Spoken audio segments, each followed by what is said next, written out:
Once again, a very warm welcome to a very amazing and gifted soul. Now, I would like to invite Hitendraji to start the interview.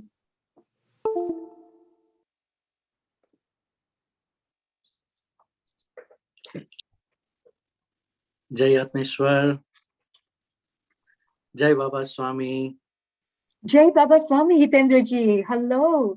And of course, hello to the world out there as well. Thank you for joining and thank you for inviting me. Yes, on behalf of Global Samarpan family of our Gurudev, Sri Shiv Krupanand Swamiji, and this is Samarpan team, we would like to welcome you to our today's program. This is Samarpan. And to our audience, what can I say? It's going to be a treat for you because most of the time we have many dogmas in our mind, many ideas that people in this show business cannot be spiritual. Well, you are going to learn totally different and opposite of that. People in this show business could be more spiritual than you and me. So that is the story we are going to portray. And let us dive into the interview because I know you guys are waiting to know more about Haniji, not to listen my voice. So let's hear this. So, Haniji, are you ready? We are going to ask you a couple of questions. I'm ready to be interrogated, as they say. Wow. Actually, Hitendraji, I just wanted to say before we start that you and your team are absolutely amazing. Just the way you are, you do everything with so much love, so much dedication and devotion. And I really admire all of your team members for that. So congratulations and well done to your whole team. And also to bring this knowledge to the rest of the world as well. I think it's a real amazing, you are very blessed to be able to do this. Yes. There are two aspects of it. First of all, the law of attraction, positive attracts positive. So healing our earth is the same platform you guys are doing, very similar to what we are doing in Soul Satsang through This is Samarpan. And second aspect is these are the values our parents and our Gurudev has given us. So we want to create a soulful bonding with the entire mankind. We want to create Vasudhaiva Kutumbakam, world is one family. That is the vision and mission of our Gurudev. And through Samarpan meditation, you being in Samarpan for last more than 20 years, you know how closely bonded with soulful love.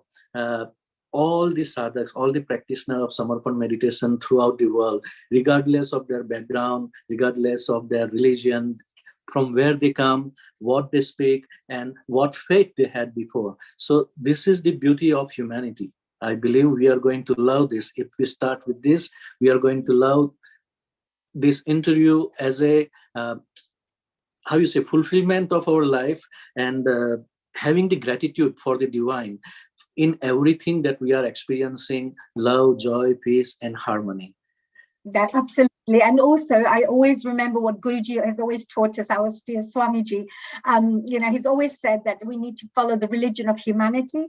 So whatever faith, creed, background you're from, I have friends from all cultural backgrounds, all different statuses as well. Nobody is high, nobody's low, nobody's, better or worse, etc. Because Absolutely. It's a very beautiful path to follow because it's just a religion of humanity. And as long as you develop those humanitarian qualities and values in you, of course, we're not saying we're all perfect because every now and again we can also falter and we keep trying to stay on the track. But having this wonderful, I would say, family and community to work with helps you to keep growing on a spiritual level. So I think that's a very positive, blessed opportunity that we all have. Thank you. That is really beautifully said. Let's start by asking one very simple question. That please tell us about your personal life and spiritual journey before you came into Himalayan Samarpan meditation. Yes, well, okay. Wow. Oh, there's little me with my late sister, my mom and dad, my lovely family, as you can see. What a beautiful family you have. I've got lovely cousins as well, relatives. They're all absolutely wonderful, really beautiful souls. And I'm very lucky to be, to be growing up in a family such as mine, because we're all very close, whether it's Masas and Masis, which is my mom's side of the family, the mamas, mamis, or if it's the kakas, kakis, and fais and fuas, as we say, from the side. Everybody, they're really great. And one of my uncles, especially one of my kakas, his name is Pramod Kaka, Mr. Pramod Kalaria. And, he's an amazing role model for me. He always doing so much work for their community. He's built temples. He's given community halls to the local community members so they can gather together. They can celebrate festivals. He also does so much for the educational, community, as well as orphanages, etc., etc. So when I see him work so, relentlessly, I mean, I don't know, he's running over 50 businesses, yet he finds the time to do all this community service and charitable work. So when I see him, I think, of course, the rest of us can do it. None of us are running 50 businesses. I'm not sure if, of course, some of our viewers are, but my uncle, I mean, he's got so much on his plate, yet they find this time. So I think when you see those kinds of people, you get definitely inspired and encouraged to do more in life. I also have my wonderful fays. There's two fays that I have, Champa Fay and Kusum Fay. Both of them are actually, I'm very close to both of them, that my dad's sisters, both of them on a spiritual path, of course, with different gurus. But we have such wonderful discussions. We share so much knowledge. We read scriptures together, etc. So I think that if you have that kind of a environment, family environment, I think it helps. So my childhood has been pretty good.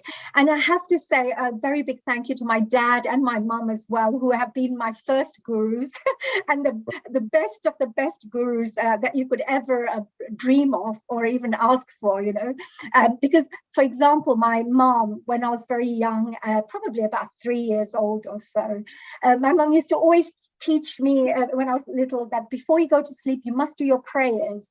And I would kind of be a little child saying, oh, why do I have to do little prayers? And she would say, if you do, all those people who do prayers, God comes and protects them and nothing will ever happen to you.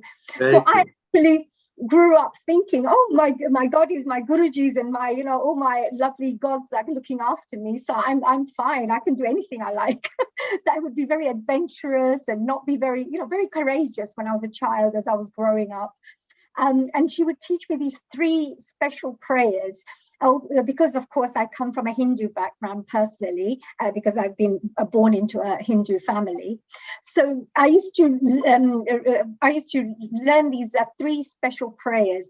One of them was always Guru Brahma, Guru Vishnu, Guru Devo Maheshwara, Guru Sakshat Param Brahma, Tatsmai Shri Guruve Namaha. So my mom used to say, yes, and my mom used to say, say that. Then the second one is, of course, the Gayatri Mantra, which it's a very popular prayer that we would say, but it's also to help people on a spiritual path. So I would say this 5 times, and I would say, Om Bhurbhuva Swaha Tat Savitur Varenyam Bhargo Devasya Dhimahi Dhiyo Yonaha Prachodayat. And I would say that 5 times. And as a child, I would be like, Om Bhurbhuva Swaha Tat Savitur Varenyam Bhargo Devasya Dhimahi. I used to say it really fast, thinking, okay, I have to say it 5 times, and then I can go to sleep. Yes. So, but the third one was a very beautiful prayer. Actually, it's to do with also, I would say, giving respect to your parents, which is Tvameva Mata Cha Pita Tvameva. Tvameva Sharanam Tvameva Vidya Dravidam Tvameva Sarvam.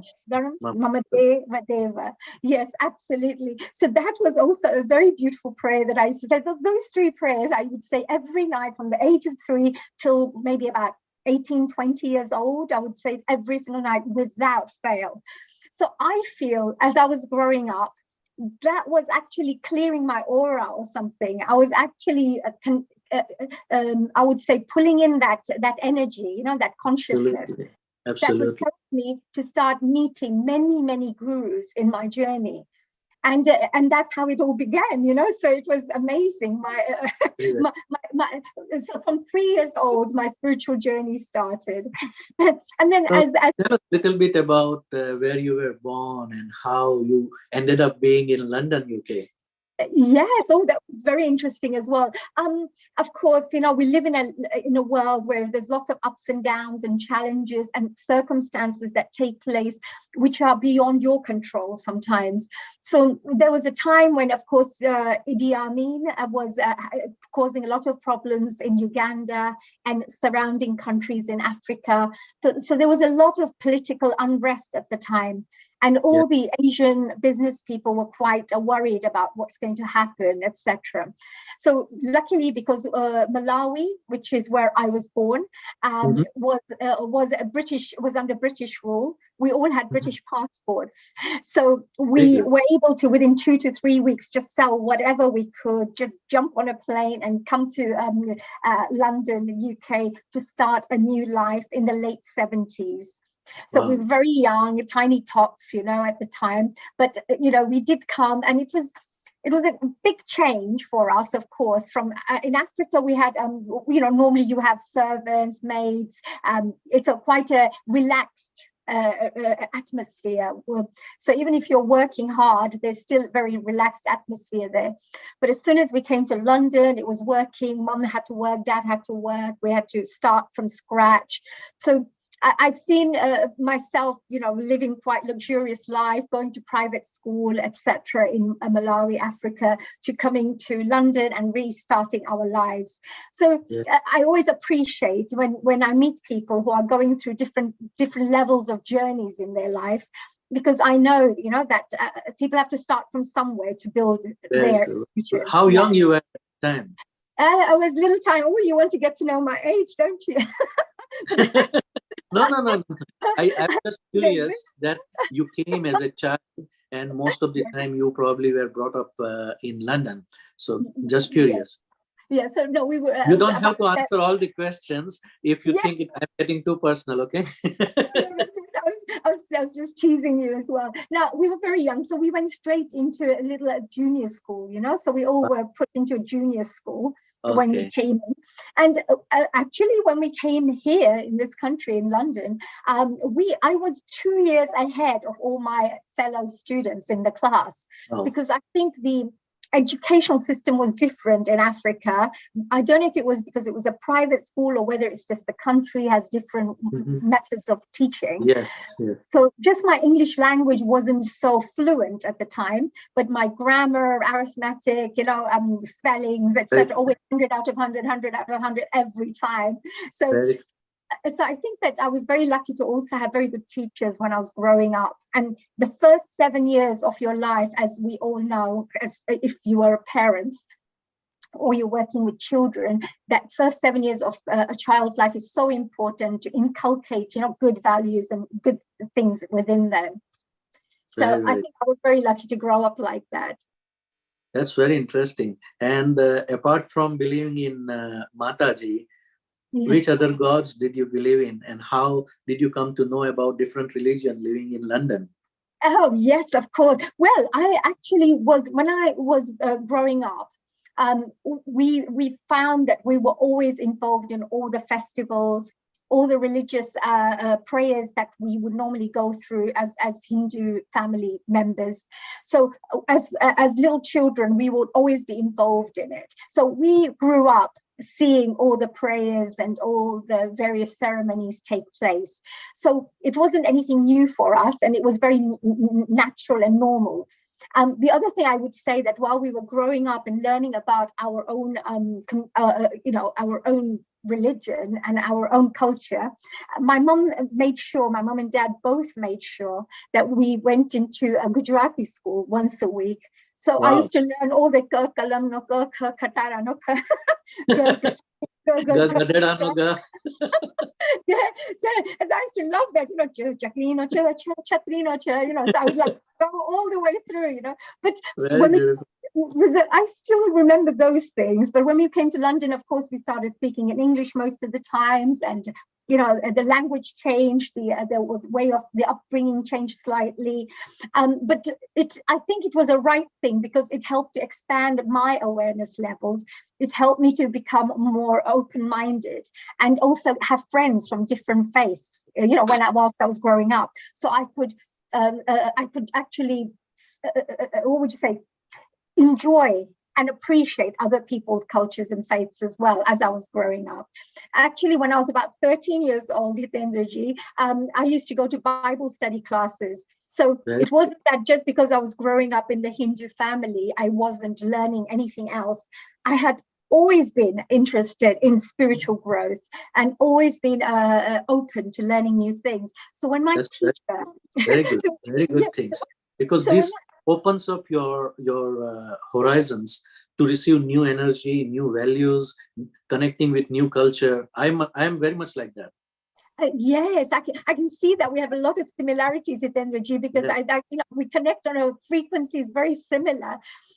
So when I used to go to the Bible study classes, I remember people coming to my mom and dad saying, why do you let your children go to, Bible study classes? Christian, we are Hindus, we shouldn't be actually sending our children there. They may start following a different faith, or, they'll leave home or whatever it is, they get worried. And my mom and dad were so good, so wise, they would say, look, our children, all we can see is our children are becoming more kinder, are becoming more helpful. They're going to church and helping elderly people, trying to sell cakes and whatever every Sundays, trying to make some money so that we can help the elderly and the homeless and all the people who need help, the needy. So, the Christian values, what it taught us is, of course, to serve others as well, to be forgiving, to be as loving as we can be. And all those values I grew up with. So I think it was like a little training ground for me. The energies were pulling me in different places, getting me ready in some place, helping me develop one area of myself and then moving on. Very similar to the way Swamiji went to the Himalayas. And Swamiji also went through the same thing. He went from one guru to another guru to another guru, whereas mine has been in society. I've gone from one gurus or one, teachers. All teachers are gurus as well. And you learn a lot from them. So my younger days were always filled with personal development, spiritual growth, reading lots of books, because I was always interested in self-improvement. Oh, yes. Actually, I have to mention to you, my dad also has been a very big role model for me. He's a very wise man, very understanding, very kind, I have to say. And didn't he give you a book that made you think very differently? Absolutely. There was if you can see here, Think and Grow Rich, Napoleon Hill. This was the first book that my dad ever gifted me when I was about 13 years old. And he gifted me this book. It had the most amazing wealth of knowledge in the book, and it helped to shape a lot of my personality traits, because when I was reading it as a young child, you are like a sponge. And if you read right, you absorb everything very quickly, and anything you do in life, you remember those things. You remember, I read that. I need to be a bit more, understanding, or let me negotiate a bit more about this, or let me explain my point of view here in a better way. Whatever you read in the books, so you try to implement as a person, as an individual. So Think and Grow Rich was, I think, one of the most valuable, or I should say invaluable, gifts that my dad ever, gifted me with. And with that, I think my foundation started. My mom with my more religious side, more spiritual side, and my dad with more of the personal development side. And as our wonderful team members had mentioned, in Surbi and Rasika and all the different team members that we have, they mentioned the fact that I've been reading these books, or have had parents who come from this kind of a background. I just wanted to say that it's thanks to them that I'm here today talking in this manner. Very, and I'm a mind, body, soul coach. Yes.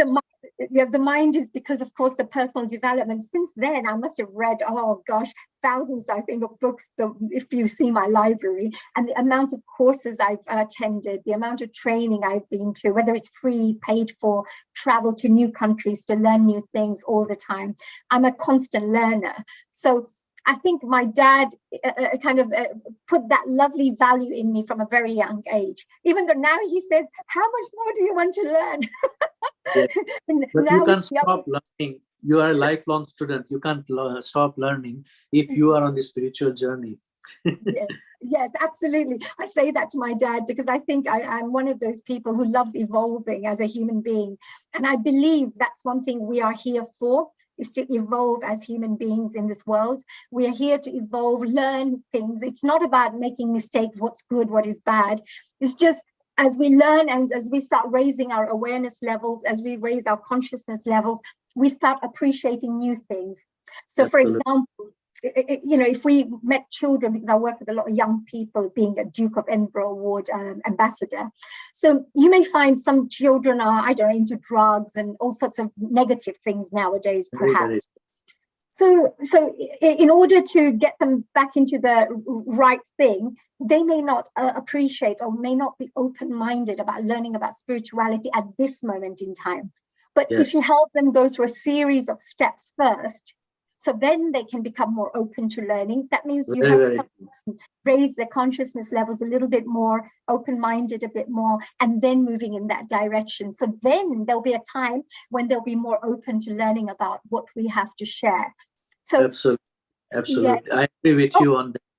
And yes, Hitendraji, you mentioned about going from Africa all the way to London. Of course, I had other wonderful experiences as I was growing up. Please tell us. So of course, you must know about Mataji, right? Because I'm coming from a Hindu background.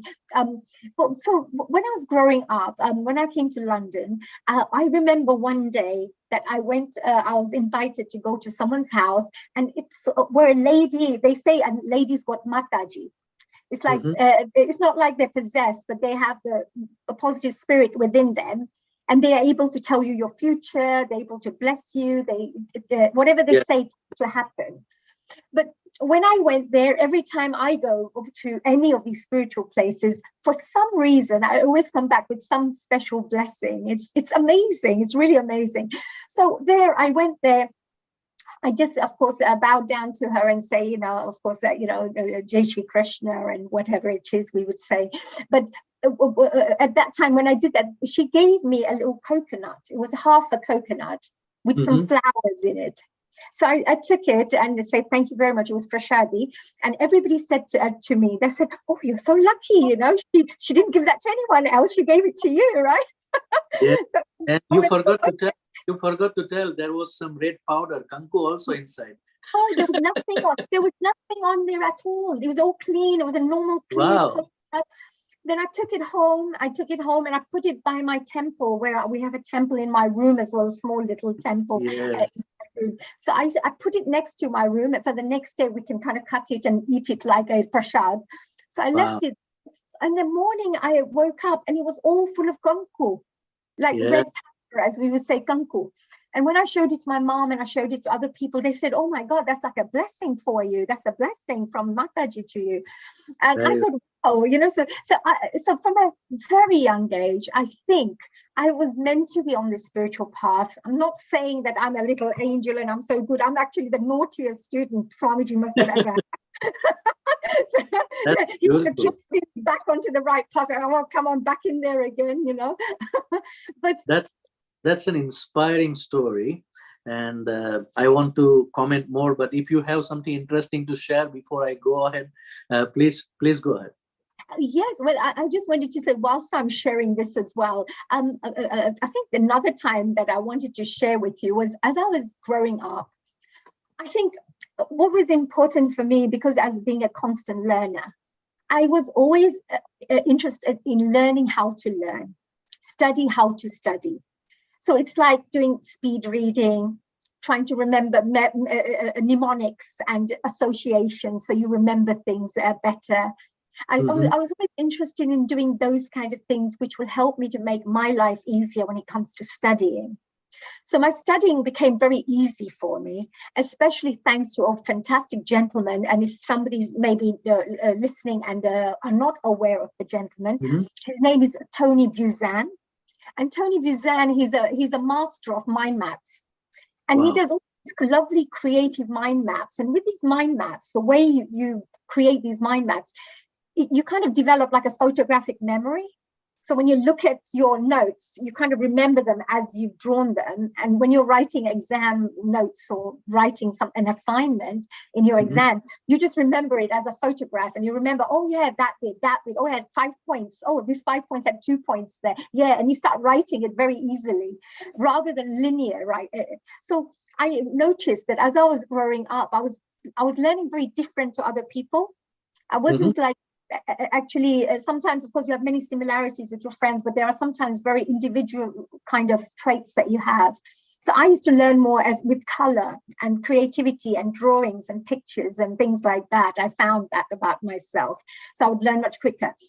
So that's one thing I did as well. And that helped me with my spiritual life as well. Because when I used to read lots and lots of books, I would read about Buddhism, I would read about Sufism, I would read about, so many different ways of remote viewing, also mantra science, science of the mantras, and all sorts of different things from a very young age. From the age of 13 to 20, I was like reading many. Even I don't know if you've known of this, there was something called the Rosicrucian teachings. They come from a Christian background. And you study the what would you say, the secrets of life, let's call it, from so it was a course that I went on for many years, that I was learning in my own time in the background whilst I was doing all the other things I was doing, studying charity work, performances, from the age of 13. So I just found that these kinds of things help me. So sometimes, when you're going through a journey of life, I believe that if things come to you, Swamiji has always taught that something flows to you easily.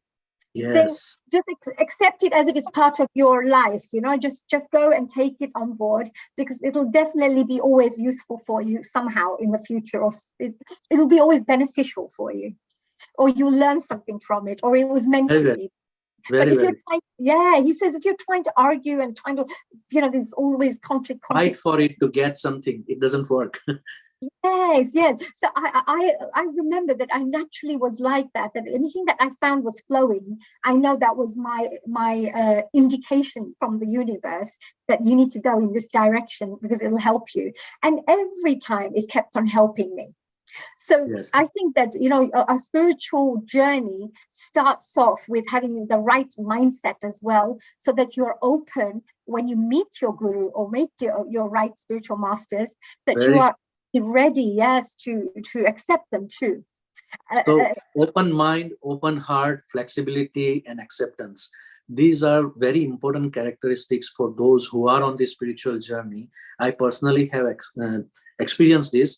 And in the story that we are telling through This is Samarpan, this is the purpose of starting with the childhood, because we may look at the tree of our life and we may see beautiful flowers and fruits and colorful leaves and everything, and we get mesmerized by that.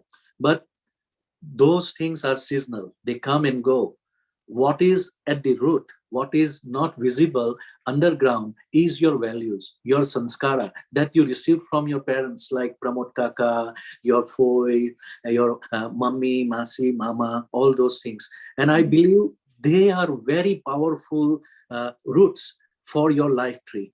And they are always working behind the scene to give you that flexibility, to give you that open-heartedness, loving personality, open-mindedness that allows you to grow further in your spiritual journey. That is what I think. Absolutely, Hitendraji, absolutely. Because what you're just saying just now helped me to remember as well that even though I've mentioned my Kaka and my Faye, one of my mamas is into Brahma Kumaris, so they go every morning to Brahma Kumaris.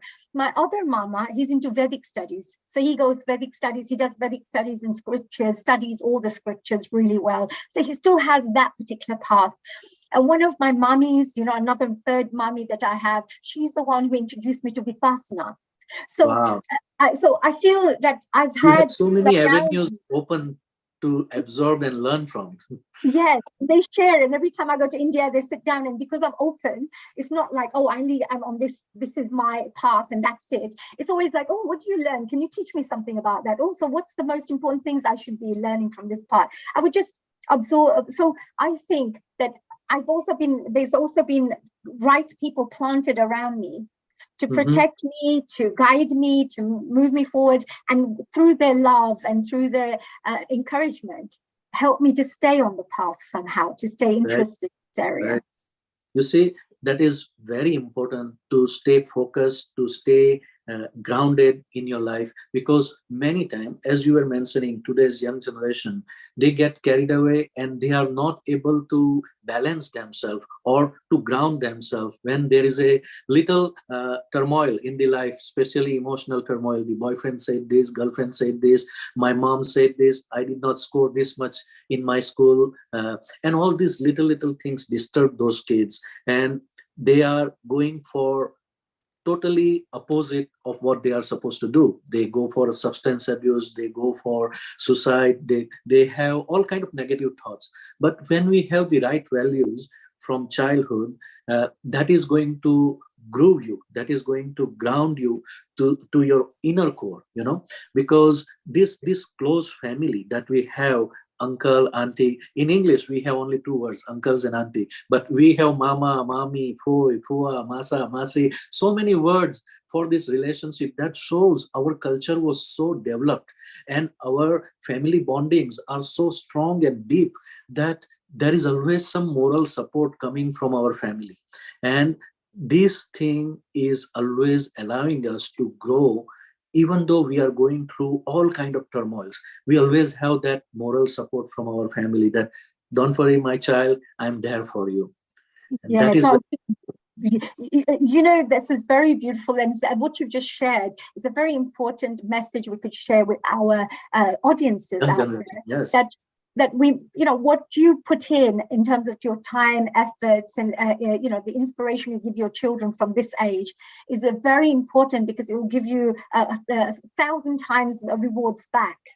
Because once you develop really children with good values, yes, I'm not saying they're going to be 100% and we are like nobody makes any mistakes in their lives. It's fine, but point is, because you have that little indicator inside you that says, oh, I shouldn't be doing that, or I should do this, or it helps you to at least guide you in the right way. It gives you wisdom. I'm not talking about book knowledge. It gives you wisdom, like common sense inside you, that I should speak this, or this person is feeling a bit down, I shouldn't tell them about this right now, maybe I should, you just have that little inner compassion that you have within you to be able to understand. But through all these things, Hitendraji, I have to say, I did go through a couple of really bad challenges from a very young age. And I unfortunately lost my sister. She was 16 years old, and we were involved in.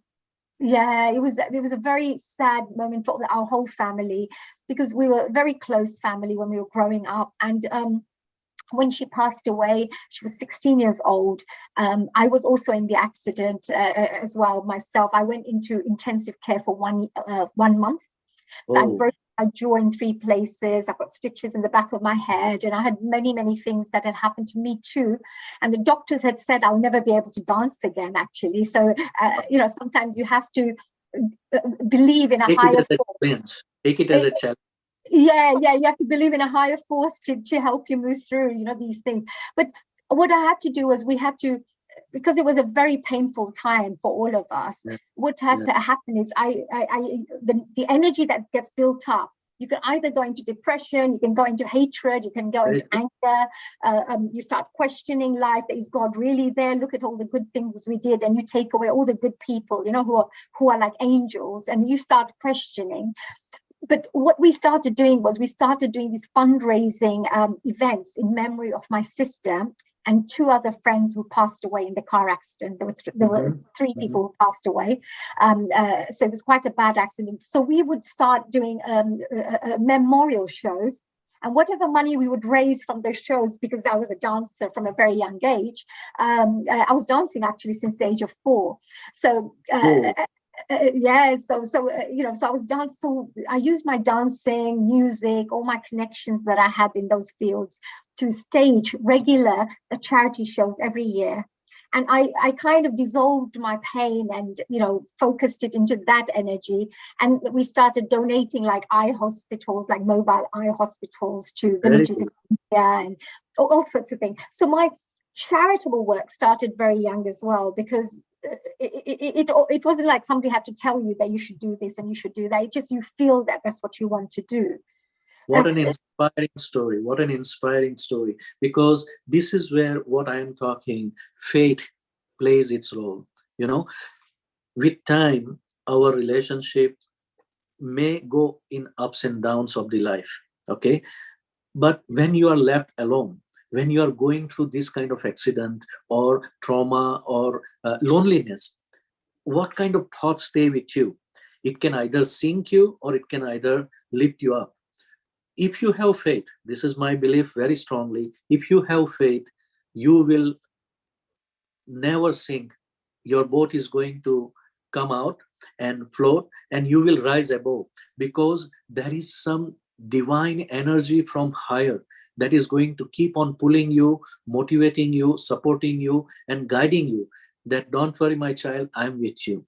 And that inner voice is our higher self or guardian angel or whatever you say, regardless of the Mataji or Sai Baba or Gurudev or anything that we believe, Jesus Christ or Buddha, all these things are still there. But the inner core is our own soul, our own God inside us that is guiding us. And that is what I see in you. From the time I met you in 2004, 2003, 2007, several times we met together.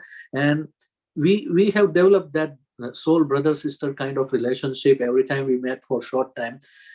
This bonding takes place because of that inner soul. This bonding takes place because of that purity of the soul consciousness.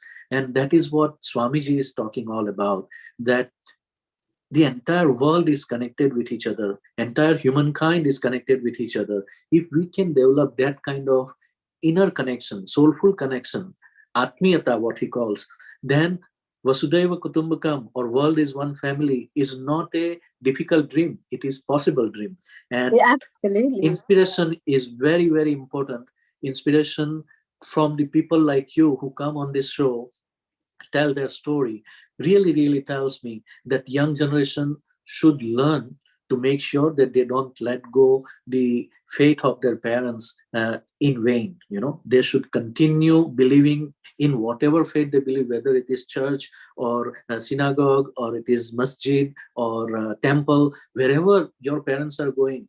Try to preserve that culture, because only us we can preserve, and we should forget those differences. I know in Leicester there was a lot of riots a couple of months ago between Hindus and Muslims and things like that.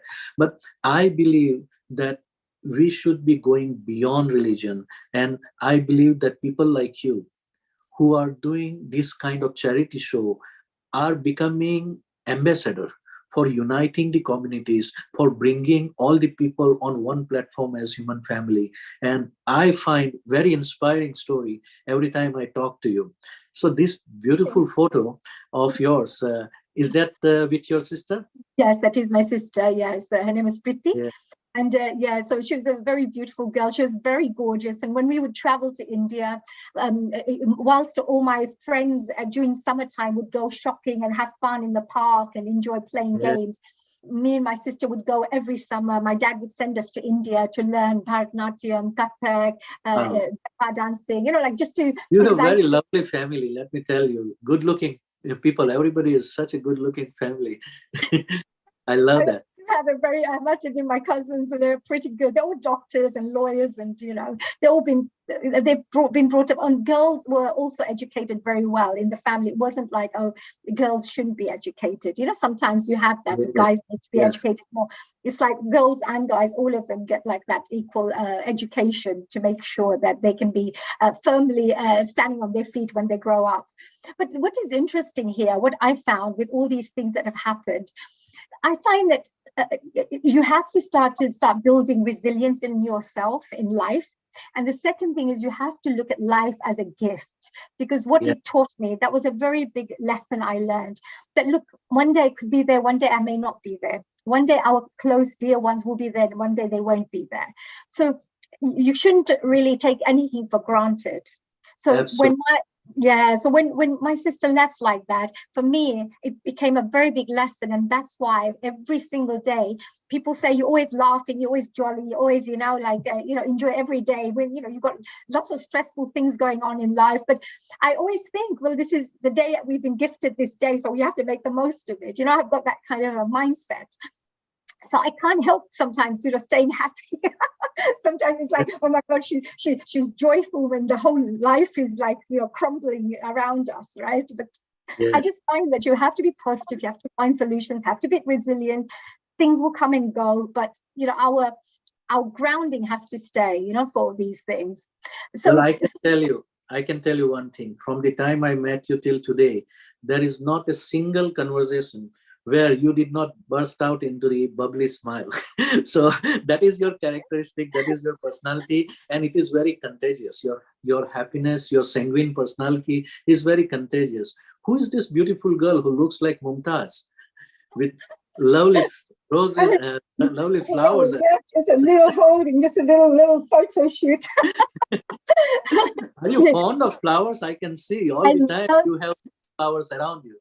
Yes, I love flowers. I love plants. I love flowers, and I'm very plant oriented. And later on, I'll share a little bit about what I'm doing right now as well, which is very interesting, because I'm involved in supporting the environment a lot. And I believe that Swamiji also talks a lot about us connecting with nature and how important nature is for each one of us, for our well-being.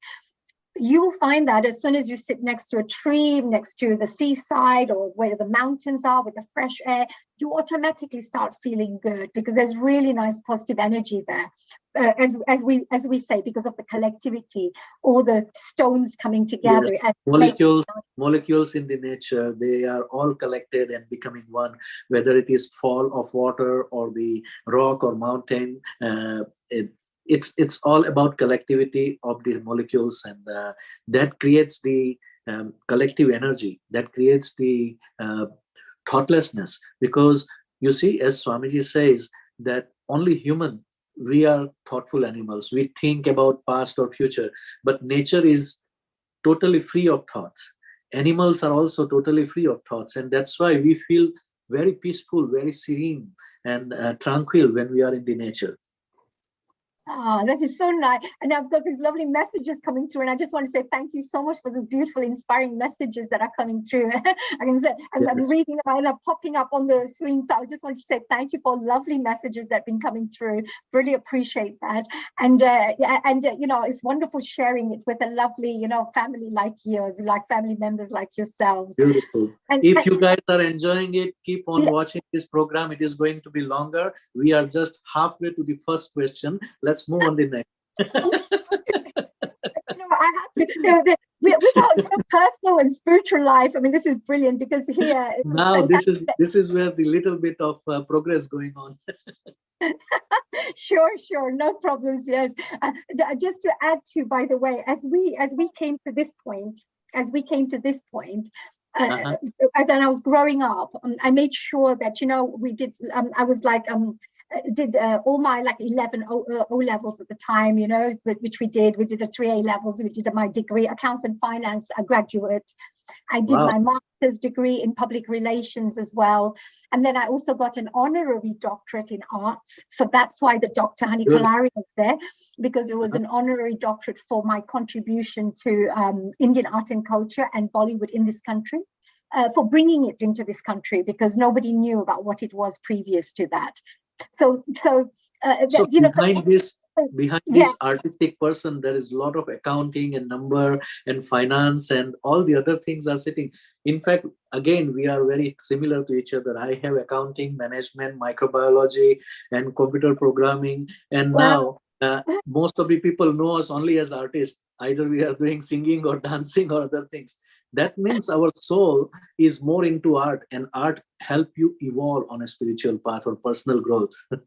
Absolutely. Because what happens is with everybody, I say this to everyone, that if you're very studious, that's great, but you have to try to add some creativity with it. Or if you're very creative, then add something where there's a little bit more academic side to it as well. So you can use both sides of your brain. And as soon as you start using both sides of your brain, then you're starting to use the whole brain. And if you start using your whole brain, the solutions become much quicker, easier.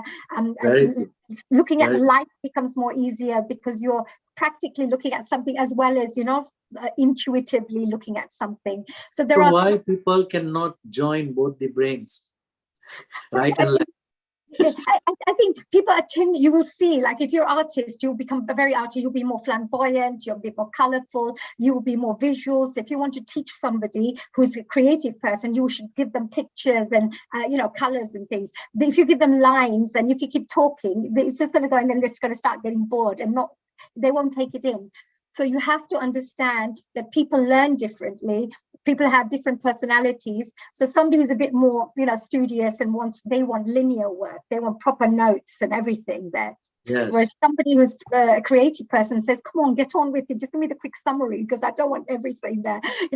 So you have different personalities. So the secret here, and I find that about Swamiji, is people from all different backgrounds come along together.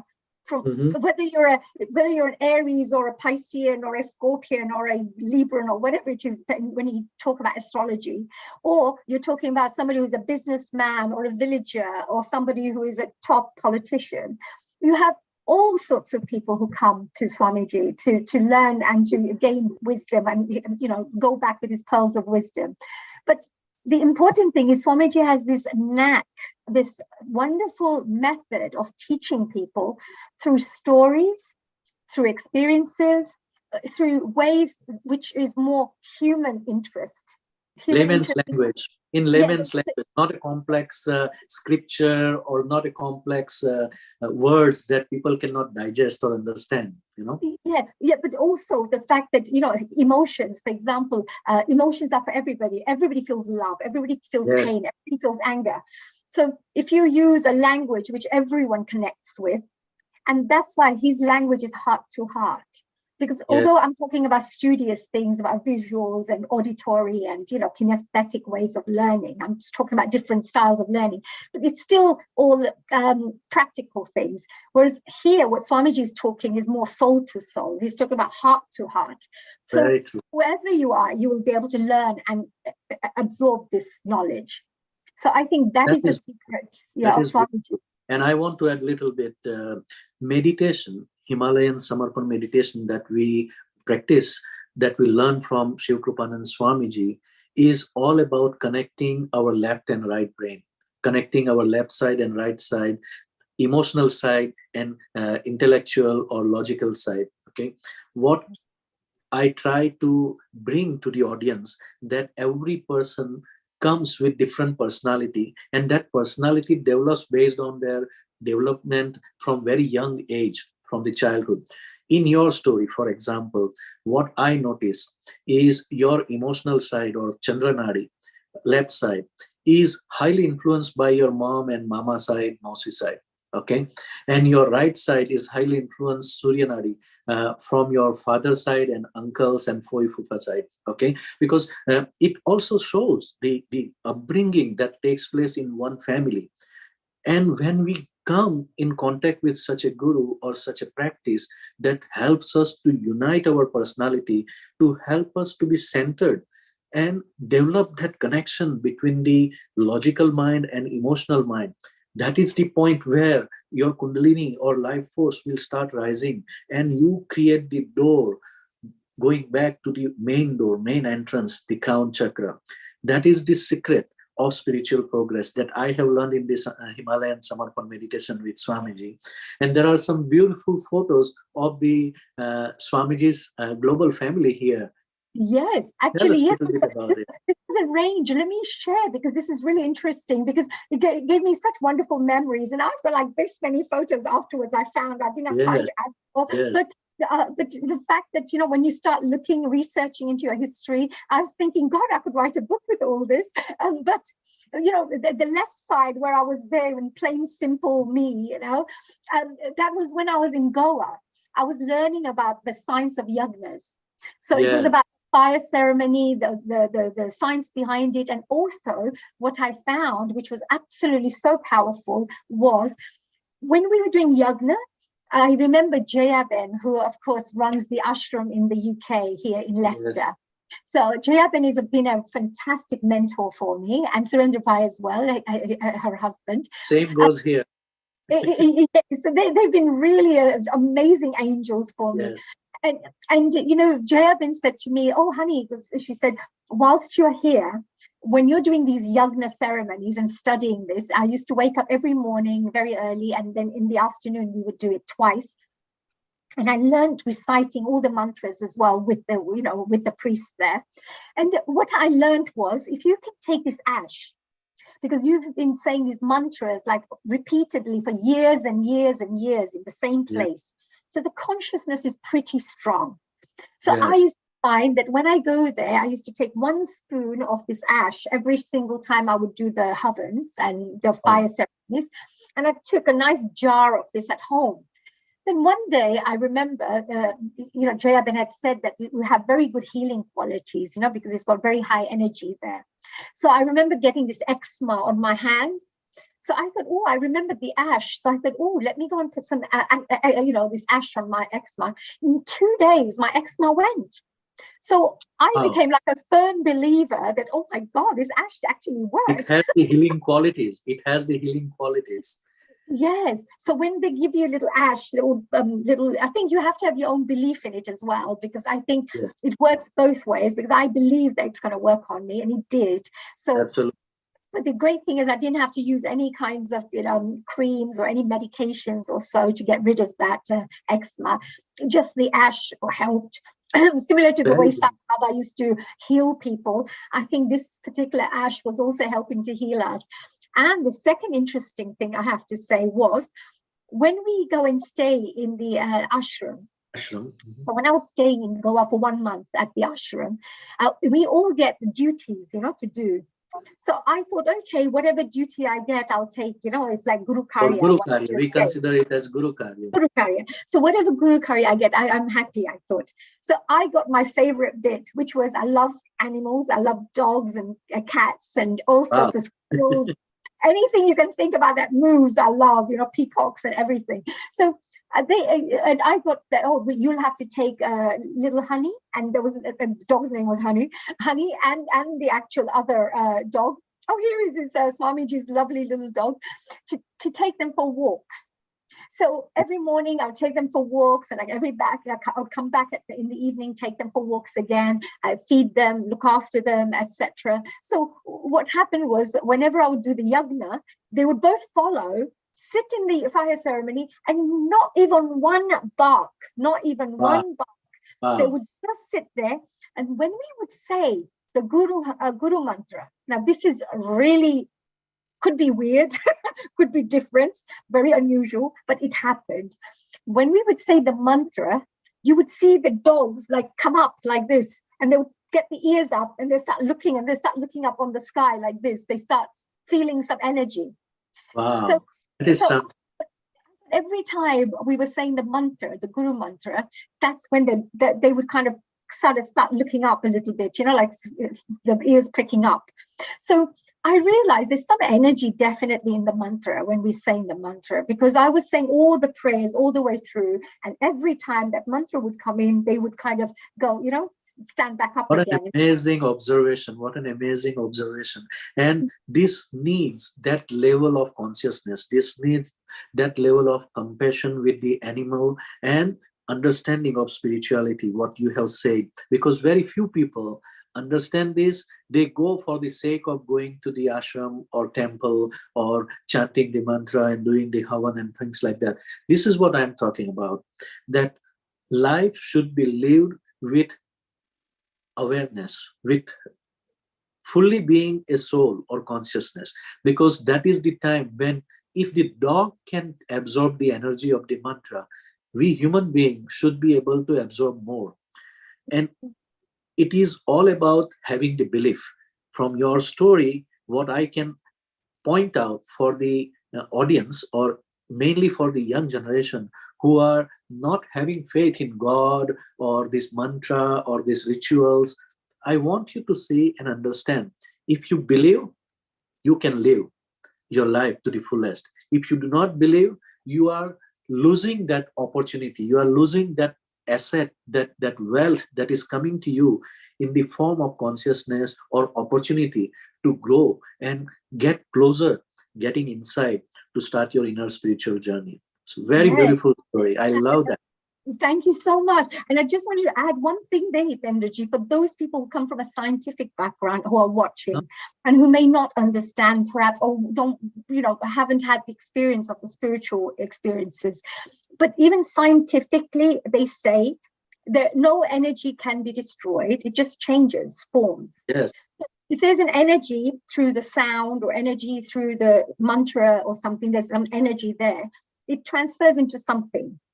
So if you look at it like that, it's a concept that everybody in the whole world will agree with, that you cannot destroy energy, it can only change form. That's what happens. So even thoughts are energy, spoken words are energy. Yes. So you can look at that and see that as signs of prayer. Create the resonance. Signs of prayer. Yeah, the signs of prayer can also work because the vibrations will have some effect somewhere else. Just like electricity, just like when you're talking on a phone, how do you speak in the mobile phone? Nobody sees little electric wires everywhere, but there's still that energy, there's change, something, your voice is being changed into an audio side on the other side. So everything is all at the vibrational level, vibrational frequency. And two frequency match, as you were talking, that whenever we are talking, our frequency match very well. And that is the time when the resonance is created. That means the energy start flowing at the same level. And you can exchange the information, you can exchange the love, the energy, vibrations, everything in a very smooth way without any hesitation. But when, as Swamiji gives the example, you are coming across somebody who is totally a stranger, and you get so upset that you feel like I should give him one japa, one slap, So that is the time you understand that the energy is not matching. Something is wrong here. Well, we've been through that, every time. We've met people like that all the time, so sometimes you have I'm sure in the kind of work that you do. Sometimes it's just, because we try to be humanitarian, and sometimes people can be very difficult to work with. So you yourself, however loving and kind and forgiving you are, you can also get a little bit, why can't they just understand? You can also get frustrated sometimes. So however much we go on to a spiritual journey, the secret is the awareness that you recognize yourself doing that, and you hold yourself back again, and you become more graceful with the way you deal with matters, rather and that than helps you to stay in the present moment, because Swamiji says God lives in the present moment. Meditation is all about staying in the present moment and connecting with the divine. So being aware helps you to connect with the divine or connect with the right energy at that time. So that is why we do meditation, by the way. Absolutely. Meditation, there are many benefits of meditation I'd like to share with the audiences, because even if you're we'll go on that later. I want you to continue your story. We'll go back to your picture. Our next you part have so interesting stuff there. So my journey here, so that was in Goa, that we went on. The left side of the thing was at the bit at the bottom where you can see me sitting with lots of audience members there. That was really good because I was invited as a lecturer to give people a lecture about success, how to achieve success, any tips and advice to give students, and using my performing arts as a subject, as the examples and things. And of course, going through running a business myself with my dance academy, we would have got lots and lots of lessons in life. So it's a good way to give people shortcuts, that try not to do this, because that's going to take you ages to do. But if you do it this way, it'll be a fast track, forward. So that was a really fantastic way where we went there, and I loved that. The one on top of that, you can see right at the top, we were all with a mic, etc. I believe that was the first time we sang "Oh Swamiji." And oh, Swamiji, the song that we were listening to just before we started this interview. I believe this is the Guru Purnima 2004, if I'm not wrong. It must have been, yes, because I was inspired to write that song. I thought Swamiji has everything. What can you give him? Because physical things don't really matter to him. He prefers you to grow spiritually. He wants you to improve. He wants you to transform, right? That gives him joy to see you progress. So I thought, what can we do? So I would sit there and meditate and say, well, what can I give to Swamiji as a gift when I go to Guru Purnima this time round? So this song started coming all of a sudden, and I just started writing. The tune started, so I just started writing it. Very simple. It was like a little baby song, somebody who like little kids can sing. Yes. Very simple, sweet, and everybody can sing along to it. So it's like, even if you were a non-singer. And so I taught that to everyone when we went to this event. And do you know that experience that we had with Swamiji, I have never in my life ever since that time felt that much energy. Because what Swamiji did was we started singing, and everybody got so much into the singing that the audience started singing, and they started clapping, and people started standing up, and they started really getting involved in this particular song. It's the collective energy that makes you feel like you are elevated, you are floating in the air. But Swamiji started also elevating, and what he started doing, he at first was just doing this, giving energies to everyone. And then suddenly he stand up on the stage and he started giving the energy. Then he was like Harry Potter. He was like going, take it. Yeah. And we were feeling this energy. I could feel it all in my palms and my third eye, and I could feel it all on my crown. All energy. It's like ants all moving around on your head. Yes. Could feel this amazing energy. And so sometimes you have to appreciate that when you sit down to meditate, whatever comes through, it's much more higher knowledge than who you are as a person, as an individual. There's some divine energy that passes on the knowledge to you somehow, or we connect to the universal consciousness somehow, and it gives you guidance on what you can do. So this was for me that was a very good memory for me. And at the bottom there, you can see maybe it was a little fluffy little thing with the hat and everything. And I think that was Yuji, and I think that was my Sheila auntie. Now I call her mummy as well.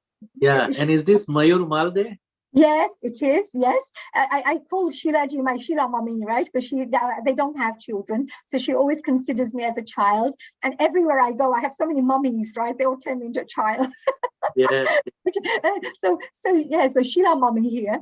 We were doing a special exercise with Swamiji because we have a lot of guilt in us.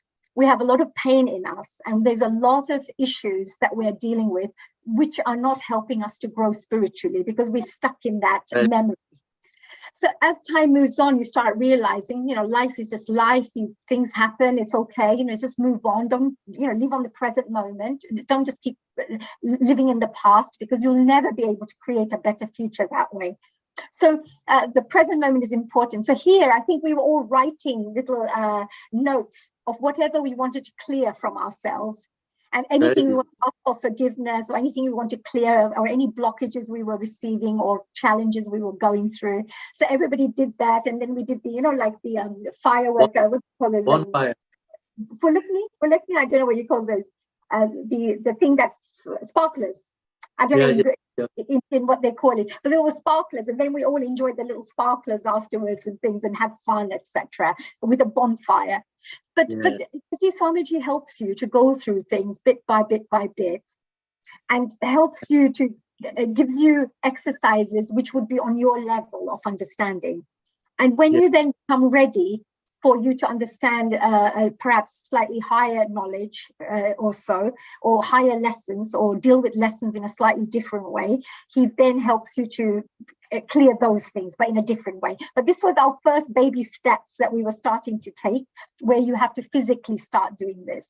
So that was very interesting. And it is very enlightening moment. You feel so light, you feel so relieved, and there is some subtle healing that took place that you did not even realize when you come out and start your life again in the normal routine social life, personal life. Then you realize, my goodness, something changed, but I don't know how.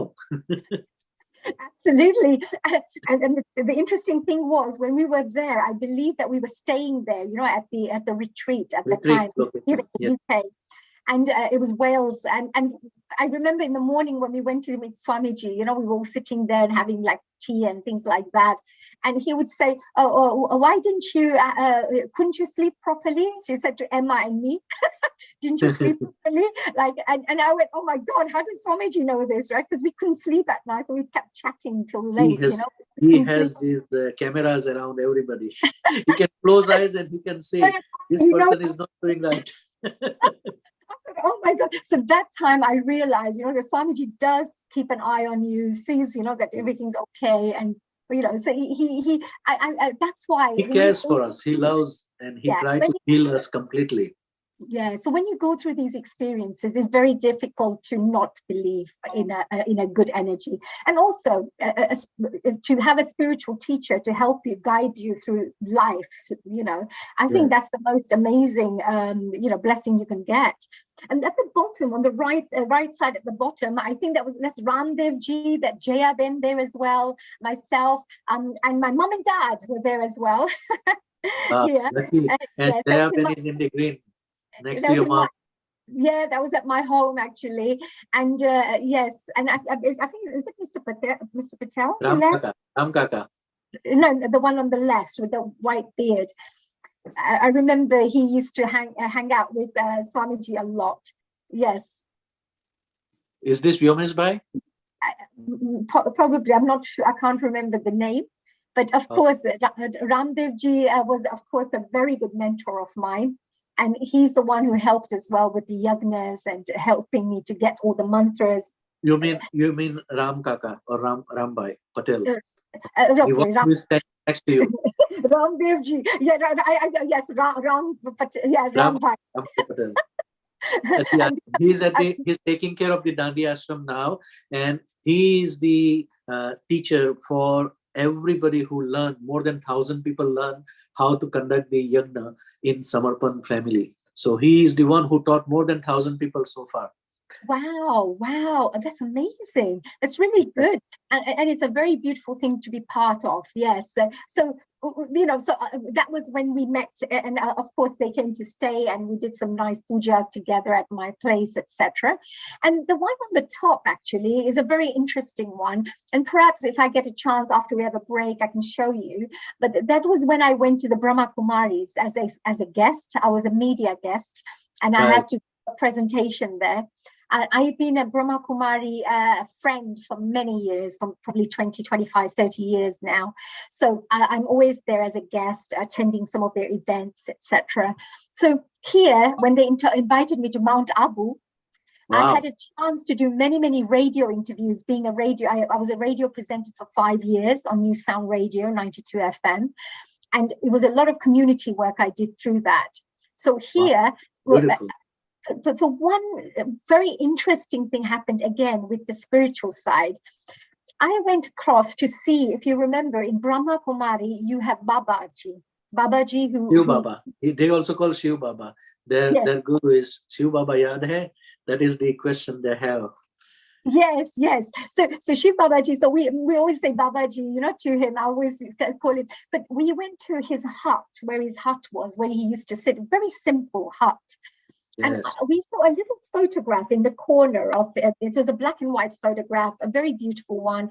And me being a photographic fan, because everywhere I go, I like to capture memories everywhere I go. So I thought, I need to take a photograph of that. And I looked at my phone, and my phone battery had died. So I couldn't take the photograph. So I did a little prayer to Babaji. I said, oh, Babaji, this would have been so good to keep this as a memory, because, I'll never get this chance again to be in such a historical place where such a great spiritual leader a teacher had written all his work, all his spiritual work, and I was sitting in that place. So for me, it was a very beautiful, holy, and a sacred place. So when I left Mount Abu, the interesting thing was, this gentleman, our dear brother, from Brahma Kumaris, who's in charge of the media department, he presented me with a special gift saying, thank you very much. You know, you've been really helpful for us, etc., etc. And here's a little gift for you. And I opened up the gift and it was the same photograph. Wow. What a beautiful gift. But this time, instead of the photograph being just a black and white and, you know, just taking a snap, it was all with this velvet, you know, frame and, you know, put right nicely. It's on my wall downstairs. You are such a lucky soul. This is what happens to me everywhere I go. Whenever I go to any spiritual places, with Shirdi Sai Baba, we had an 8-day Shabir, you know, at Shirdi. So, and you know what? Actually, this was in Ajmer. When I went to Ajmer, I went to visit the Shirdi's temple. At that time, it was very interesting as well. I was always connected to Guruji's and our Swamiji. And Swamiji says he's connected to many divine energies. So I always feel that I've got this big, you know, spiritual army looking after me and always blessing me. So when I went to this Shirdi Sai Baba, I was in a long queue and I thought to myself, oh gosh, I forgot. Everybody's got a plate of flowers and everything to give to Sai Baba, but I don't have one and I don't have time to go to the back of the queue again to buy this. And so I thought, oh, and I did a little prayer to Sai Baba. I said, oh dear Sai Baba, I'm so sorry. I really would have bought one. It's not like I didn't want to buy the flowers. If I knew, I would have bought the flowers to honor you with them, you know, to give respect. But when I went to Sai Baba to do my little prayer, the priest came up to me and said, Betty, take this. And he gave me a little tray with all the flowers and everything. Wow. And yes, exactly what I was thinking. So I put the flowers on Sai Baba and everything. And very I got beautiful. a flower in his hand and it fell. It fell down when Isn't it beautiful? Isn't it beautiful? And that gives you that fulfillment, that's something that I connected with Sai Baba directly just by wish, just by making a prayer. And this is why Swamiji says, Bin mange moti mile, mange mile na bhik, meaning that when you don't ask, you get the pearls. But if you keep on begging, you don't even get the alms, you know. So you want to connect with the soul rather than just by words or by prayer. Absolutely. No, so all I know is that there is definitely some divine energies that are there. And if people sometimes watch these kinds of programs and they may not be sure, they may be sitting in the halfway mark, not sure whether it is or not. When you go through experiences, some people will say, well, that's coincidence. It's coincidence. But how many coincidences, you know, like when you come to 20 times things happen, then it's not a coincidence. You have to believe. You have to believe something that wake you up inside. No, this is something that is indicating or telling me. It is a indication. It is sanket, what we call, you know, divine significance that is coming to you, trying to awaken, trying to make you realize that, hey, you are here for a reason. And most of us, let me tell you, we are all imperfect beings, everyone, but we are spiritual being trying to experience human life to learn and evolve spiritually. We want to go on the more lighter, higher frequency through the lessons that we are learning in this lifetime or in the past. So some people are very stubborn. No, I don't want to learn. No, I don't want to change. I will continue doubting the things and people and experiences. That is the kind of people are. Yeah, but I've learned to, what I've learned to do is I've learned to accept this, because in the past I was really I really felt that, look, if they learned this, they would really change, you know, they would really be able to benefit. And I really wanted them to do it for them, you know, not because I get anything from it, but I really wanted.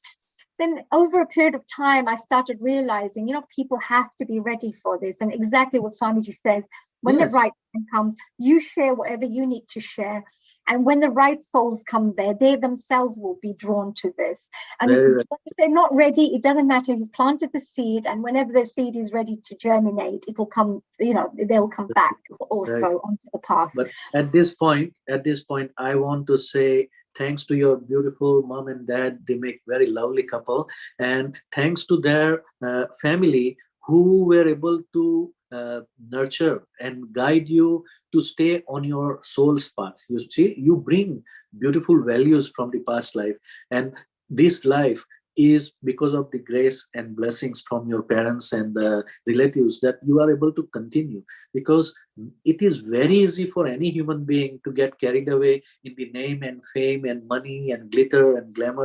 But the life that you are living, and still you are living like a lotus, your mind, your chitta is very pure, and that is what makes everybody get trapped into your aura. That is what create the charming personality that you carry around in your aura, and for this I say that guru's blessings are always there, but our parents and our values play a very big role. That's really beautiful what you said, Dean, because Swamiji has also said this as well, that always, you must always respect your parents. And Yes. the parents' blessings are so important because you're so connected, they say, isn't it? Like if somebody hasn't come back home, if the mother keeps worrying that, oh, what if my child has had an accident? What if this has happened? Because they're so connected, you're giving them negative energy. But if instead, even if your child is not home on time, maybe do a prayer that wherever my child is, please look after him, dear God, so keep him protected. That is a better energy to give out for your child than to send worrying energy to them, because you're so connected to them that you're actually affecting their reality as well. Swamiji also says on the heart chakra story that maa hai to kya bacche ka satyanash karegi. You will keep on worrying about your child and try to spoil her heart chakra. But in your case, I have very high respect because your mom has experienced something, loss of one daughter, so she has valid reason to worry about you and to care about you. It is normal. It is our life's experiences that make us think in certain way.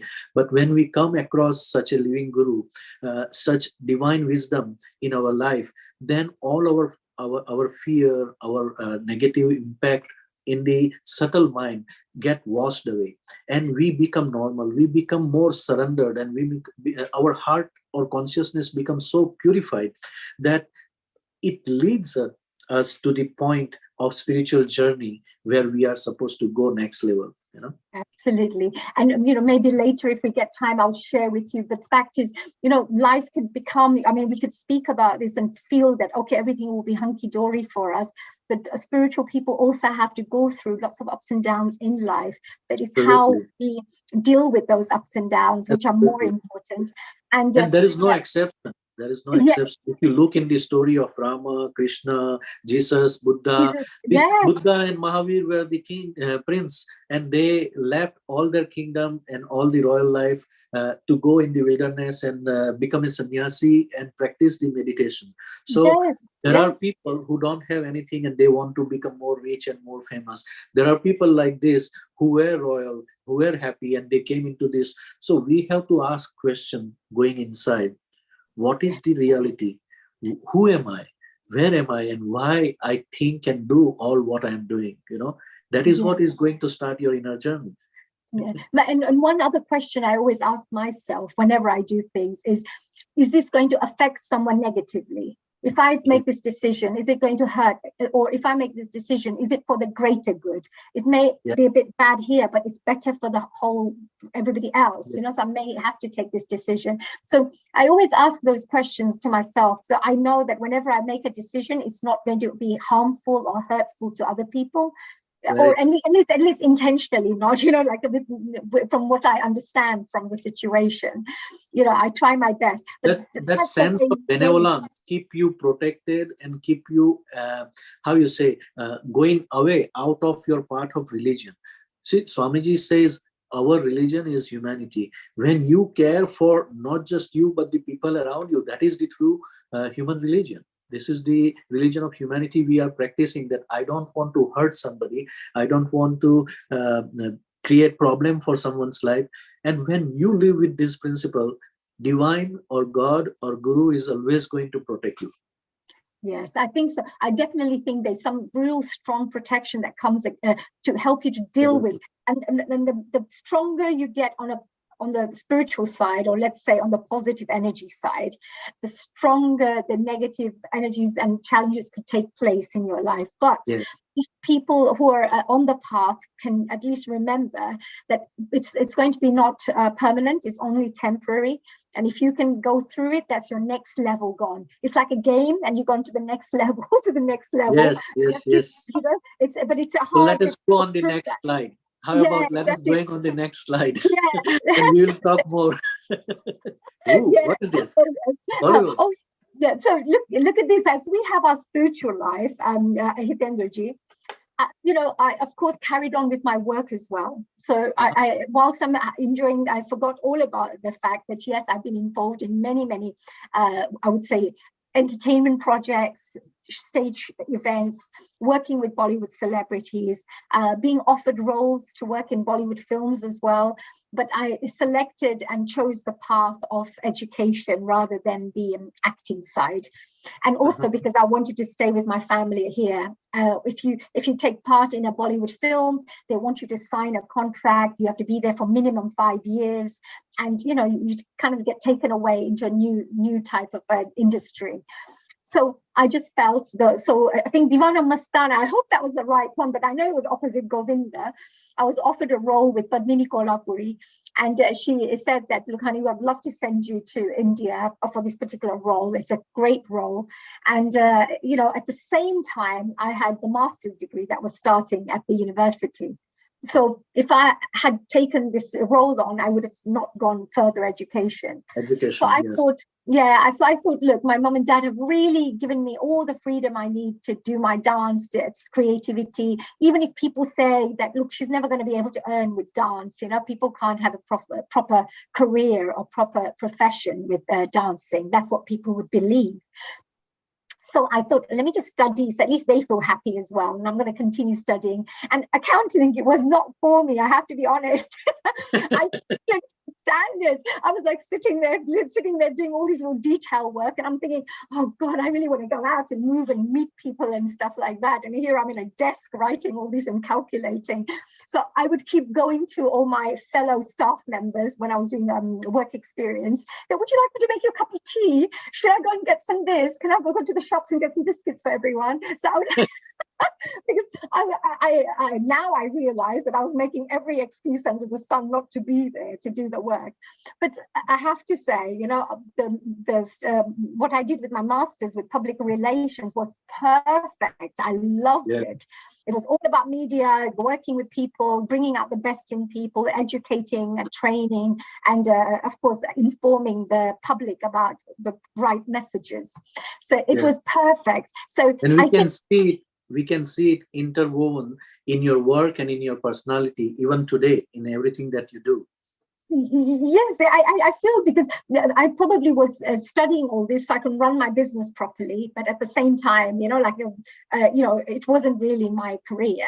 So then it went into this, which was perfect because I was doing so many interviews. You probably get a chance to see a bit later on. I did many Western mainstream television programs, etc., etc. So I was always in front of television, so it was perfect training for me to ensure that I had the right messages, etc. So it's fantastic. Here at the bottom, you can see me, and this was for the Boogie Woogie International Finals. So I was one of the judges there, and I've done many programs, television programs, Channel 4, Bollywood Star as well. I did Bollywood Carmen for BBC Three, and there are various different programs that I've been working on throughout my life for the entertainment project. I've also worked with Andrew Lloyd Webber for Bombay Dreams. And there's quite a lot of different projects. The first one is about Bombay mix, they say, because it's a mixture of East-West. I would use Indian art and culture and Bollywood to build friendships between Indian and West, East and West. And it's fantastic because nobody says they don't like performing arts. Everybody loves music, everybody loves dance. So it's a great way to give powerful messages. Then the second one was the Bollywood workout video. Actually, that was really amazing because I will share a little bit about what happened with Swamiji. He had a big part to play with this particular success of this particular program of mine. This was Music Mag because I came out with a music CD. I worked with Bapi Leri ji. Bapi Leri ji has done probably more than 500 movies, provided music for them. And of course, top songs. So I had a wonderful privilege to work with him. So this was for that. Next to it was this Poppadom thing, it says, but that was Channel 4. It was Poppadom Idol. Because it's an ancient. Wow. Yeah. I spoke to Mahesh Bhatt and I invited him to come on board for this project. And whoever won, he was going to forthcoming films.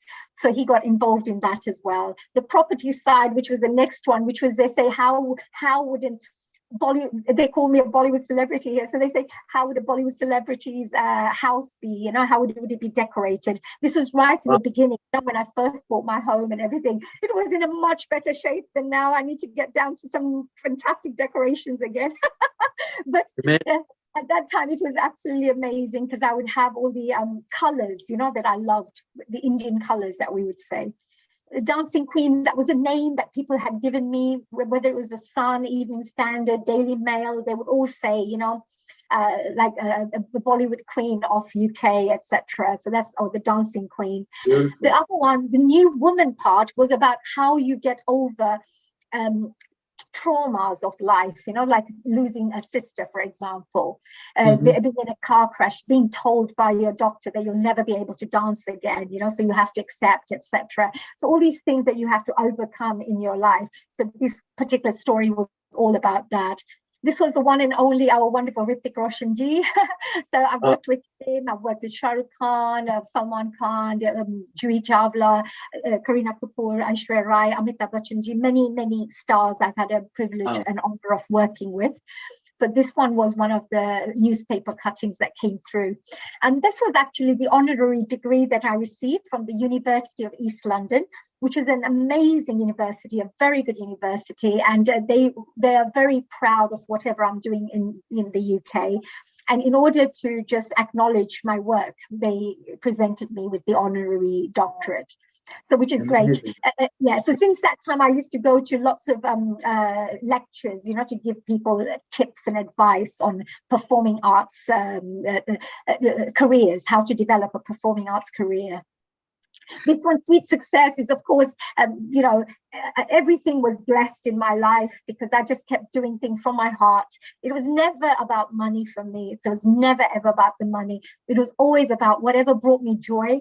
The creativity was the one thing that was bringing me joy. So anything that made me feel like, oh, I feel like doing an album, let's do the album. I feel like doing this, let's do this. You know, I would just do all creative projects that made kept moving. You kept moving. You never stagnant. Made your journey stagnant. You kept moving. Yes, and that's the name of the game. You have to keep rolling. Yeah, and the great thing is, this is a secret that I would like to share with all our audience members and family members who are listening to us here. You know, I always do things that bring me joy. Anything that I feel, oh, I don't like this, I really, you won't find me there for very long. You know, I'll make any excuse and I'll, you know, let me go and make you tea or something and I'll be off. Yeah, but what I mean to say is, I think that in life is given to us like a gift. And your job is to evolve and use every single second, minute, hour to evolve yourself, to become a better human being, to do good work in the world, do whatever positive you can, and enjoy life's journey and experience it as well. Not like, oh, I can't do this, I can't do parachute jumping, I can't do rally driving because I'm a spiritual person. It's not like that. There's no rules. You're not hurting anybody just because you want to do parachute jumping, just because you know, it's whatever you enjoy doing, which is not hurting anybody else. So what I say to people is, enjoy life, have good experiences of life that will give you a library of good memories. And that library of good memories is what will help to create your beautiful aura.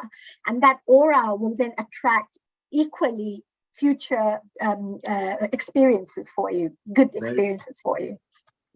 What a valuable piece of information, as well as very wise advice that you have given. And I would say, to add to what you have said in the last, you have to be in it to win it. You know, if you want to win something, you have to be in it. So you want to be a best swimmer, you have to jump into the water. You have to stop worrying or having fear that what if I sink? No. First, throw away that fear on the coast, jump into the water, learn how much you can sink. how you can come out of that sinking. And slowly but surely you will develop that endurance. Slowly but surely you will see that the help will come, as honey has always received some help from somewhere. And as she is mentioning, in every human being's life there are challenges, there will be problems, and that should not drag us down. In fact, that should become a challenge for us, that no, I want to come out of this, I want to make my life more pleasant and more successful. And that is what I see in Honey's personality, that she never give up, and she never get disappointed by the situation of the life, whether it is challenging or if something that she is doing and she is failing. No, she will try to find a way. She will try to educate herself. She will try to go contact other people to get the help and make it possible that not only her, but people around her also can enjoy that situation or that event. So that is what I Wow. enjoy being with you and our TIS team, this is Samarpan team, is now proudly saying that we have interviewed a Bollywood star also on our Oh, This Is no, I've never considered myself as a Bollywood star. But we consider you as Bollywood star, and we are very proud to have you on this platform in Swamiji's global family. And Swamiji himself has said, वो बॉलीवुड की actress थी, इसलिए उसको TV channel वाले कह रहे थे कि आप बैठोगी तो ही हम स्वामी जी को इंटरव्यू देंगे, विनस टीवी के लिए जब बात करते हैं तो. So that means Swami ji was saying that they wanted your presence. Venus TV was looking for your presence in order for giving interview to Swami ji. Otherwise, it could have cost more. So that part is going to come later. I think, but I was lucky again, because every time I see you, like with Shirdi Sai Babaji, Mataji, even when I went for Vipassana, etc., all these different things that I've had experiences. Again, with Swamiji, I've been having similar experiences, but very in depth, because I'm involved in it. I've had many this time. In the other ones, they're one-off, you see. Yes. This one is amazing. Yeah. So thank you for that. Thank you for asking such wonderful questions, Etendraji, and helping me to just go through my story, share some of these, my thoughts and ideas and my values and principles that I always believe that we are here because of Gurudev's blessing and our teamwork. Hitendra is not one person, or this job is not done by one person. It is because of our team and Gurudev's blessing. But our objective is to learn from one's life. And your story, your life has so much to tell us. This is just one cup of water from the ocean of your life. We are going to learn so many things. Let's move on the next question. May I just tell you one thing, because we're finishing off there. What Swamiji teaches us is to become soul conscious. So Yes. all things that we talk about how to deal with life, how to deal with things, etc., and the lessons we have to learn or experiences we go through, I think that if we follow the Samarpan path, we definitely will become a lot more soul conscious. And if we become a lot more soul conscious, then I don't think we would have to make that much attempt to try to do the right thing, try to do this, what is the right thing to do and what not to do. Something inside you starts guiding you very, very powerfully. So if somebody meditates regularly and for enough time, then that voice becomes very strong within you. So I would highly recommend that those people who are perhaps trying out Samarpan meditation as new members, if you do get any of these challenges in between, keep going, keep moving, and keep meditating. You'll come to a point where your soul will become much more awakened, and then it will start guiding you to do the right things in life and making the right decisions. So I just wanted to share that. Very beautiful. And that is creating the platform for my next question. But before I go on the next question, I want to elaborate a little bit on what you said by adding Swamiji's words. Swamiji says that we are brought up in the world and we are taught by our parents and our religious books that do this and don't do this, do this and don't do this. All this is trying to bring you close to your soul by doing and not doing, by selecting the right and positive and letting go what is not right or what is bad or what is not good for your spiritual progress. But here again, you have to be mentally prepared. You have to make choices. There will be a time that will come if you go and practice Samarpan meditation. This Himalayan Samarpan meditation is different from all other meditation that you see in the world, simply because these are the values. This is going to be transmitted to you in the form of subtle energy and not in the form of information that you get in the classroom or that you read in the scripture. Because of that subtle energy, you are going to feel that everything is coming from within. The message is coming from within that is guiding you, and things start happening in your life instead of you making an effort to make that happen. So you end up standing in front of the bookshelf, and the right book will come in front of you that is going to be helpful to you to be read at that time, and your question is answered from that book. That is the kind of things will start happening. Isn't that true? Isn't that true, honey? Absolutely. This is the right thing. Yes, because the universe starts working with you somehow. And there is some kind of an, if you imagined that we are in a computer game, let's say nothing's real, everything's just a computer game.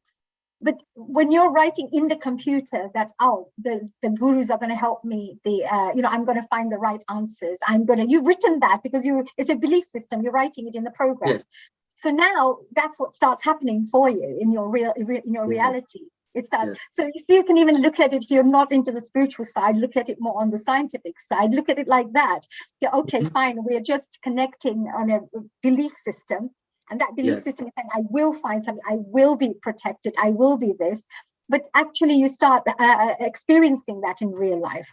So that is also a very powerful thing. And that's why Swamiji says, if you meditate for 6 months, if you're feeling imbalanced, you're going through a lot of challenges in life, then what you should do is just meditate for 6 months and don't do anything else, because everything you do will go all over the place, because you're making decisions with an imbalanced mind and, not with strong decision-making skills at that time. But after 6 months, you'll become much more balanced. Your brain and your thinking process will become clear, focused. And then every decision you start making will become, because that inner voice will start guiding you, do this, do that, do this, do that, and you'll start following. Or your frequency has gone to that point where those blockages have been dissolved. So the frequency is now resonating high. So you've got higher frequency. And that is what you're magnetizing. You're actually like a magnet, attracting that into your reality, into your life experiences. So very, very true. Yeah, that's why sometimes you'll find that if you go through a bad patch, it'll become more bad, more bad, more bad, because that energy that you're thinking and focusing only on the bad will keep giving you more bad. So as soon as you get that, try to think of solutions, try to think of something more positive, of how to deal with it in a positive way, so you don't have to get into that cycle. So yes, that's what I found. Yes. I will go and ask next question to you now. Please tell us how you came to know about Samarpan meditation or Baba Swami for the first time, and when did you accept Swamiji as your guru? Wow, this is such a beautiful question, a very good question.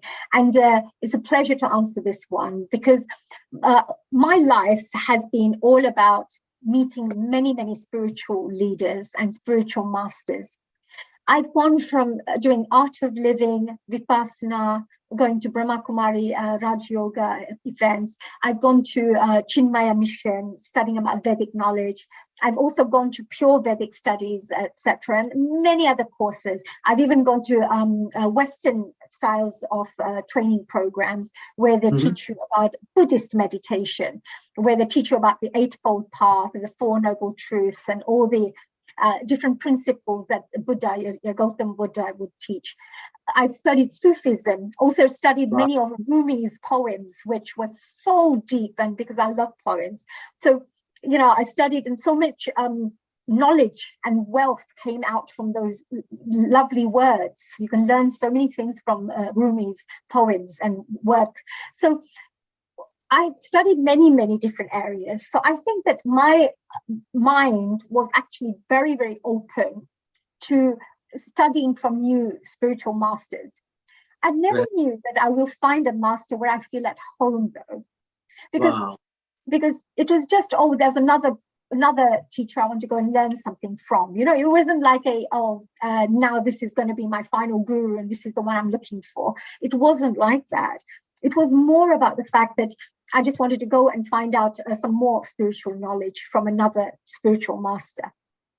So I had just been to a fantastic program, and it was a retreat in with Yogi Bhajan in New Mexico. So that was in Albuquerque. And it was a really fantastic course. But what I found was the most unusual feelings in that course. I started thinking of really negative thoughts. Now, I've always been somebody with very positive thinking. I've always had, if I think of something, I replace it with a positive thought, if possible, so that my mind doesn't wander in that direction, if possible, wherever possible. But with Yogi Bhajan, it was like always negative thoughts. He's just trying to brainwash us. Oh, I think he's just asking for money. The reason he wants us to say that is because he wants to sell his books, at his thing. Like I had all these terrible, terrible thoughts, which I feel terrible to share, but I had these really negative thoughts that kept coming up in my mind. But by the end of that week or whatever, they got cleared up. I didn't have so many bad, because I thought he's a really lovely man, actually. He really, he's giving such good advice and he's talking really well. And then he became soft again, so my mind calmed down. When I came back to London, I came back on a Tuesday, and my auntie, one of my very close aunts, who absolutely adored me, and I adored her as well. So she unfortunately has passed away now, but Gulab auntie, her name was. So she actually said to me, look, I've got a flyer here, and it says there's an 8-day Shabir starting from Thursday.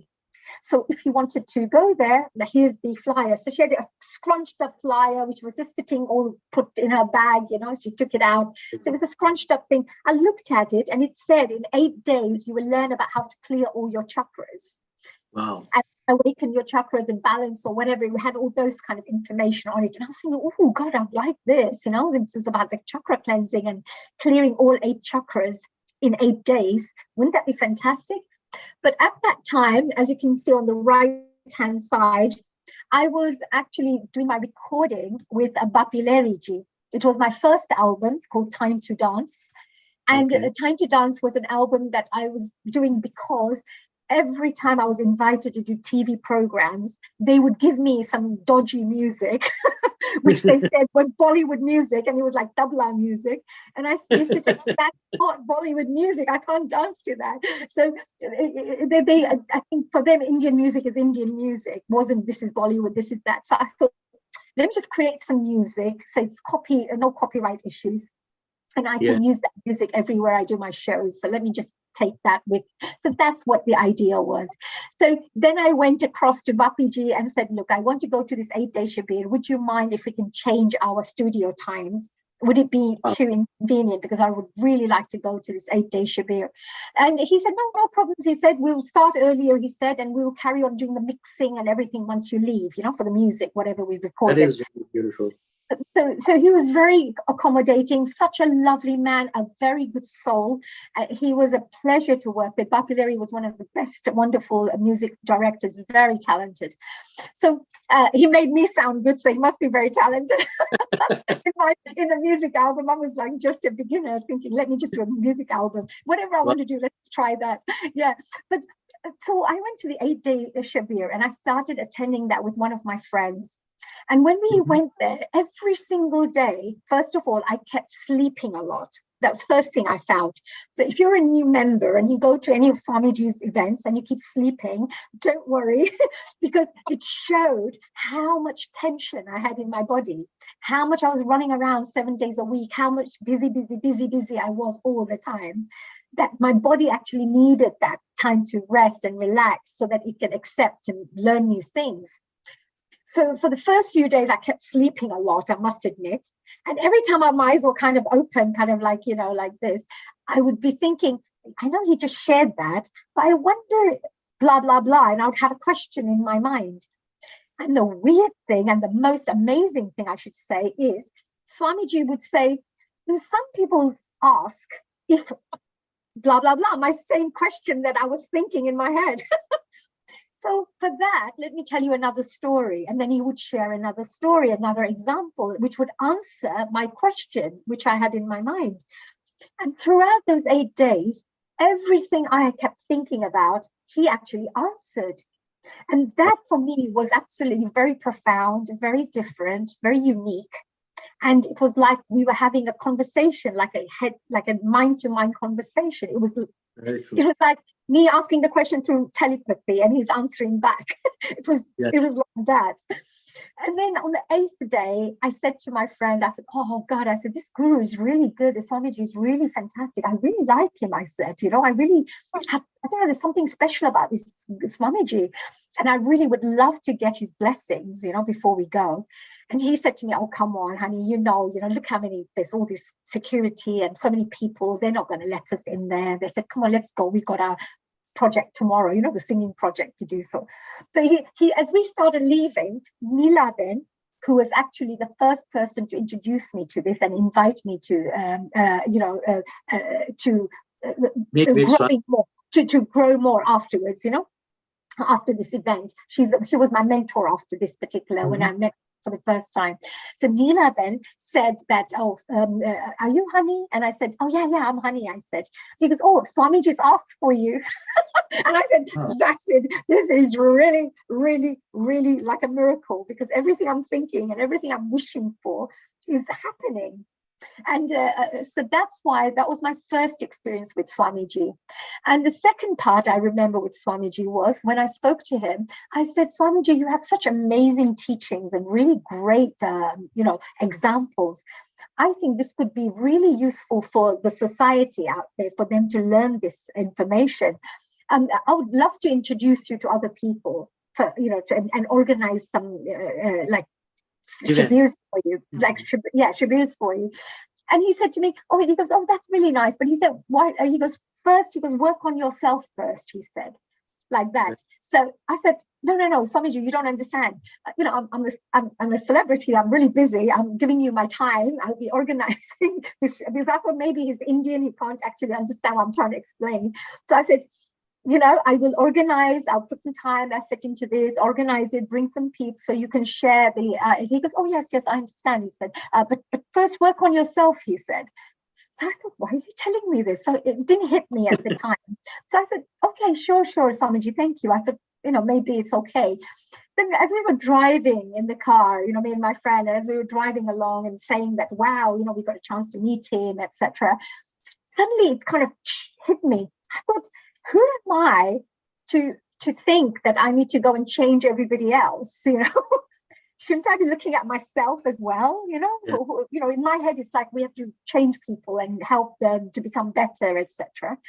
But I had never considered that I need to do that myself, because I was on a journey already, like that, but I hadn't yes. gone into an inward journey. So that's when it hit me, and that's when I realized, Swamiji has something quite important that he's saying here. And then after a few days or so, I remember Swamiji also giving me a call saying, oh, honey, what did you think about it? Did you think about doing the meditation? So I said, oh, Swamiji, I'm so sorry, but I'm so busy. I don't think I'm going to be able to find half an hour, for 45 days, because I just have so much going on with my projects, etc.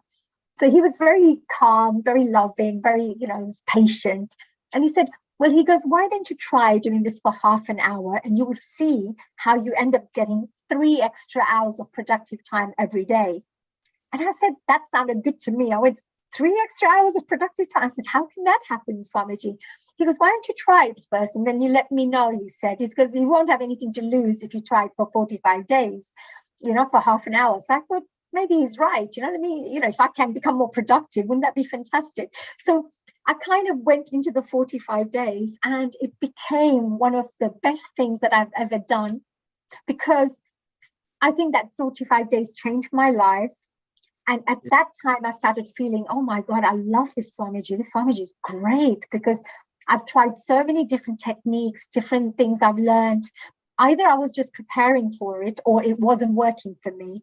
But this so many things were happening and I was experiencing so many things. For example, I would sit there and as I opened my eyes, I would look at someone and I could see their aura around them. And before, it was only reading a book about auras, not knowing if aura is real, but just believing that it is, but not knowing if it really is, But here it was like in front of my eyes, I would look at it and I said, oh my God, I see that lady's aura all the way around. I could see this blue light around her. And it was like and in one side it was jagged and one side it was nice and smooth. So I said to my aunt, I said, Auntie, I know we're meditating together, but if you don't mind me saying, I can see this thing around you. And I shared it with the group. And she said, that's so amazing. She said, because she goes, I keep getting migraines on the right side of my head. She goes, I've got a problem with my right kidney. And I've also got a problem with my right hip because they were talking about getting the hip replaced. Wow. So all the places I could see the jagged things was where those areas were. Mm-hmm. So I, through my meditation, I started connecting with this other invisible energy, this other invisible force or some higher sense that I started developing all of a sudden. And I'm not saying I see it all the time. It just happens by itself whenever it does. But I used to then later on see it around trees as well. I could see the auras around trees as well. It's so beautiful. The trees look so stunning. They look like in a movie, like when it's enhanced.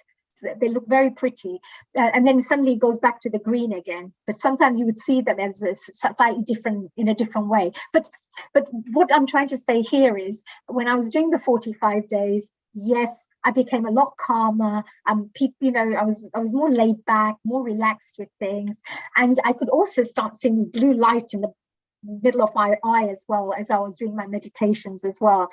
It's not important. So even if you're meditating and you don't see these lights, it doesn't mean it's important. But I could see it and I could feel a pressure on my third eye when I was meditating. Mm-hmm. So these are the kind of experiences I started having, and real life ones. And that's what kickstarted my whole journey with Swamiji. And it was an amazing journey because being a dancer, you are very disciplined as well. Once you do something, you do it well. You don't just do it for the sake of it. You will try to do the best you can once you take that on board. So then I started meditating every day. I started, taking it a bit more seriously. I started reading all Swamiji's books and, listening to his shabirs. Started trying to learn Hindi so I can understand it better because I couldn't understand Hindi very fluently before then, except just the Bollywood songs I would listen to. So I would kind of know some of the words. So things like that. So as you can see that Swamiji, I think he is somebody very special. And because I've never heard of any Swamijis or any spiritual master who would teach you about the Sahasrara chakra and about the crown chakra. I had only come across many, many different spiritual masters who taught you up to the third eye center of clearing your third eye chakras for people who believe in the chakra system. So here he was talking about the crown chakra. And when I was running the East London Center, I went and spoke to Swamiji. I said, Swamiji, I'm thinking of, I said, how do I do a center? I said, how? He goes, you just start one. So I said, there's hardly anybody who's doing this. I said, there's only about a few of us. He goes, well, because it doesn't matter if there's a few of you, start your center with a few of you. And we did. And from there, it grew up to around 30. At one point, we had about 30. And then we also did one session for kids, for children as well, a meditation for children, where we taught them about values and other things. And then we would teach them a little 10 minutes meditation for them to start learning to meditate, etc. And I remember this little child, her eyes were closed like this, and she would keep putting one eye open like this, and she would do this. And I'd look at her, and she's a little one, 5-6 year old or so. When we finished, I said to her, I said, oh, I saw you opening your eyes. What happened like this? And she goes, oh, I kept on having all these ants crawling on my head, she said. And she goes, I was trying to find them. And she goes, I couldn't see any. So that little child was actually connecting to the energy. Experiencing the energy, the tingling sensation. Yeah, so she was saying, I kept looking for those ants, and she goes, I couldn't find them. They were on my head, she said. so, so I've had a very beautiful introduction to Samarpan meditation, actually. And I should say a very big thank you to our wonderful Neelaji, you know, the late Neelaji, because she's the one who supported me after then. Like, she would just phone me up, how's it going? So I learned from that side that if you have new members joining, somebody like Neela Ji was very good for me, because she kept in touch with me over the next 2-3 months or so. It helped to ground me, get me into the habit, help me to understand about the process and everything. And then she didn't have to do so much after then. But that 3 months was very, so I think even if we were in the future having new members joining, it would be very useful, I think, to give support to help guide them, or have a buddy, you know, like a buddy to contact, like, oh, why is this happen? Very true. So we are going to do that, by the way. We are going to do that, and I have good news to share only at the end of the program. If you stay with us for the entire program, we are going to give that gift. By the way, currently that 45 days deep meditation practicum or Gahandhyan Anushthan is going on at the Dandi Ashram near Navshari, Gujarat, India, where Swamiji is living right now and doing the meditation in isolation. And hundreds of sadhaks, probably thousands from different part of the world, are staying there, and they are taking advantage of the presence of Guru energies and enjoying those 45 days that Hani is talking about, that changed her life, that pushed her into her inward journey from the outward journey. And what she is mentioning about Neelaji, who is no more, moral support or buddy system is very, very powerful thing during that 45 days, because you are experiencing new experiences, new anubhutis, new vibrations, new things that you never experienced before. Like that young girl who says that something tingling over my head, and I don't know, I can't see, I cannot touch, the kind of things. So you want to understand what you are going through. You need somebody who has gone through that journey and trying to explain you and trying to clear your doubts and trying to hold your finger and bring you through that inward journey, the inner journey of your soul through that path. We are going to provide that kind of support after Mahashivratri, and we are going to give you a introduction session with the help of Haniji and through this program. So stay tuned, and we will bring more details for that. But I want everybody to look at the journey and experience of Haniji. She has been brought up in a very beautiful family. She has that benevolence and giving heart and sharing love kind of personality. And she was always in the rush of, whenever the opportunity comes, how can I be helpful? How can I give to others? And that is how she ran to Swamiji, and she was offering that, Swamiji, I can introduce you to these people, and Swamiji, we can do this and that. That is the way Hani is always, you know. But Swamiji is telling her, hold on, put the brake, take pause, and go inward. Swamiji mentioned also that if your capacity to lift the weight is only 5 kg, and you suddenly get excited looking at so many people and think that I can lift 50 kg, that is the vibration of collectivity. That is the energy of collectivity, that you get so charged up, so fired up, that you want to go and do this. You want to spread this happiness with other people. And Swamiji always try to say, first do 45 days meditation. That is what he told me also. I don't want you to go and promote anything to anybody. First, I want you to invest in yourself. Go back inside you. Try to get in touch with your soul consciousness, and then slowly but surely hear the voice from within. Whatever is coming from inside, that is the right thing for you, not what I say or somebody else say. That is the powerful message from Swamiji. In her journey again, she went to all the way New Mexico to meet Yogi Bhajan. What is this telling us? She has been brought up and living in the show business, in the people around her who are always outward looking. if you have to reach to such a divine personality of a guru, a energy entity, then you have to be washed out. You have to be prepared to receive the energy. And that is what exactly happened. When she went there, she had a lot of negative thoughts and doubts and everything, that these people are this, these people are looking for money or trying to sell these books and blah, blah, blah. But by the end of the retreat in New Mexico, she came out of those doubts. She came out of those negativity, and she was prepared, as if the soul has taken shower and is ready to go and meet her Paramatma, her God. That is the kind of energy I see in her story. And this is what Swamiji says, that God always prepares you to be for your next level where you have to reach by going through the experiences in the life.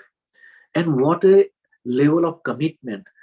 She is listening to her soul. Look, she was doing one of the best album with one of the best musician from India, from Bollywood, and she did not make any excuse like you and me, that, oh, I am doing one of the best thing, I will not get opportunity to be with Pappiji. We will do that kind of excuse, but she did not do that. This is what inspires me, that when she is listening to her soul, when she is focusing on her spiritual journey, that stays in addition to what her routine is, in addition to what she is doing. And even today, let me tell you, for this program, we had meeting with her. She was giving me time by staying awake 2 o'clock, 3 o'clock at night, and giving all this information, interviews and preparation. That is the kind of soul we are dealing with. That is the kind of soul we are talking to. And that is where I see why Guru like Shiv Kripanand Swamiji would call her through Nilaben, that I want to see that girl, honey. You see, this is the quality of your soul. This is the quality of your soul. This is the consciousness that you are carrying. And that is the reason why, even though today Swamiji is sitting inside in Gandhian Anushthan and Dandi, he is bringing this energy of love through her in this program to inspire all of us, that if Honey can do this with such a busy life, why we cannot do it? And don't trust anybody. Trust your experience. Trust what you feel inside, how you felt. And her experience of opening up of the third eye and seeing the aura of others, that is what made her feel that I probably reached to my home. This is what Swamiji says, Maine mere Paramatma ko pa liya. I found my God. You cannot realize God unless and until you realize yourself. Atma समाधान, आत्म साक्षात्कार के बगैर परमात्मा का साक्षात्कार नहीं हो सकता. You have to realize yourself, you have to realize your soul, then only you can realize God. And that God was not invisible, that God was somebody like Shiv Kripanand Swamiji standing and sitting in front of her, talking to her. This is the power of consciousness. This is the power of energy. This is the power of subtle Guru sanskar, subtle Guru values that is coming from Himalayas in our life, in the Western world, through a living Guru like Shiv Kripanand Swamiji. And that is what is changing the life of not just Haniji, myself, and people around here, but millions of people around the world in so many countries. You can open up your heart, open up your mind, and try to learn more from the next part of this story. Wow, what a fantastic summary that you've come up with. Wow, it's amazing. And look at this, I forgot to mention to you, something very special happened. On that last day, when I met Swamiji on the 8th day, I had my lucky a draft CD in my bag. So when I left Swamiji, when I'm, on the 8th day, and I said, thank you, lovely meeting you and all the rest of it. Yeah, I said, oh, Swamiji, before I leave, I have just recorded this CD. I said to him, I said, I would love to have your, blessings for it. So I showed him that, and he did something, he does with the things. And he goes, there you go, all blessings. He goes, Ashivat de diya, like that, or whatever he said that time. But actually, what ended up happening was I worked on my next project, which was the Bollywood workout project. And the director of that project, he worked with Jerry Halliwell, the Spice Girls. So I was working with some really great directors for this. And just the marketing budget was £200,000 for it, like advertising budgets and stuff. So they were like really working on a good project like this, but they were stuck because they don't have any music. So they said the music licensing is too expensive. They said, so they're going to have to give me those weird, those weird tabla music. Yes.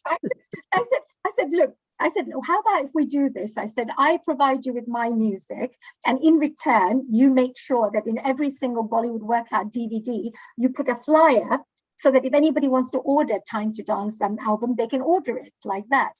So they said, oh, that's fantastic. That's a nice barter system. We did it. Win-win situation. Yeah, win-win. But that blessed CD went off into that Bollywood workout thing, and we ended up selling 40,000 DVDs in the first week. We went to number one in the fitness charts. and you can imagine what happened with the sales as well, with the music sales, because it was only meant to be for fun and for as a hobby and just there. And later on, it became like a ZTV, number one music, and like so many other accolades started happening afterwards. But what I'm saying is sometimes the blessings you get from the higher energies, and I'm not saying that it'll just happen with no effort from your side. You have to go and take the action as well. You have to go and do the work as well. But that extra energy that you get from the blessings will help you to double, triple, quadruple your success from whatever you're going to be achieving back. Maybe even thousandfold sometimes, that you may not have been successful, and suddenly, because of his blessings, it has become successful, So, so I just wanted to say that for me, my dancing career, my spiritual journey, my music, my fitness videos, everything, it has all started with the blessings of Swamiji as well. So I will always be grateful for guidance and that inspiration that yes, someone's looking after. One thing I like to say and observe, and through this program I always try to teach people to see good in others, and there is so much good to learn from you. The quality of gratitude that you have is connecting Guru's blessing with your success. You see, God's blessing with your success. This is very powerful. It takes very pure heart, like the title of your Swamiji's songs, Pure Gift. It takes very pure heart of one to express the gratitude. Unfortunately, we are so egotistic in this world that any success, we want to label it with our physical body's name. This is mine. This is me. This is I did it, so my name has to come, But the day we start surrendering, the day we start connecting with the divine energy and trying to show our gratitude with the divine, our success that was supposed to be 100% will become 400%. If the DVD were supposed to be sold only 10,000, became 40,000. You see, this is where we have to count the blessing. This is where the day we start having gratitude in our life, most of the problems and pains will automatically disappear from our life, Yes, I admire that quality of yours, honey. Oh, you are also you pick out such wonderful points, I have to say, Nendraji, such wonderful points, which are, I think, we don't see in ourselves. When somebody come and bring that, then only we realize. But for my audience, I always try to listen to the story of our guest and try to bring such highlights that look, so many beautiful things to learn, so many positive qualities to absorb from this personality and accept. So that is what builds our personality, and this is what we have done throughout our life, right? From childhood, we read books, we met different people, we learned somebody's story or autobiography, and then we tried to take that quality and practice it. Unless and until whatever you get, you don't practice it, it is in the dream state. You will always be dreaming. You will never be living in the reality. You want to apply what you learned and what you got inspired by in the practice. Samarpan meditation is all about the part of practice. It is not part of knowledge or dreaming. Well, do you know that what you just said just now reminds me that, look, knowledge is in power. Applied knowledge is power. So, it's whatever you're learning, etc., but by applying. And second thing, what has come up for me here, from what you're sharing, is I remember Swamiji teaching us and just sharing this example with everybody, that if you go and dig for oil or for gold, let's say, or oil in one part, and you go, oh, there's nothing there. Let me go to another one. Let me go to the third one. Let me go to the fourth one. You're never going to get oil, because for oil, you have to dig deep enough to the right place and then wait for it to come through, right? The oil. Yes. So he goes, the only way you'll get the oil is by staying in one place and then really going down, deep, and then getting to that point. Very. So I always remember that, look, once you've found a practice or a technique or a particular path that's good for you, which you feel at home with, which you have now accepted that I like this path, it's working for me, and I've seen changes and I've seen actual results with this, practical results, then it became my path after then. But then I always remember as well that, look, you have to stick to one thing. When something goes wrong, challenges happen, don't be so fickle and leave, thinking, oh, this is not working. Stay on the path, keep going, because there'll be a time when the actual oil starts coming out.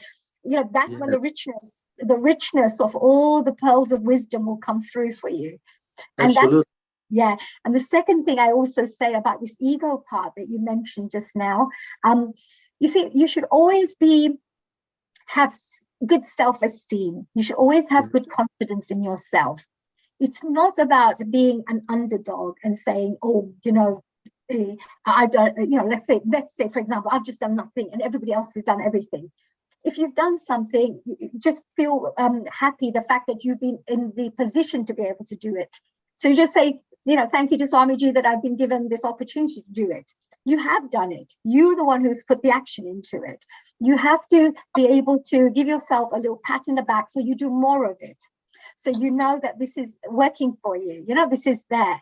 So I say, especially to youngsters, that no, sometimes it's good for you to feel that, look, I've done this, I've achieved this with the blessings of my Guruji who's helped me, but I've taken the steps, I have taken the action, I've taken the initiative to make it, to take that action. You have to work on it.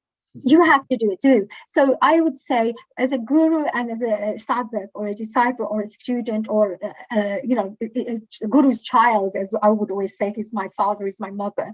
But as a child, it has to be from both sides. The guru will continue giving you all the blessings and everything, but it's our duty to take the action. Other way around, if you take the action, don't just say it's you, because it's your Guruji who's giving you the blessings as well to help you do more of what you're doing. So have to see it both ways. So the reason I'm saying this, sharing with that, because a lot of people think that without you taking the actions, if you're being inspired, or if you're getting like in your meditation a thought that I should be doing this, but you don't do it. Sometimes you're getting higher energies trying to guide you to go and do something positive, to just help someone or to do something. So if you take the action, many good things will follow after then, because you worked with the divine guidance. That's I just want to share. Oh, and the final thing I want to say, there's a difference between some people say that this organizations like this could end up looking like a cult. Sometimes you have American cults.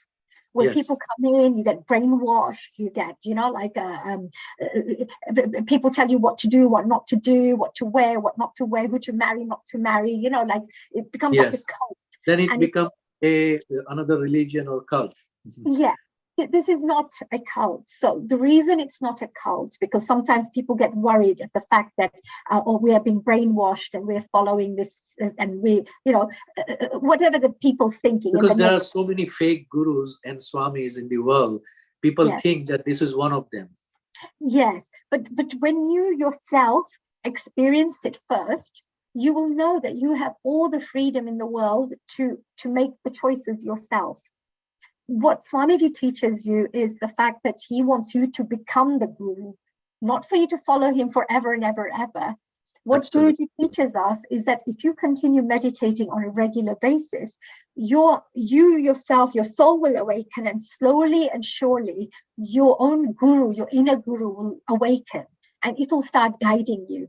When you don't actually need, only to go to higher gurus. Your inner guru is important, so you can start guiding others as well along the way afterwards. So he wants you to become the guru as well. So this is not a cult. This is somebody who's giving you all the freedom to grow in your own way and in your own level and in your own time, whenever you want to grow. Some people grow just like that in a year, and some people may take 10, 15 years for them to grow to a certain level. It doesn't matter. It's not a race. It's your own individual spiritual journey. Yes. Very beautiful points you have brought, and that reminds me some of the proverbs that I learned in Gujarati. Like when you were saying that you have to do it, I remember what I learned from my father saying, "Jat vagarni jatra nakami," meaning that if you want to go to pilgrimage, you cannot send your son or daughter or mother or father and bring the good blessings for you. You have to go yourself to have the darshan or viewing of the God or that divine place, to absorb the energy. That is the first thing. Second thing, you said that this is not cult, and I remembered જ્યાં સાધુ હોય ત્યાં લૂંટારા ભૂખે નહીં મરે, meaning that wherever there are divine entities or good saints living, those who are thugs or those who are fake saints, they will never be hungry, because in the name of those goods, the bad people or bad gurus or swamis will keep their living going on. So you have to be very alert. And Haniji said very beautifully that here the spiritual progress is all your own. It is not somebody else's. As we were talking throughout her experiences, that our religion or outer knowledge books are telling you do this and don't do this. It is the yama and niyama of Ashtanga Yoga. But when we are practicing meditation, it is taking inward journey. It is diving inside you, and you have to have very clear focus from outward to inward journey. Only after having that inner voice, inner guidance, you have to start your journey further. Otherwise, Swamiji says, stop at 45 days, don't continue, think that I am not your guru. I am not meant for you, because every human being, by the time they were born, they had somebody assigned as their spiritual mentor or guru, who will be guiding them to go and make them feel home, who will be guiding them to connect with the divine energy of God or Paramatma or universal consciousness. It is destined. So Swamiji say, if after 45 days of practice with Himalayan Samarpan meditation, you don't find that answer from within, stop there and start looking in the next direction around you, that where is my guru, where should I find that connection. Don't stop. Like Hani was with so many gurus and so many paths, and she went to different places, and even today she was there with Sri Ravi Shankar, I believe yesterday also. She is connecting with so many gurus and energies, but she is not stopping her inner journey. Once you become soul, everybody is yours. Once you become soul, just like God has this entire world as his own family, you start feeling the same way. World is my family. Vasudhaiva Kutumbakam. So that is the power. I want to add one more thing. Many people have questioned that how would I know who is my guru, or how would I reach to my guru, and how would I become guru one day? So Swamiji gives a ladder of spirituality. He says that find out where do you stand on your spiritual journey as a soul, not as a person, not Hitendra Rana or Hani Kalaria, as a soul, Atma. Okay, you close your eyes and you find out, do you believe in one God or one source of faith, or you are believing in multiple? If you believe in too many gods and goddesses and different paths, then probably first thing in your progress is needed is focus. Come to the one level of prayer or faith, because that will stop wasting your consciousness or energy into different places. Because if you start calling that Ambama, Sai Baba, everybody come and help me, and I'm going into the ditch, they will say that, okay, she is calling Sai Baba also, so I don't have to worry. Sai Baba will take care of her. So try to focus on one. Try to focus on one. So if you were at the multiple faith, multiple level, as your faith level or worshipping level, that is the lowest form. Next level is you are believing and worshipping only one. Let's say somebody believes only in Buddha, only in Jesus, then they are better than those who believe in multiple gods and goddesses. Okay, this is initial level when you are only intellectual and you don't know everything about soul. I am talking about initial level. Next, you believe in only one, then you will reach to a place that you will come across a enshrined guru or samadhist guru, one who has lived on the earth and he is no more. So there is a teaching or there is a path that he has left for you to reach on a spiritual level. These are the ascended masters. These are the people who lived on the earth. Sometimes it is shamans in the Western world or in Africa. These people have left some sort of practice for you. You can follow that and you can go to the shrine of that god or guru or master or shaman or ascended master and pray, I want self-realization. Please bless me with the self-realization. I need my own self-realization. Those enshrined guru cannot help you to be awakened, to be enlightened. Your kundalini or life force cannot be awakened by the non-living person. It is like a candle. It is like a light. It has to be burning with the fire. Then only you can catch fire with it. Okay. So you want to enlighten yourself. You have to go with the enlightened living person, living guru. And when you make a prayer to somebody who is an enshrined guru like Shirdi Sai Baba, for example, or even Jesus Christ, he is an enshrined guru for me, as per the understanding of consciousness, okay, because he lived on the earth. Then you go and pray to Jesus, Buddha, or Shirdi Sai Baba, I want enlightenment. I want self-realization. Please connect me with the right person or right guru or right energy. You will end up being to that person who is living, who is enlightened. And just by sitting in front of that person or listening to the discourse of that person, the energy or living consciousness is flowing in the environment. Your soul, your kundalini will be awakened just by listening to those words. That is where the resonance part comes. That is where the connection part comes. That is where the kundalini awakening part comes.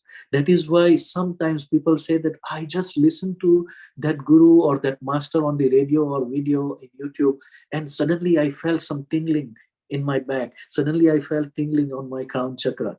This is the power of it. But Swamiji says, I already came in your life and you have accepted me as a living guru and your kundalini is awakened. You have felt it through the tingling vibration or warm vibration as a cleansing process or cool vibration as the good state of your consciousness. Now, don't stop there also. You don't have to hold my finger. You have to go more inward. As she was saying, Honey was saying, dig, dig, dig inside till you get the oil out of it. You have to go inward and try to identify who I am. When people say I am a holy soul, I am a pure soul, this is the stolen words from Guru or from the scriptures. No, who am I? I want to recognize my own soul. I want to realize my own soul. This is the time of the spiritual opportunity all around the globe, where so many souls are moving into the spiritual journey. The vibrations of the collective consciousness is rising above and the earth vibrations are going high. This is the opportunity for you and me and many other souls to get enlightened, taking advantage of such a living guru or the Mangal Murti or living energy statues that Swamiji has gifted us, so that in his absence also for next 800 years people will be able to go and ask for such living enlightenment. Okay. By Absolutely. doing this, one day you will be guru of your own. Your soul will be your guru and it will be guiding you for rest of your life. Then you don't need any guru, whether enshrined or living. You don't need any murti, any temple, any god, any goddesses, because your soul itself become Paramatma. This is the stages of spiritual progress. Wow, Hitendraji, that's lovely, to share that lovely thing. When I say to people in a very simple way, I just say to them, your consciousness levels will start rising when you do the inner journey. Yes. And it'll be like if you've got a 7th-floor building, for example, if you're sitting on the 1st floor or the 2nd floor and you look outside the window, you'll see a certain amount outside. But as soon as you go up to the 7th floor, you will see a lot more in the surrounding areas. If you're getting somebody coming, like there's some wrong people coming to you for some danger, you'll be able to see it in advance and make quickly some solutions straight away, so that you don't have to go through that terrible thing. So your consciousness levels, when they start growing as you're on a spiritual journey, will help you to start living your life in a slightly in higher dimensions, as I put it, in a higher level. You'll be able to see much more of how life is moving. If you are getting hurt by somebody, you won't be saying, oh, look what you said to me. You will see and say, what did I say that they came back and treated me like this? What did I do actually? You'll look into deeper levels and be able to make the right decisions. So that is very important, yes. So if you go on a spiritual journey, that's the reason you then don't become, you don't segregate, you don't start saying this is better religion, that's not very good, and this one is okay, and you don't do that. You just integrate, because when you look from the top, you'll think, oh, they're all one anyway, they're one community. Very, very true. And one of the proof I say that you became guru or you became a soul is you won't discriminate between people or between things. Everything is samabhav, equality. Everything is on the same. Good and bad is also acceptable. Right and wrong is also acceptable. People's mistakes are also acceptable. And there is constant flow of joy, love, peace, and harmony from within. It is a unity consciousness that is flowing. And we have very beautiful prayer by Chitra Bhanu.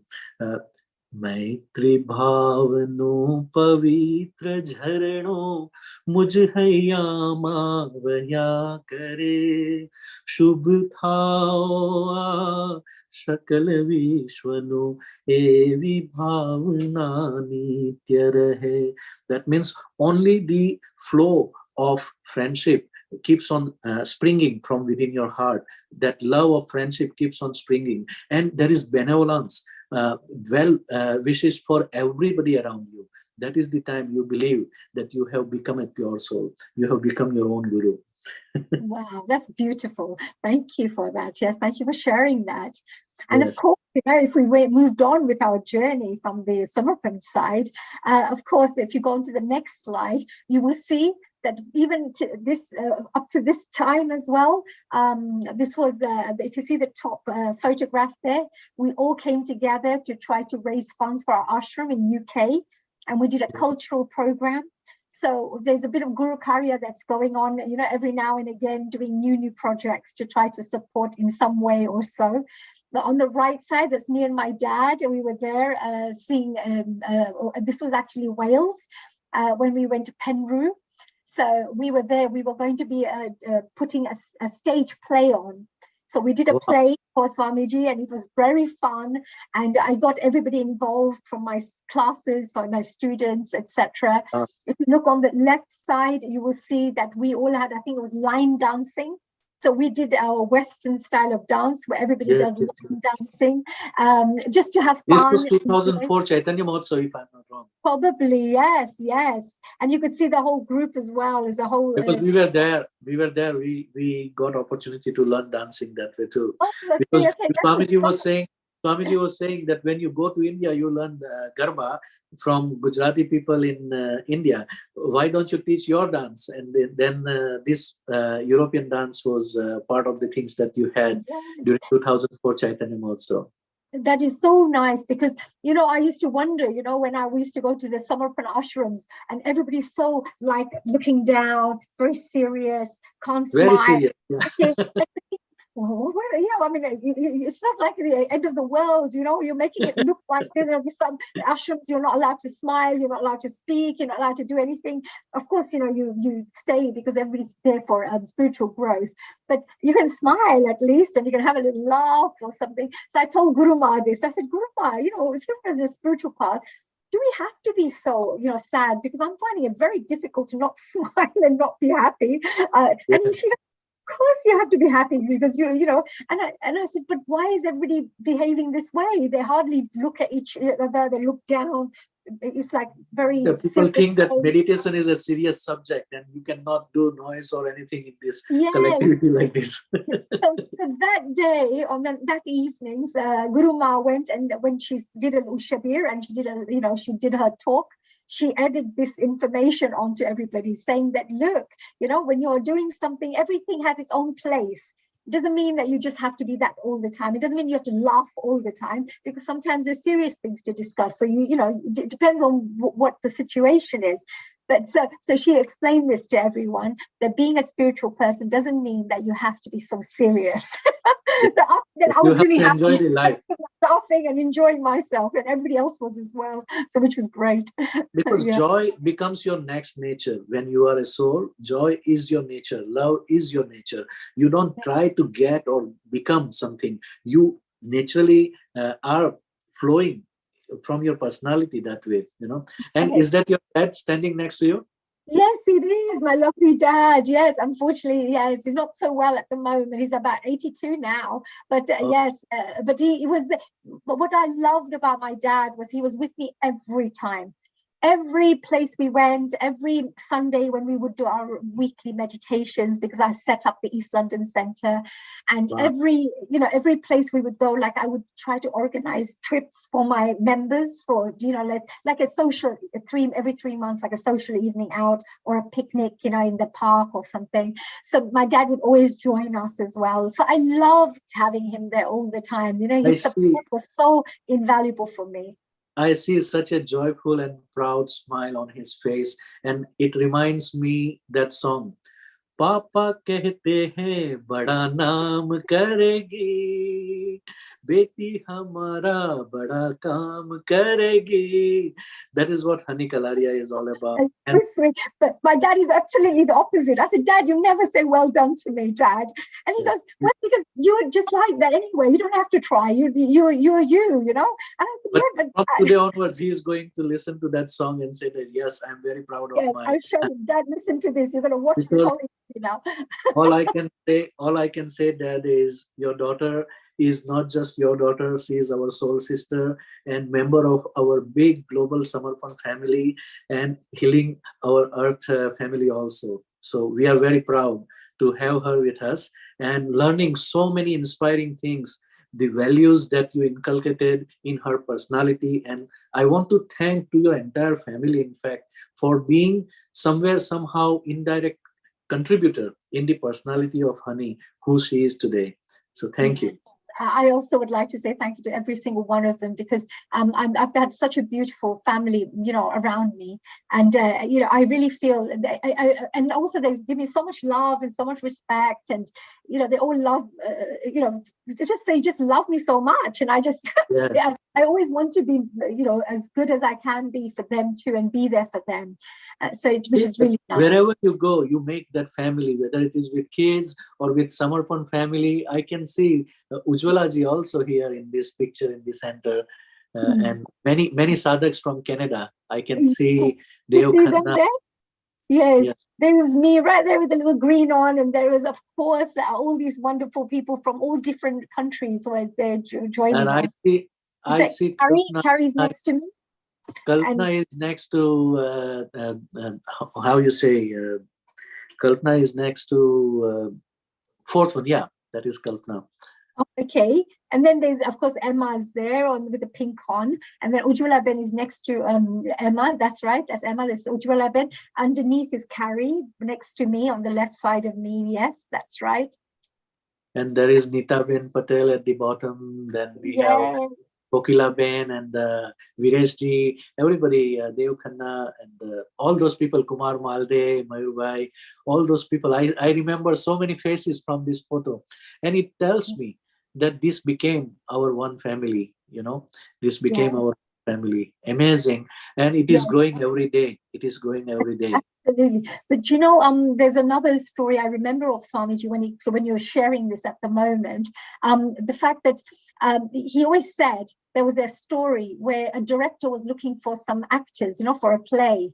And what he did was he called everybody onto the playground and everybody came along, and every hour he just would give them one move and say, can you do this move and just hold? And then he goes, do this move and hold. Freeze. So he would make them freeze every hour. And people started thinking, what's this going on? They just left, one by one they were leaving because they're thinking there were 200 to start with and only one left. Yeah, there were about 5 left. I think 5 left at the end. And those 5 that were left, the director said, that's it, you've all got a role in the play. And they said, but we didn't do anything, we just stood. And they said in the actual play, whenever somebody does any of the acting, the other actors have to stand still without moving and stand like statues. So he wanted to make sure that they have the ability to stand as statues for all throughout that play. That patience is the most important thing that we have to learn. In fact, in life also, if we develop the patience, then a lot of things will become a different quality of personality.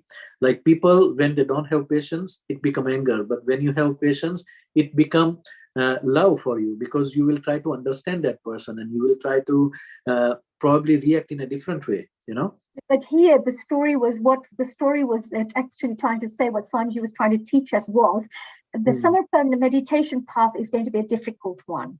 Just because you're told just to sit there and do half an hour of meditation doesn't mean that that's all you're doing, because there is something going on behind the scenes that is developing for you. Very. You're not clear of until you reach that point when you will know why you had to go through this training for this.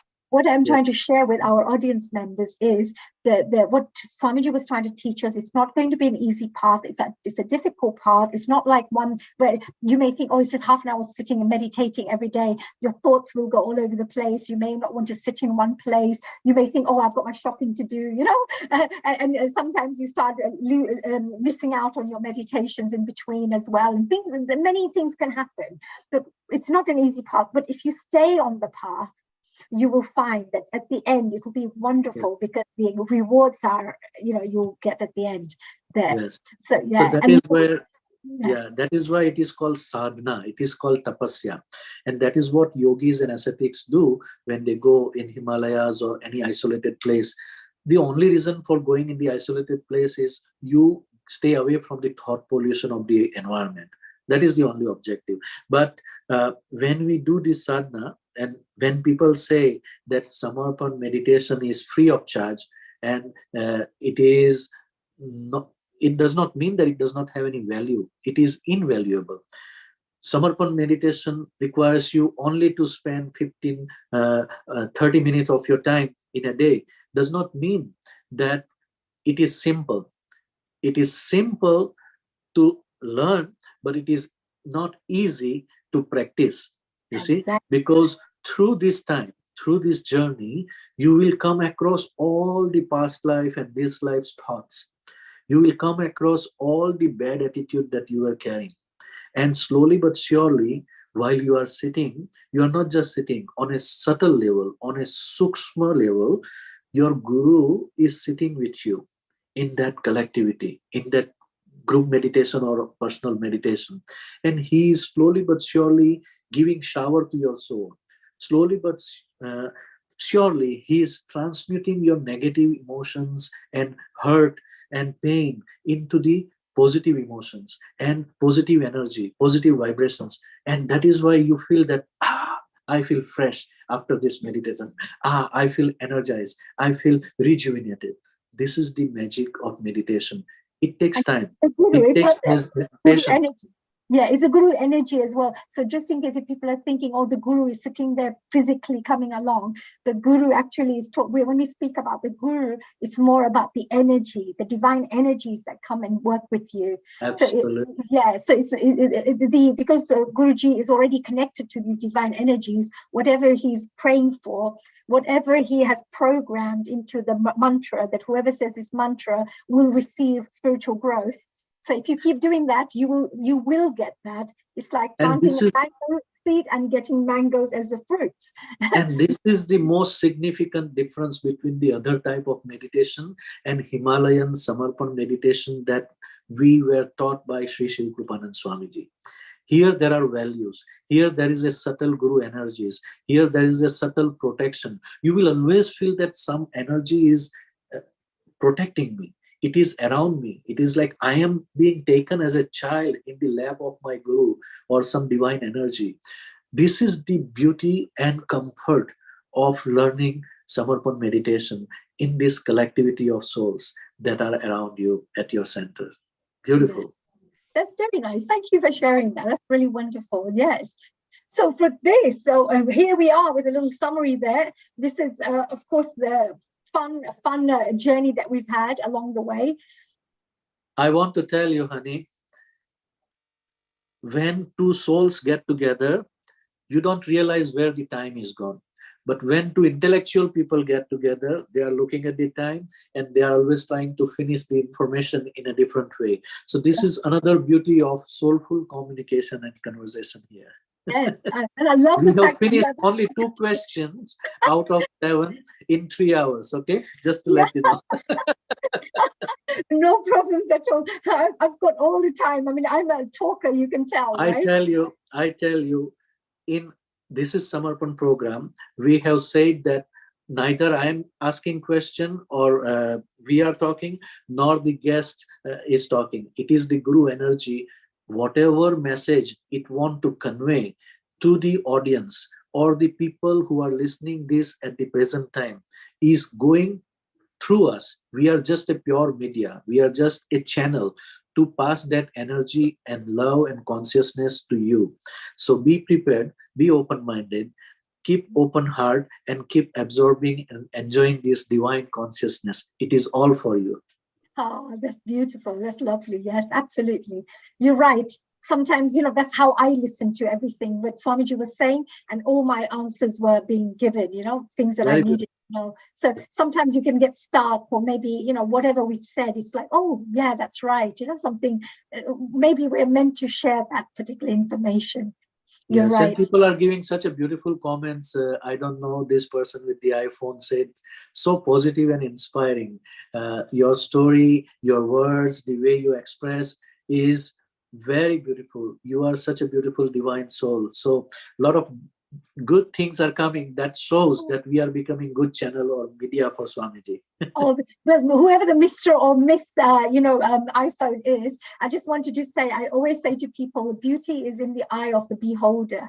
Whatever's in you is what you will see in others. So there must be that you have a lot of divine qualities that you're seeing all the goodness in others. And this is the law of attraction. We are attracting each other. We are trying to enjoy the collectivity of soul here. And we are like-minded people. Our interests are in the divinity. Our interest is in the spirituality. That's why we are connecting on this platform and watching this program. Thank you for joining us today. Let's go next question. Wow, this is going to be a fun thing because you, I know, must have traveled to India for probably more than 20, 25 times. I don't know how many times, but did you attend major events? 30 times, my goodness. I think it feels like over 30 times, because over 30. Sometimes I go from Guru Purnima, then I stay behind, then I go to maybe Chaitanya Mahotsav and stay behind for the international retreat as well, so. And I remember that Guru Ma used to always say that, from all the people from around the world, they said, honey, we'll be there. Yes. And another person, another yes. soul sister of mine, Vinitha, was always there. She was another one. You and Vinitha were always there. And even today, I see her whenever possible. You guys attend the major functions and try to enjoy the Guru's proximity. So tell me, did you attend major events like Gahan Dhyan Anusthan that is going on right now, Guru Purnima, Chaitanya Mahotsav, international retreat, or do you have any special memories with the Guru proximity? Please share those photos and memories with us. Yes, so if we go on to the one after this, yes. So now I don't, this Baba Dham, when we went this, you know, my journey was right from the beginning, as you know, when there was nothing. There was no ashram, no retreat center. There was only Dandi, you know, there's a seaside and there was space. Yes. And they were looking to put something together, you know, like a little retreat center. And it started with a small thing, then it became a building, then it became even better. And now you have a beautiful place there. And within 20 years, for something to transform, not just one ashram we're talking about you know, probably 15, 16 ashrams around the world that are being set up at the same time within the 20 years, which I think is, again, very miraculous. But here, when we first joined, as you can see, something is being built. The house was being, the Baba Dham was being built at the time, especially with Swamiji's home. It was being done by the sadhaks. One thing I do remember here, I have to share with everyone, which is quite interesting. I'm one of those people who used to take photographs all the time. I kept taking videos and I would take Swamiji's photos. Actually, I found so many of our photos, mine with Shaswati, with Guruma, with, you know, from a long time ago photos. I found them when we were, but I just didn't have enough time to scan and put it all together. But no problem. The beautiful thing was I saw them all and I brought back such beautiful memories. But what I remembered is I had a video camera and somebody came to me and said, "Excuse me, would you mind if you didn't film like that?" He said to me. And I went, because I'm like a little naughty one always. So I went off to my daddy, as you would say, Swamiji, is it okay if I filmed? Because if he says yes, nobody else can say anything to me, you know. So Swamiji said, Guru, like that. So nobody said anything to me. But guess what happened? It switched off by itself. Wow. Oh, the recording, I had a video camera, you know, at that time you hang around with those handheld video cameras. Yeah. It switched off. The battery just went off by itself. The battery switch just went off, meaning that, you know, I had to recharge the battery. But meaning that when it's not meant to happen, it happens automatically.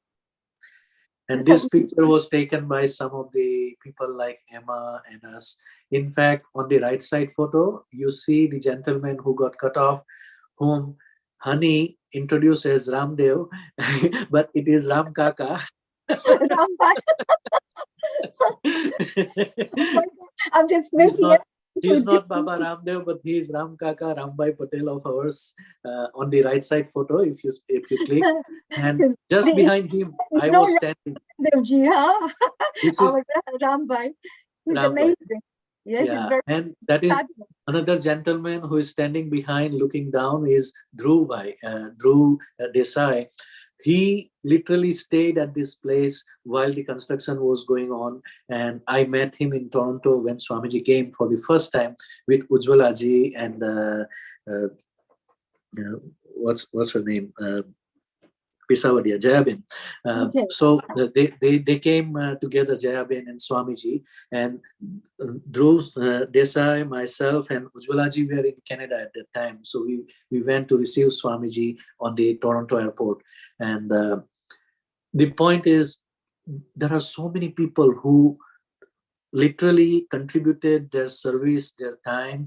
In fact, Rambhai donated their family land for the construction of Swamiji's first home, which is Baba Swami Dham that we created built in Mogar near Navsari and between the Dandi Ashram.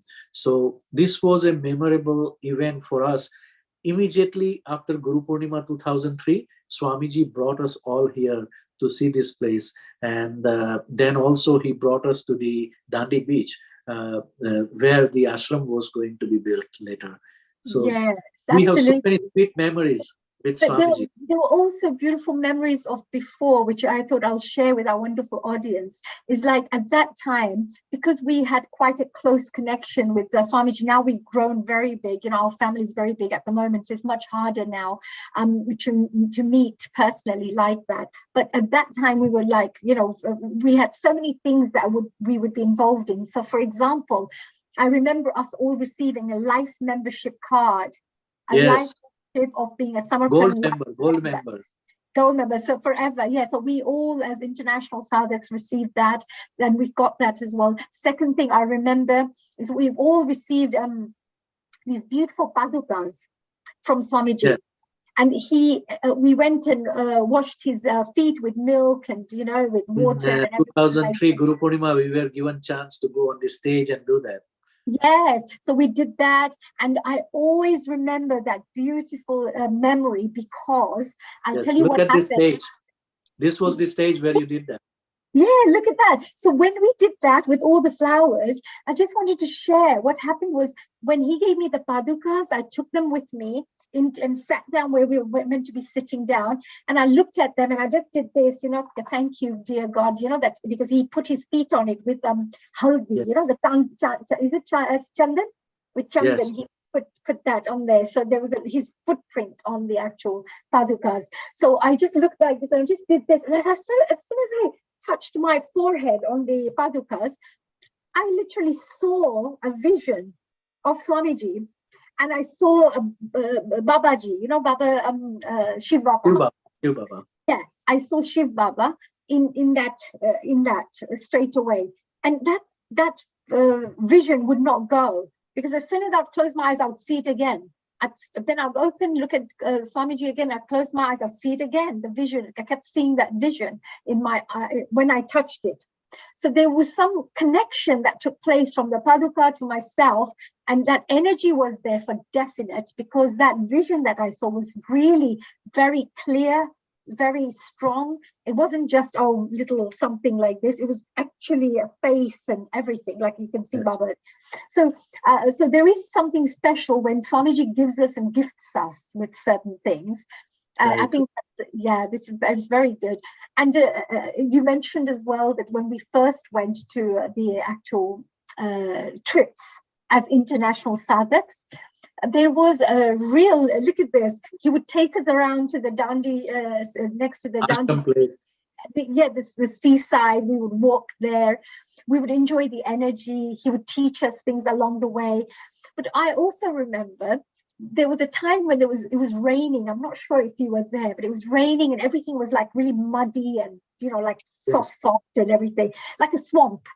And we were like walking and our feet were getting stuck inside the water. You know, we were trying to walk through, you know, behind Swamiji. And I don't know what Swamiji was doing. It was like he was walking on the air. There was no, you know, getting stuck, no dirty, you know, like at the bottom of the clothes that he wears, you could get a big dirt and everything like that as well because of the mud. Nothing there. It was like he was floating and just walking away. And we were like, our shoes are getting stuck and we're like pulling it out and putting it on our feet. And it was an amazing, and again, a very different. That is a unique anubhuti that you had. Yes, I literally saw him. Literally, it's like walking on top of. Now, a lot of people would think, oh, it's all a trick of the mind or whatever. No. People also have stories like Jesus walking on the water. We have literally seen Swamiji disappearing. Even though, like right now, what you see on the top left photo, Swamiji goes out a little bit away from everybody that we were standing here on the right side. He went there near the ocean and he opened up his aura.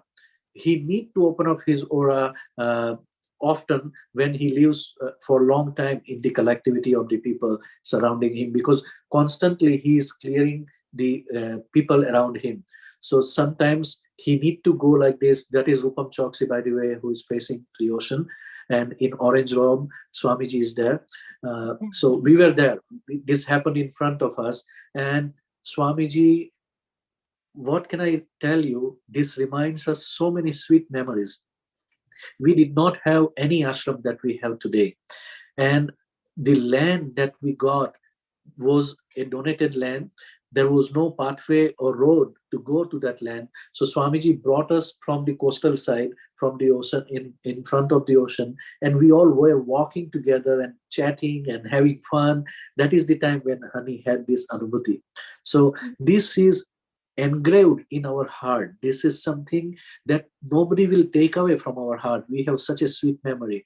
And this is where Guru energy is connected with our soul this way, that nobody Yes. can take away from us, Yeah, I think that this is the reason sometimes when you follow a path and you find that you've come home, let's call it, you feel very much at home, because Yes. there are so many signs that tell you that you're at the right place. And also there's so much love around you, so many people care for you, you feel at home, they all want your good. Like, you look at you, Hitendraji, you're there supporting other sadhaks along the way and along their journey.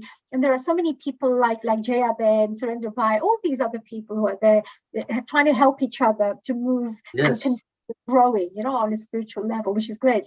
Like good family members, as we This say. became our second family, but this family became more closer to us than our blood family, Yes, because I think there is that soul to soul connection as well, isn't there? And And also, I wonder when people say that, oh, I am no more in the path, or I don't want to practice meditation. I say that means the connection was only on the superficial or intellectual level. It was not on a soul level. Because once it is at soul level, nobody can take it away. It can never break, because this is your soul, this is your God, this is your belief system that is going beyond the thoughts or intellect, Yeah, but I would like to also share, and although I would have shared a little bit more about this at the end, but I also would like to share that because this is a very powerful path, it's a powerful technique that's being gifted to us, which before nobody would have got except disciple to disciple only, just a few people know this. At the moment, it's collectively we're getting this technique that we're being taught to us because society needs it. And at the moment, it's time for consciousness levels to rise. But what I do also find that if we are not, if we don't follow the path properly, what starts happening is negative energies of some sort will try to prevent you from growing. They will grab you. Because this is a very, very powerful path. And for example, if you have good and bad, if you have police and baddies, goodies and baddies, the goodies want to do all the good work and the baddies want to do all the bad work. So if the baddie knows the goodies are getting very strong, the baddies are going to try to do more to try to limit their power, right? So we have to look at it a little bit like that as well. It's not like a scary thing, but just to warn that there could be lots of obstacles along the way, that doesn't mean you're in the wrong path or the guru energies are not supporting you, or, that you left, it doesn't work, the technique. We have to go through these paths, because the stronger you're starting to get, you will get some kind of opposite things that taking place. You will have that kind of negative energy, or the illusionary world will try to grab you in the name of fame or money or all kind of immorality that is going to grab you. And that is the time where you have to be very focused. That is why I am saying this is the path of spirituality for your soul, not for somebody else. So if you are sincere about your own self-love, self-respect, self-confidence, self-esteem, then you will let go, you will surrender, and you will try to stay focused. I tell you, this is a very beautiful point. Let me put a little bit more time onto it, okay? That this is not happening yesterday or today, okay? If you go to the scriptures of Ramayana or Vedas, that always you will find, even in the Bible time, always you will find that there was good and evil that was fighting. That is the yuddha of dharma and adharma. That is the fight between the Dev and Danav. Okay, that is the fight between the good and evil, or God and Satan. Okay, so whatever way you believe, look at it. It has been going on for centuries, and it is going on at this place, what we call Earth. Okay, so you cannot escape this. The moment you start progressing on a spiritual journey or on a spiritual path, whether in the presence of a living guru or non-living guru or whatever, more closer you start going from fourth dimension above, fifth dimension and above, you are becoming soul. And at that time, anything that is in the world, that is in the negative environment, that wants to grab you, will try to start giving you intellectual argument. Hey, are you crazy? This is not for you. This is for sannyasis. These are the people who live the sansar or family. This is not for you. You cannot do that. That kind of things will try to. Oh, you have such a beautiful family. You have such a marvelous car. You have so many luxurious things around you. You have such a beautiful body. You want to get grabbed into it, you will get grabbed into the substance abuse and this and that by negative emotions or by getting into the problem. People who are going on the spiritual path, not just today, but from the time of Ramayana and Krishna and Jesus and Buddha, they all had to face it. Even Buddha faced it while he was in isolation in the jungle. So you and I are not exception. But if you are determined, that I want to progress in my soul's journey, it has nothing to do with guru or path or this or that or world or money, then you will be so focused. That is called dharana. That is the sixth step in the Ashtanga Yoga. You are focused not in the sensual pleasure, not in the material world's pleasure. You are focused in the soul's journey. Then you will be enjoying the dhyan. Only after dharana, only after the focus. That is why focus is important. That is why we have monogamy. Even in the sexuality for husband and wife, monogamy is very important in the Hindu culture because that keeps you focused. These are the little things that comes in the sensual pleasure and mental attitude that will guide you at the end, that no, now I have only one thing to achieve, and that is my soul. Your focus between the logical mind and emotional mind will combine. You will come across such a living person like Shiv Krupanand Swami or a guru who is so enlightened and so charged that just by being in the presence, you will be awakened. And then rest is your journey. How focused. That's really great. Yes. And you know what you just said about people, I just wanted to share also with the audience members, because some people may feel that, oh, does that mean we have to leave all our material enjoyments and whatever it is? But have a think about this. All the greatest spiritual masters, whether it's Osho, Swami Narayan, whether it's Shiv Krupanand Swamiji, anyone, the ashrams start getting made by themselves somehow. Things start happening, start donating, homes start being built for them. They didn't even ask for it. They said, oh, I'm fine with this. They still get it. Because when you're on a good path and the good energies start supporting you, you won't even have to ask for it. It starts coming to you. You start attracting. So all things that you require, because this is what I found on my path, Hitendraji, because I had many ambitions myself. I had an ambition, I want to drive a Porsche. I had an ambition that I want to work in a movie. I had ambition that I want to do a CD, music and blah, blah, blah. All these different things that I have little ambitions of things that I wanted to do in life. I wanted to set up 20 dance schools so that I could, in memory of my sister, as an inspiration thing. So all these things that I had, I did all of these things. I wanted to buy a home for my parents so they can be a bit more comfortable. Everything, take everything happened. And then you got to a point where you said, well, I've achieved everything I wanted to achieve. I don't have that little hunger anymore, because I feel that all those desires I had, I've got all of those things. I've achieved all of those things. I don't actually want to pursue those things because there's something more that my heart was asking for, or my soul was asking for. So what I mean to say is, when you're on a spiritual path, don't think that you have to be all poor and, because you won't be of much help to others, and you will become the charity case that everybody else will have to look after you. But at the end of the day, if you're focused, you will find that the energies will support you. What I found is the kind of blockages you get, the kind of challenges you get are things like, let's say you may lose your job or something like that, or something happens where you now have to spend time trying to do extra work, so you don't get time to do your meditation. But if you stick to your meditation and stick doing that, or in the best way you can, you'll find another job shortly, but you've lost that job, but that's trying to keep you out of things. But by you doing regular meditation, the solution will also come back again somehow. But by you leaving that energy is going less and less and less. You're depleting your positive energy by not regularly meditating. So then you'll get pulled into all this drama of life, as we say.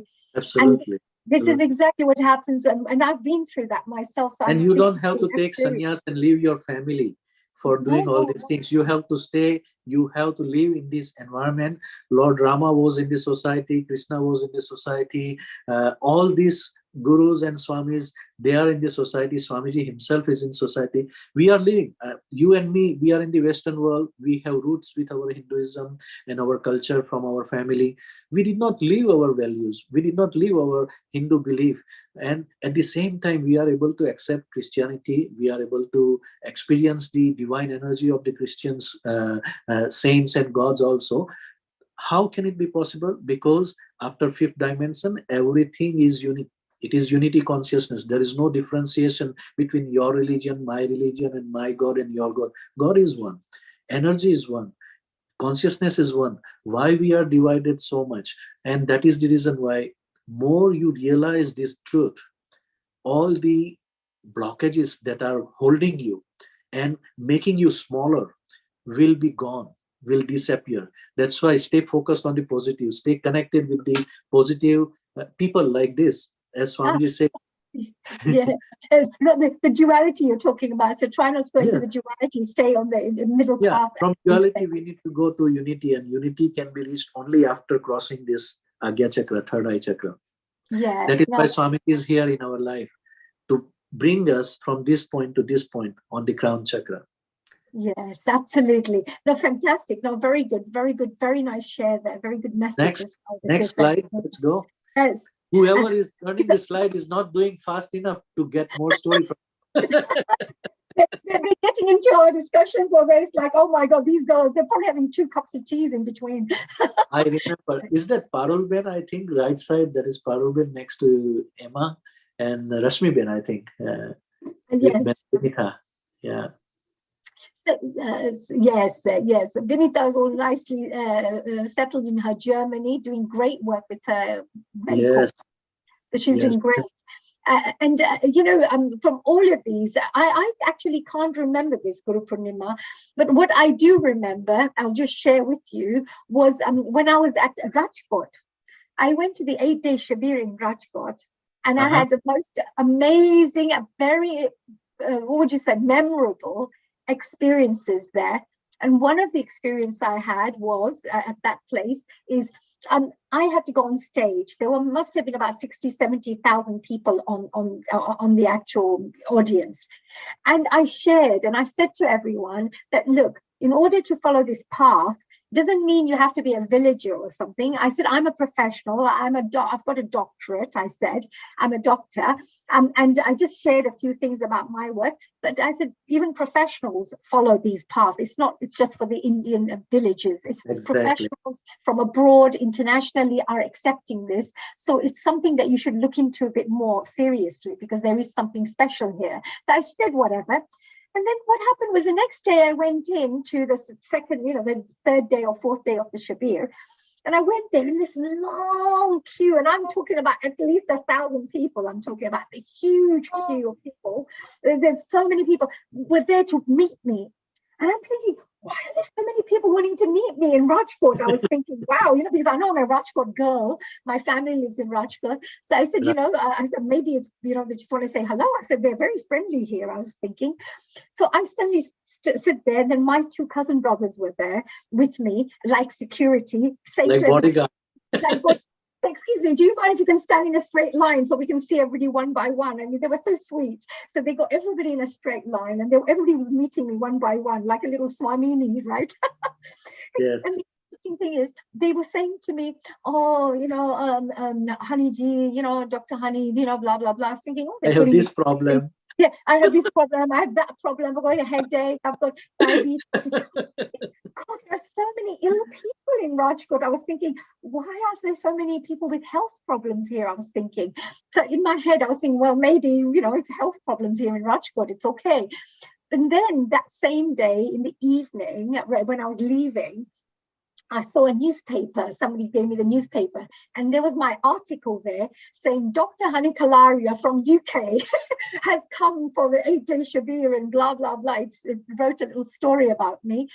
And that's why everybody thought I was a doctor. Yes. My treatment for everybody in the Rajkot was just make sure you meditate. Just make sure you meditate. Yes, that's very true. It was a very, very memorable one for me, because I can never forget that many people were standing there, and people really listened to you. People really, respect what you have to say, which I was and really. And you were probably the most thankful for your doctorate showered on you, right? Yeah, but my funny thing was everybody had the same treatment. Just make sure you meditate regularly, make sure everything will be fine. Yeah. So it's funny. Yeah, no, but that's good. But here as well, as you can see, look, I'm holding a snake there on the top right-hand side, which was in Dundee, having fun. Yeah, so you can see that I'm very courageous. Yeah, there you go. Oh, yes. That was very fun. Not everybody can hold this like this. Oh, yes. I've done rally driving, I've done parachute jumping, I do all sorts of things. I have fun. Because I think my mom has turned me into a little adventurous little thing, like. Don't be surprised. Don't be surprised tomorrow morning you come out of your house and so many people are waiting in line. Try this new way. Yes. In the middle, of course, you can see me dressed up, because I used to do quite a lot of shows and performances at the time when we first started. So as an international entry and an international contribution, I would come in and do a performance on our own behalf, for the international participants' behalf. This is a beautiful picture in the center with Anuragji, Swamiji's elder son. Yes, absolutely. And I also remember that time, because they were growing up at the time, of course, not married and not have kids at the time. They were growing. So we used to have so much fun and used to laugh. And I actually used to go on the motorbike with Anurag because he used to ride a bike. I remember. I had never rode a bike before. So he said, come on, he goes, I'll show you how and he took me around in his bike and everything. So much love, so much care, just like family, we had so much fun. So, and again, you could see outside the house, the Baba, is this Baba Swami, or Baba Swami Krutiri? Yes, Baba Swami Kutir, the heart of Baba Swami.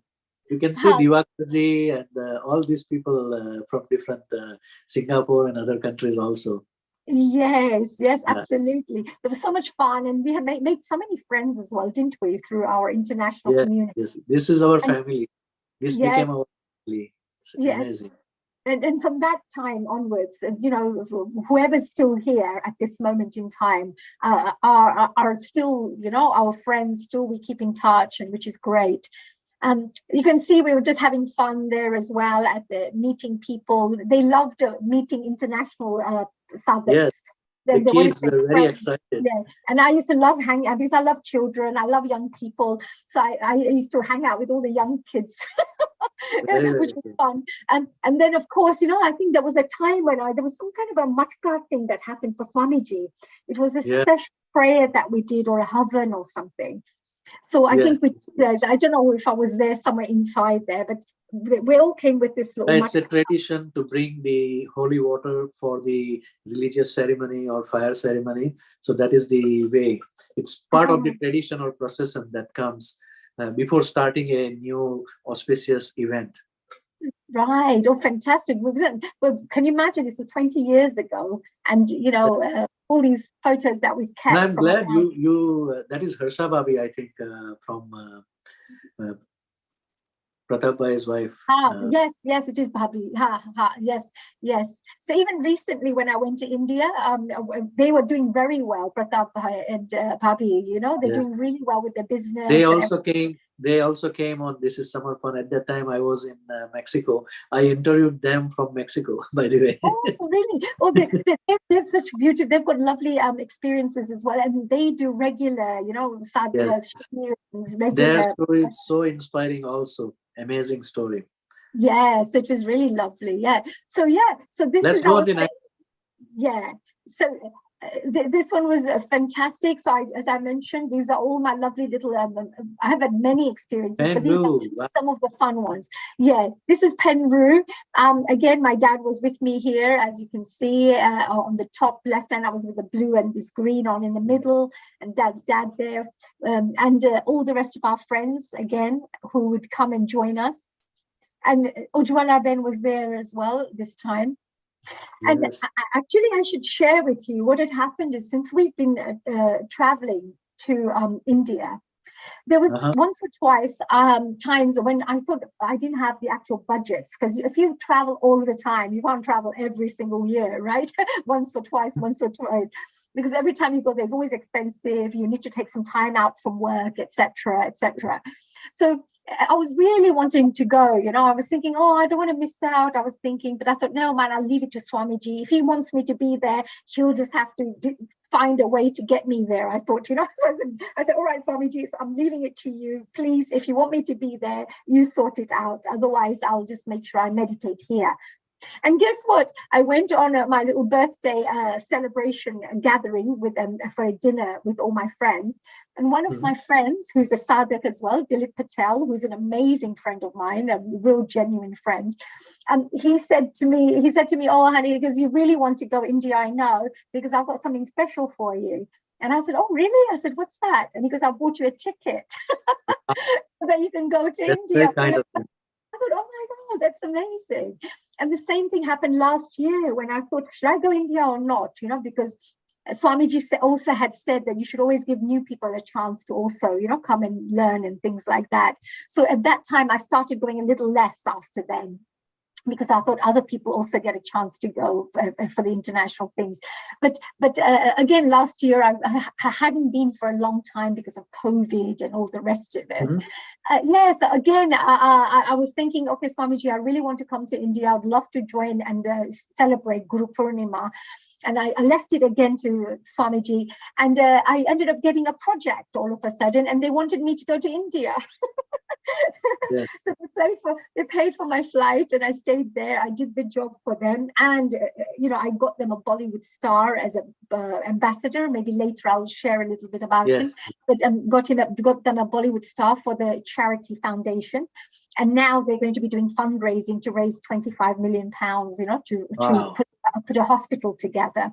So what I mean to say is I ended up, going there for a good cause as well. So I feel that I'd like to go to do that kind of work because it's all for a good cause.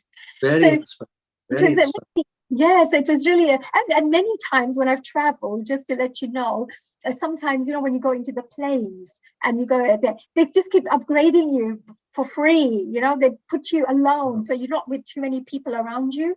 So when you finished your shabir or you finished your things, the Swamiji says, try to stay alone, try not to mix too much with everyone, so you can hold on to the positive energy when you go back home.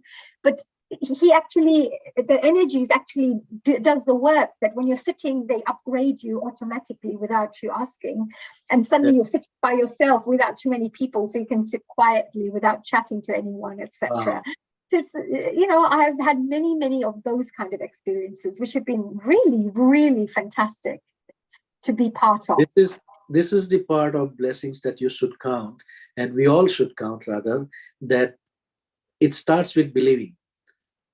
And if you can believe, you can become. And automatically the energy will start guiding you and supporting you. And what a inspiring part that your friend, you say Dilip Patel, what was the name? Dilip Patel, he's also a sadhak, yes, he is, yes. Who contributed for your tour.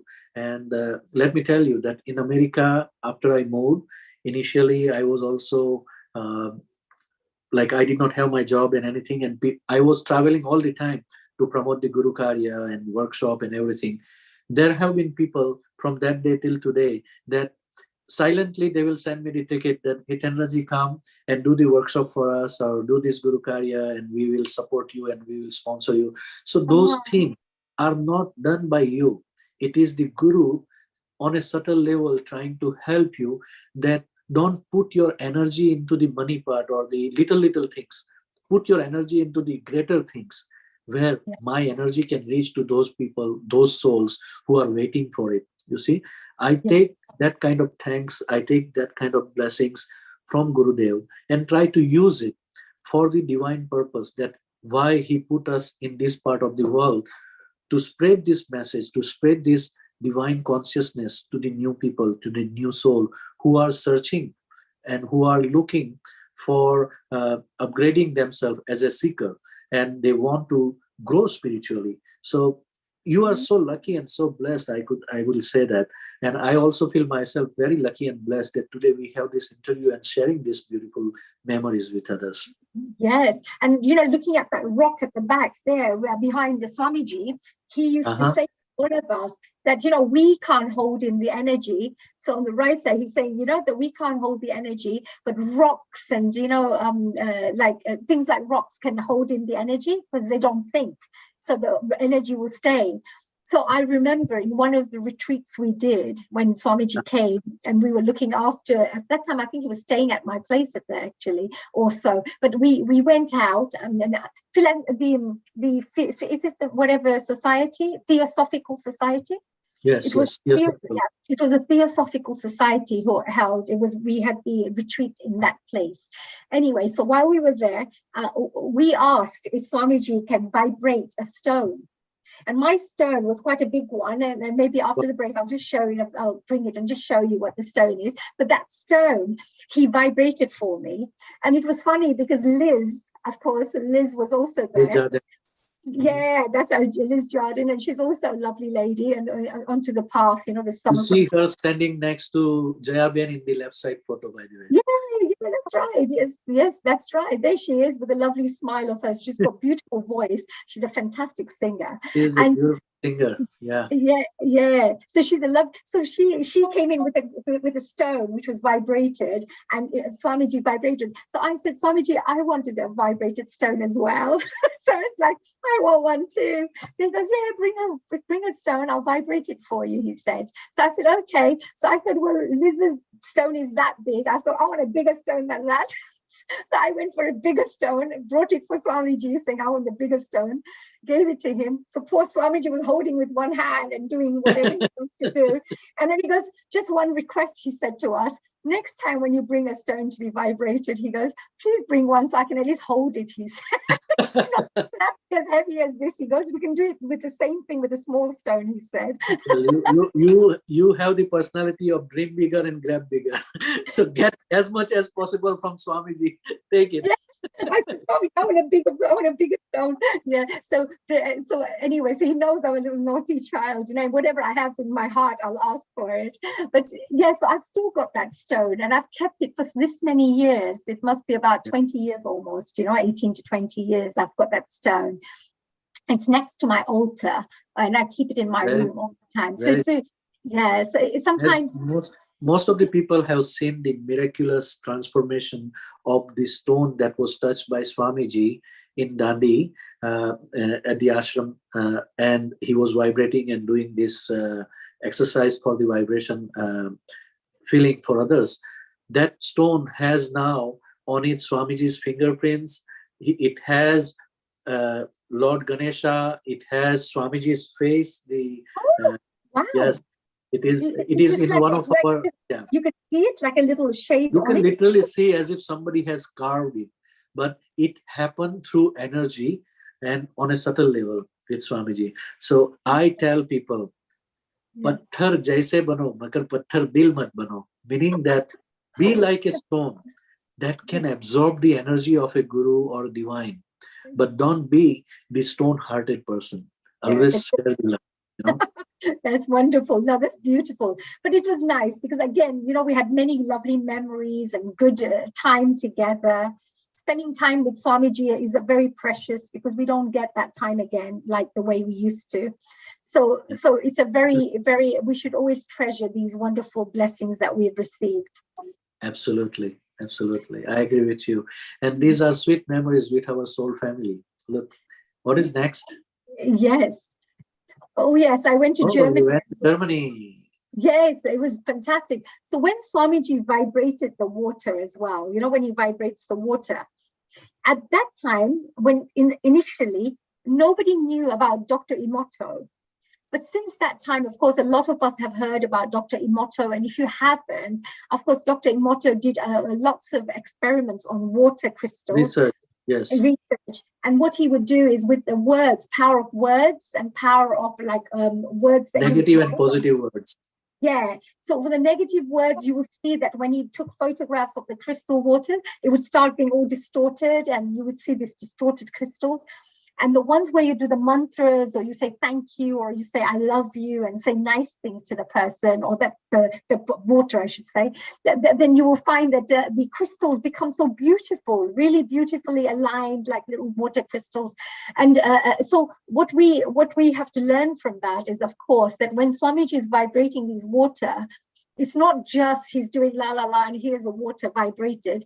That vibrated water has the actual crystals that have changed. And this was done as an experiment where Swamiji had sent, Swamiji's team had sent. During the 8 days of workshop, they took the sample and they sent it. I think it was during the Ajmer Mahashibir that they took 2008 and then sent it for the research.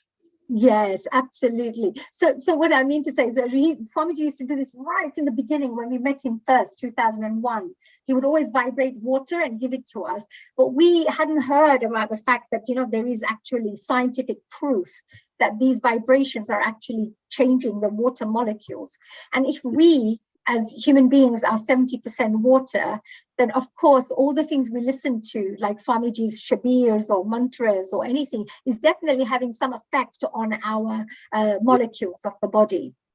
So yeah, I just wanted to share that. It is the most important thing for those intellectual people who wants to believe only in science. Today, Swamiji also says, not just you can have this kind of vibrational report, you can have the report of aura that can tell you what your energy of the chakras and what kind of aura you are carrying. So Honey was able to see the aura of her aunt, and she was able to say that something is wrong on your right side.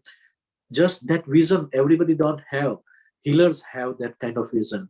Swamiji have that kind of vision. But today, with the aura picture, you can have that too. So Swamiji says again and again in his discourse, if you are intellectual person, agar aap buddhivadi ho, then you can use the aura report. You can use the science also to understand the subject. But don't stop by learning only. Don't stop by verifying the aura report only.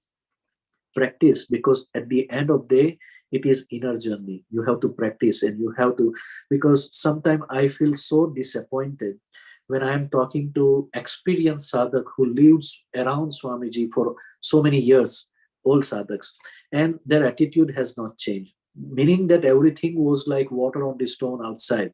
Nothing has gone inside. You have to have your heart, your open heart that allows the emotions to be absorbed, energy to be absorbed by Swamiji, from Swamiji, and you have to share, you have to become transparent, you have to share that love with others around you. Then your progress will be effective in your own life and for others also around you. And that is what I see, Honey, in your love, in your story, in your way of dealing with the people. And that is why you are becoming very pure medium of Swamiji's energy in whatever you do, because of your personality and upbringing and everything that you probably carry from past life and this life, Oh, that is, it would be an honor and a privilege to go and do good work, in the world and do more than Absolutely. I can, because at the end of the day, this is what I've always prayed for. Even before I met Swamiji, I always felt that, I would like to do good work in this world. I want to contribute. I don't want to just live off this world. I want to be able to leave it behind better than it was before, when I go. So it's like always wanting to contribute in the right way. And this could be a great way to do this. I'm not saying that I'm the best sadhak ever, because, you know, like I always keep on saying, Yes, I'm we are really all imperfect. We are all imperfect. I'm always quite a naughty sadhak, you know, because I always ask loads of questions and I say, yeah, but why? Why should we do that? And la la la. And, you know, I ask everything. But once I know and I understand it all, then you get 100% of my loyalty in it and dedication and devotion in it. Because until when I'm have a little doubt, I can't feel fully, you know, satisfied. But when I don't have the doubt and I'm fully fine with it, I can really excel in that practice. So And there are many beautiful sadhaks like this in Samarpan family in every country. And it is always pleasure to see them. When I met recently at international retreat also, so many lovely souls. They want to do good for others. They want to follow Swamiji's path and share the love and consciousness that we are receiving from Gurudev. So that is what makes this family a soulful family. But Swamiji always remind us that in this path also, people who are coming are from the society. So there will be good people, bad people, and there will be all kind of personality that you will encounter, but you want to associate with the right people. And Honey Kalaria, we are the right association, we are the right company here. yeah, well, we've had lots of things we've been able to do with Swamiji, so which has been great. If you look at here at this moment, at the bottom right hand corner, you can see Swamiji with a media journalist and myself. So I had actually organized, yes, excuse me, yeah, I had actually organized some media interviews for Swamiji when he came to UK. And we had some really fantastic people who wrote some really great articles, especially in Wales and that area, you know, when we came. So this was one of the gentlemen who came in to do the interviews and they asked really very, very good questions, actually, because they come from a Western background, but what they ask are really important questions. And I thought, you know, those interviews, they did really well. So I remember seeing many articles of these. And one of the articles that Swamiji we got into, it was a yoga magazine called, I think it was a Spirit and Destiny type of Spirit and Destiny, or some yoga magazine that we had. We had about 5-page spread or 6-page spread, loads of wonderful articles and photos about Swamiji, which was really good. It was such a good article that we had done for him. Yes. And also with all the yagnas, as you can see on the top, I've always had an interest in yagna. That was right in the beginning, but I used to attend every yagna. On the right, that's it. Yes, I used to attend all the yagnas. Is that Shaili Choksi? Is Rupam Choksi's daughter? It's Payal, it's now Nimisha Ben, isn't it? Nimisha Ben is Payal? Yeah, Shaili and Payal. Yeah, who is nicely settled in America now and doing great. It looks like Shaili, but this is Payal Lalaji. She is in New York now. She is with us. I spent a lot of time with Nimisha Ben and Bihar Bhai, who've been amazing mentors for me. And they've also been a very, very supportive mentors, very encouraging mentors. And they really guide me very well. You know, every time I go to India, they're always... We are also very thankful to them. They always support us. And they are supporting us again on February 5th program. They will be with us. Oh, so brilliant. That will be, yes, we'll be sharing that, of course, with the audience. But you know, so yagnas, because I used to always study about yagnas, I used to read and study that they tend to clean the atmosphere because of, first of all the different chemicals that go in there, then the prayers that are recited that has a certain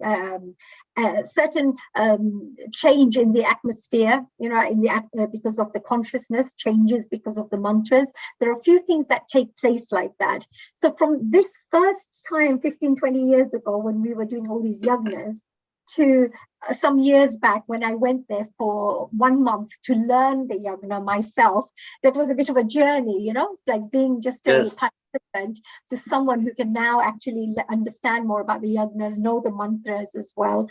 So the energies help you to move in a particular direction, to help you to learn things and grow. Then in the middle, I think I received a special gift, and I think everybody was, I don't know if everybody received that gift or not, but I think I had received a gift from Swamiji that was given to me, and I've kept that here by my altar, by my temple right now, you know, where I've got Swamiji. Very beautiful, very good. You're such a blessed soul, let me tell you. Oh, I actually feel, I think, I just feel very honored that we're part of this, in yourself as well. And here such a again, beautiful picture of Swamiji and Guruma here. yes, look at that, both of them lovely, and me doing the yagna right next to them as well. You look like the Buddhist sadhvi. See, I play my roles well, because when I'm a meditator, I'm a meditator. When I'm a celebrity, I have to work as a, working my entertainment. Work while you work, play while you play. Yes, and this is a lovely photograph I think I took, whereas we had some time spending with Guruma and everything, and there were these lovely peacocks all hanging around in the vicinity. At the Baba Swami, is it Baba Swami Dham? I believe so, because I think it was the one which was a little bit outside, right? Yes, backside. Yeah. So I think that this one was that place. But what I'm saying is these more peacocks that we talk about, they tend to hang about with Swamiji. They make noise and they don't go anywhere. They just stay where Swamiji is, or if Swamiji is meditating, they'll come onto the trees and sit there, and they get drawn to the energies. I think these lovely peacocks. And look at them. Guruma is feeding those peacock, and in one of her stories, she mentioned that one day she left the door open and the peacock came all the way on the first floor of the house. oh, did you? So see, but I think that I also found that there are lots of birds also that come. I think the animals like the energies, that are around there. So you find that all the dogs keep following Swamiji wherever he goes, or they get trapped into the aura. Yeah, they get attracted. So even as us as human beings may not recognize that, and we may not, because we don't. It's invisible for us. But the ones who can actually feel that there's something good here, that feels good, there's something blissful here, I think they can definitely recognize this energy. I could actually, Hitendraji, when I used to sit, I haven't done this at the moment, but I used to practice it every time. So when I would sit there in the audience and I would be sitting there with my hands like this on my lap and I'd have my eyes closed, I would say to my friend next to me, whoever's sitting, I say, Swamiji is now coming. And they would say, oh, how do you know? And how can you tell? I said, I can feel it in my energy. I can feel the vibration. Because I can connect. And he would literally turn up 15 seconds later on the stage. You would see him becoming, and everybody bowing down, knowing that he's now arriving. But I could feel that energy without him being there. So sometimes when you choose. Yeah, when you are connected, you feel it. The same experience happened in the International Retreat 2022 recently in Singapore, that some sadhaks were able to see Swamiji. It was a surprise for us, and we were going through some activities in the dark, and suddenly Swamiji came and sit down on the throne there, and some of them knew that Swamiji has arrived, and they also learned through vibration only. One of them is Girish Borkarji. So it is like your soul evolves and it can understand and recognize even the footsteps of Guru's energy. Swamiji mentioned that in the Himalaya Samarpan Yoga, in his autobiography, that I was never looking up at the face of my Guru, but from the steps of my Guru, I was able to recognize he's here, he's coming, and that is the power of vibrations. That is the power of energy. Yes, I mean, it's really good. I haven't done this for a long time, but I remember doing it a lot before. So I don't know, I haven't tried it again, but really should, because then we should, if you tune in, but every time we say the mantra, then I feel the energy straight away. I do feel the energy. Yes. And although we're at the moment saying I'm a pure soul and I'm a divine soul, we say that. But when I say the previous mantra that we used to say, I say that every time when I do my meditation. But when I asked Swamiji, why have we changed this? He said, look, he found that people, they weren't ready for the other mantra yet.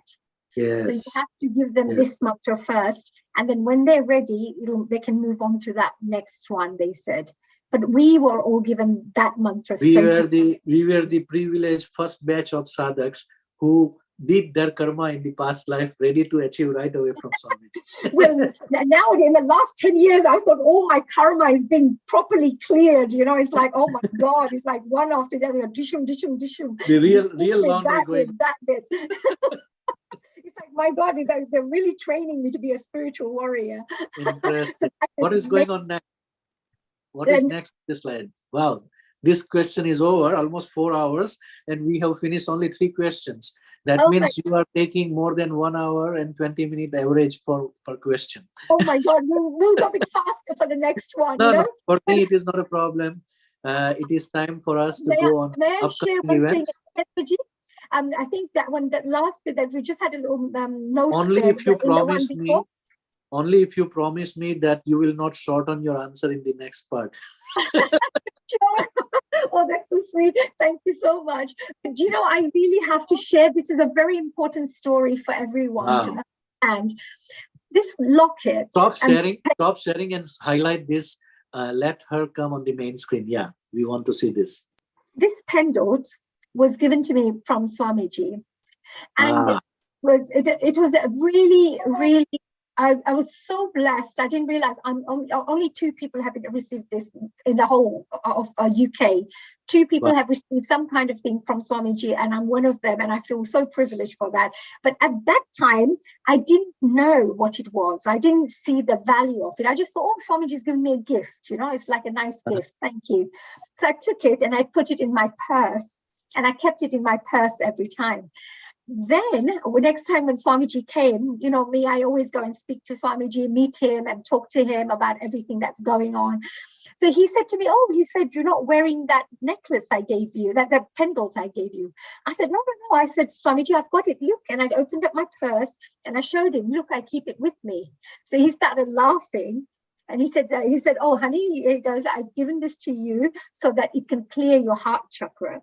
So I said, yes, but Swamiji, I can only wear real gold. I can't wear pendants, you see. So he goes, this is real gold, he said. So I said, oh, sorry, Swamiji. So then I started wearing it, and I started putting it on. When I started wearing it, I thought, okay, Swamiji has given me and told me to wear it. I'll wear it. It's okay. Fine. I kept it with me.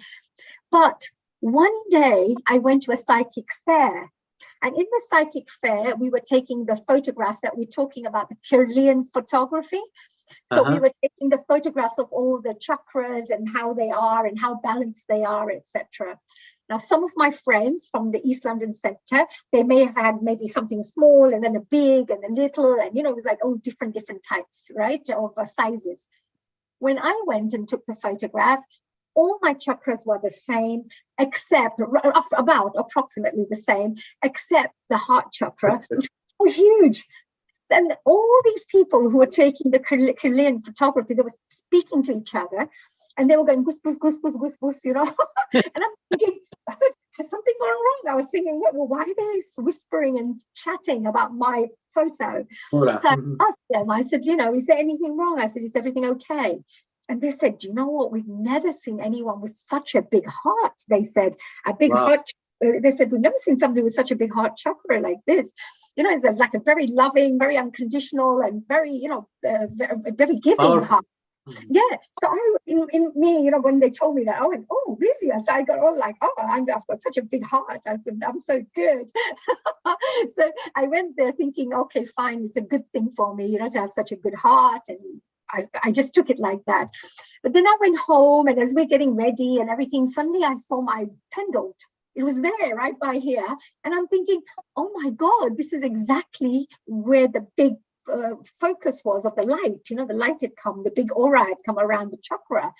So that's when I realized that there is some energy in this pendant which I didn't know about, and I never believed it fully until I saw that photograph, when I appreciated the fact that, oh my God, Swamiji has given me something very special.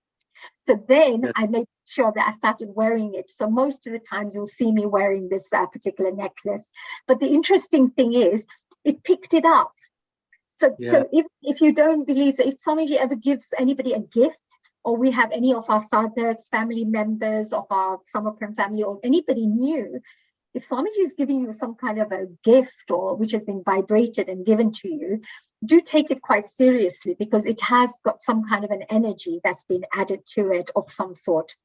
And the second thing I could say to you, which was even more exciting for me, is, well, not exciting, it was terrible for a short while. I lost it. I lost my. How come? It must have slipped down and the whole thing opened. And I felt that it was more like a negative attack. You know, when you get an attack, a negative attack. Yes. I was doing a lot of spiritual interviews at the time with different people from Vipassana to, you know, there's Brahma Kumaris, and I was doing a lot of spiritual work at the time. And suddenly I had this thing, the whole necklace had disappeared. So I went around looking around everywhere because I thought I was at the radio station, the studio. Then I went to the car, then I came home, checked everywhere 5 times, 10 times, 15 times. And then my mom said, look, stop getting stressed. I'll get another one made for you, exactly like that. And I said, no, I don't want any made. I want that one and only want this one. It has some... Yes. And the thing is, Hithendraji, I had said to myself when I do meditation that, dear Swamiji, if I ever find that this pendle has left me, I will feel that you have left me, because every time I have this pendle with me, it's like my Swamiji is with me all the time. So I have nothing to worry about, right? So I had this little feeling in my head. So I thought, oh my God, Swamiji's left me. I've done something bad, really bad. You know, like I had this feeling in my head, oh my gosh. But what I did was, there's 2 things I did. First thing I did, I'm a pure vegetarian. I don't drink alcohol. I'm a non-smoker. So and I don't eat eggs either. So, you know, I saw that there was a butcher right next to our studio who had cameras. So I went into this butcher's, which I can't normally, you know, I'm not very comfortable with those things. But I went in there and I said, do you know what? I really need to go through your camera if you don't mind, because I think I've lost this and maybe somebody's picked it up or somebody's snatched it, or I just wanted to check. You see, the guy was so good. He said, okay, no problem, sit here. So for 3 hours, 4 hours, I was like this with my little thing on my head. I was like, yeah, can I see that next one, please? He's hanging around me. I thought, you know what, I don't care where I am, I have to find that pendle, right? But do you know what happened? The only way I found it was, this happened on a Wednesday. Thursday, I was running around like looking for it. Friday, I was looking for it, couldn't find it. So I thought, do you know what? I have to write to Swamiji. And I wrote to Swamiji. And I said to Swamiji, I wrote a direct letter to him. And I said, I'm going to send it across. Said, look, this is what's happened. And I said, please, Swamiji, if I don't find it, I'll feel that you've left me and you're not there. So I gave him a little thing, you know, like, listen, you have to find this pendle for me.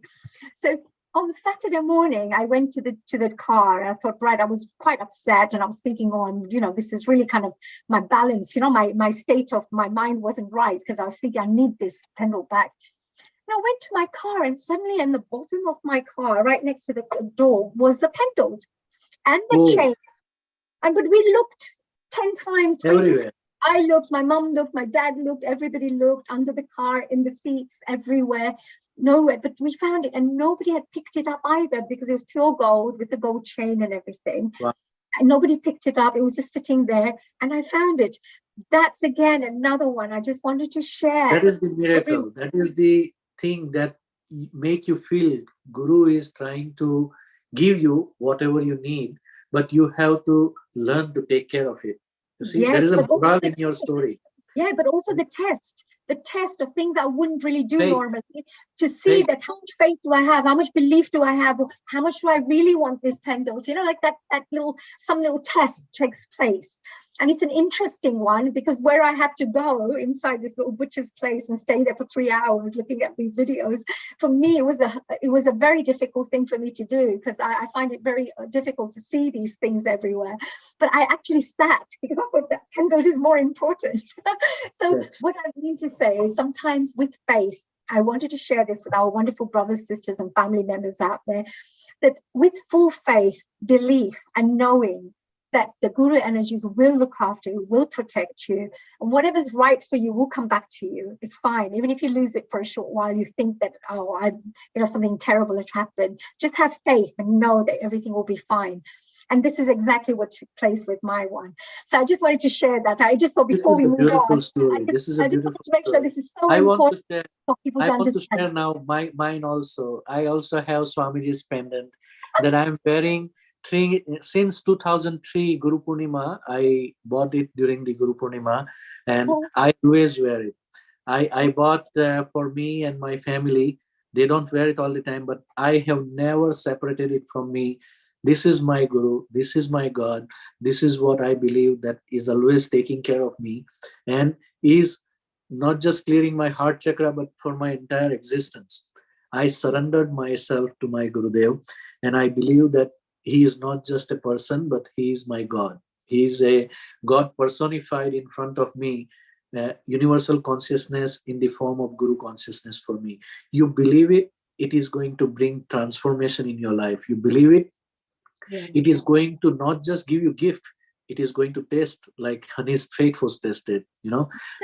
First time Swamiji noticed, and he questioned her that why you are not wearing.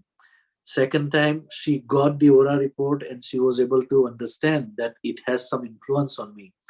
Third time there was a test, it was lost, and then in that test she passed the test of Guru. That she said that, Swamiji, if I don't find it, that means you left me.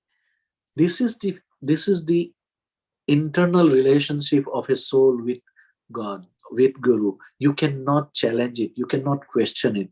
It has to be experienced by you. It has to be something that create turmoil in your emotion, that shake you inside, and that makes you think.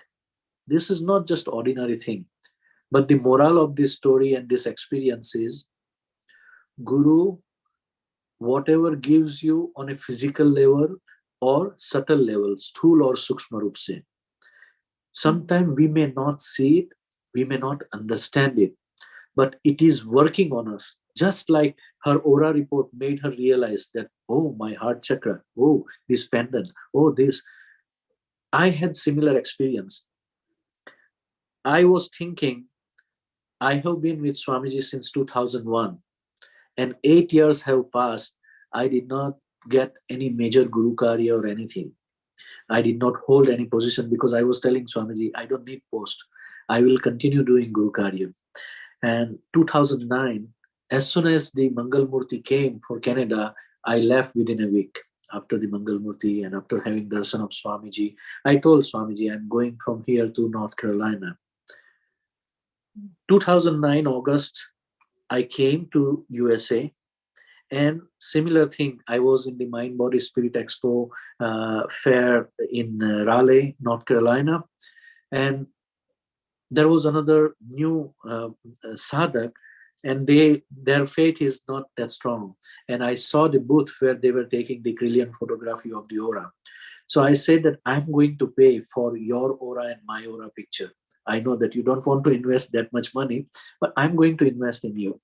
And you will realize that this is very powerful information. When we took the picture, you would be surprised. All my aura was light purple, and my energy level, right and left, was 50-50.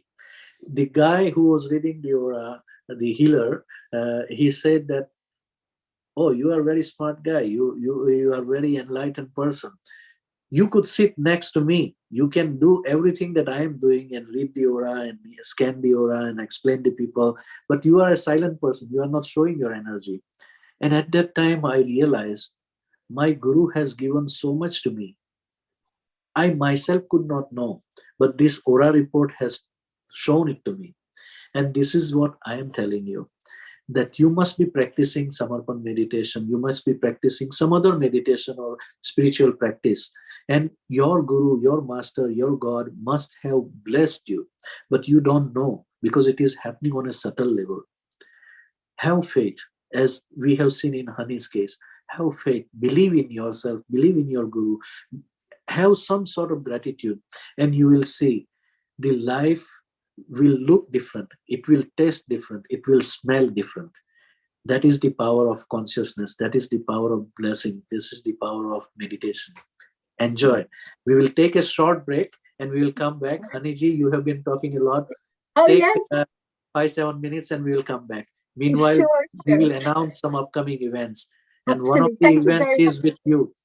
Yes, yes, absolutely. Yes. And I just also wanted to say thank you also so far with all the wonderful guests who are joining us, etc. Thank you very much for your wonderful messages that keep coming through. And of course, if you did have any questions at the end of our session, I'll be more than happy to answer those as well, once that's there. So I will be back in 5 minutes, dear Hitendraji. Yes. And Thank Jai you. Baba Yes. Swami. Jai Baba Swami, Jai Atmeshwar.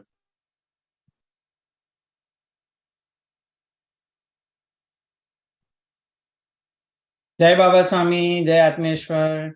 What a lovely session. I cannot imagine a spiritual session filled with lots of smiles and laughter, This is quite a different session. So we do have many events coming up.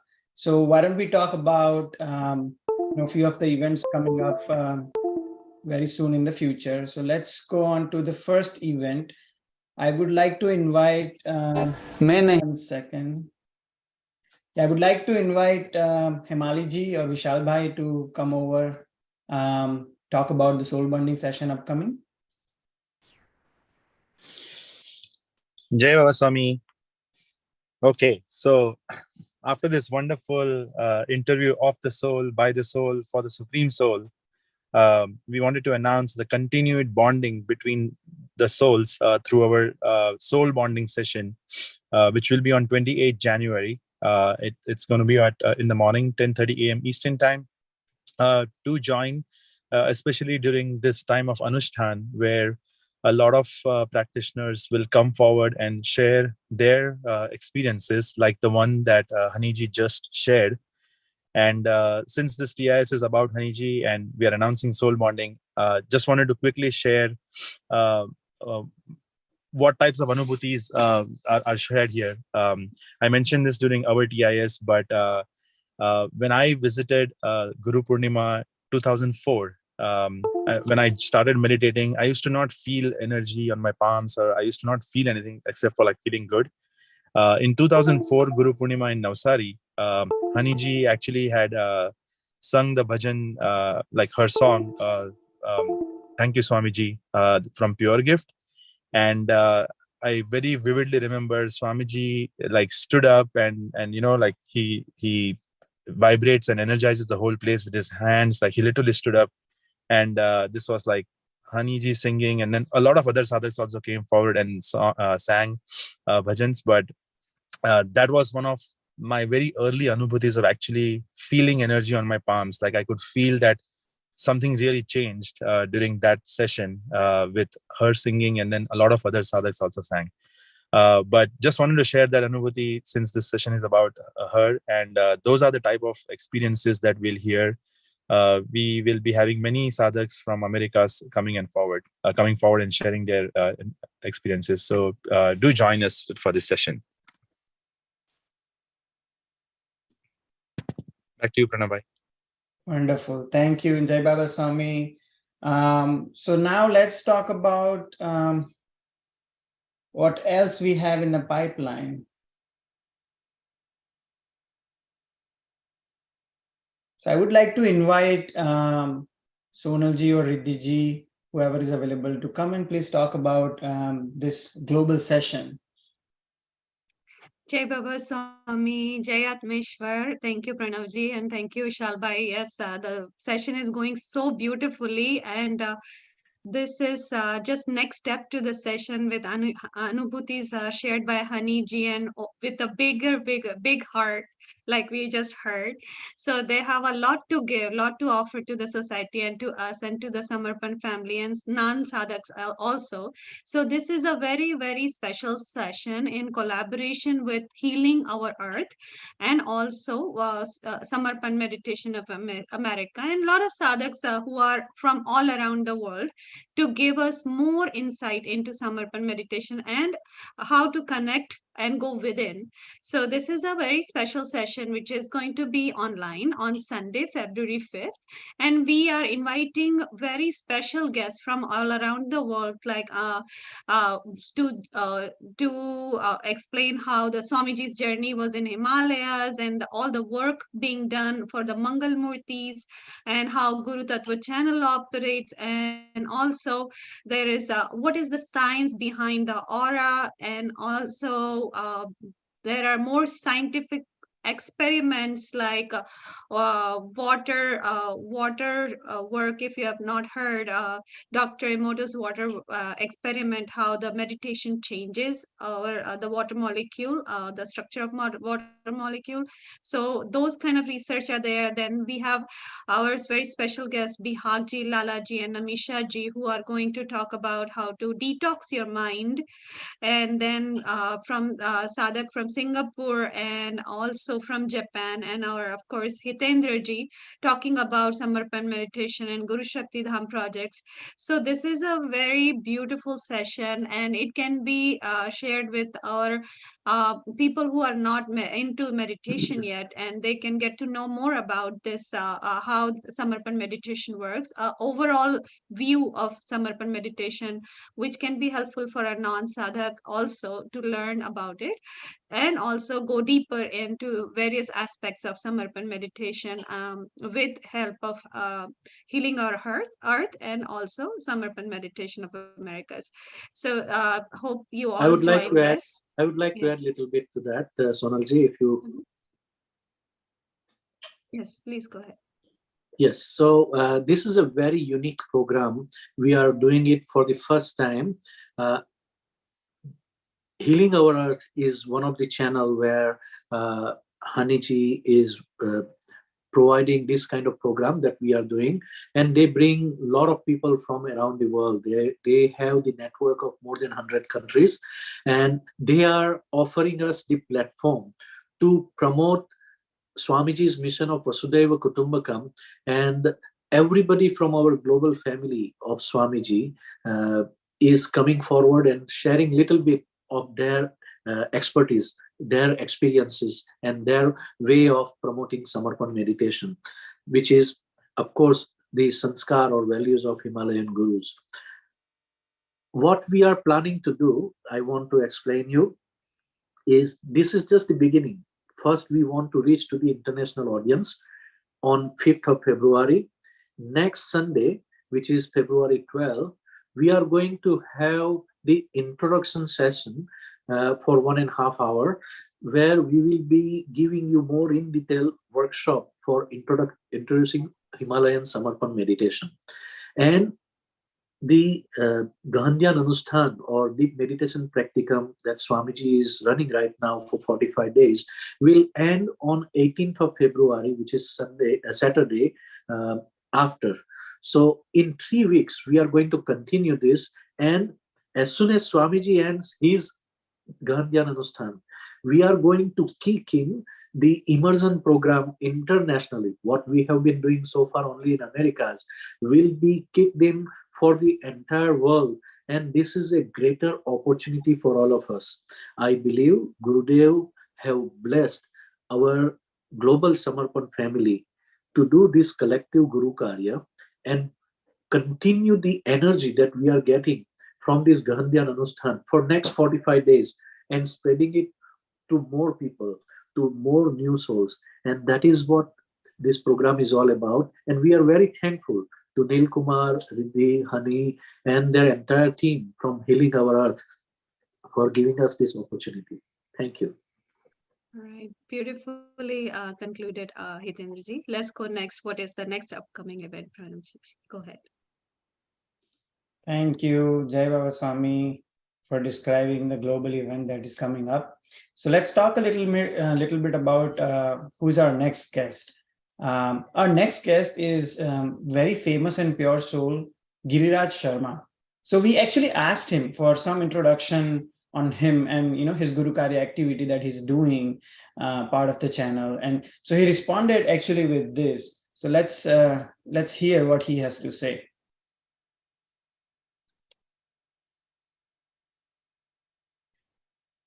मैं नहीं था किसी काम का, ले सहारा तेरे नाम का, बस अकेला ही चल पड़ा था, न जाने तेरी करुणा कब बरस गई, पीछे मुड़ के देखा तो पूरा समर्पण परिवार खड़ा था। नजरे करम जिस पर भी तूने डाली है, उसकी तो तकदीर ही बदल डाली है। नमस्कार, जय बाबा स्वामी। So yeah, he is our soul brother Giriraj Sharma. We often entangle ourselves in the web of various belief systems of our own creation, and knowingly or unknowingly, we actually also force that upon others. It takes an enlightened yogi to break that web and liberate his disciples one step at a time. Giriraj Sharma is one such courageous soul who listened to voice of his soul and started a noble Gurukarya of sharing beautiful experiences of practitioners to boost everyone's faith via a YouTube channel called Isha Samarpan.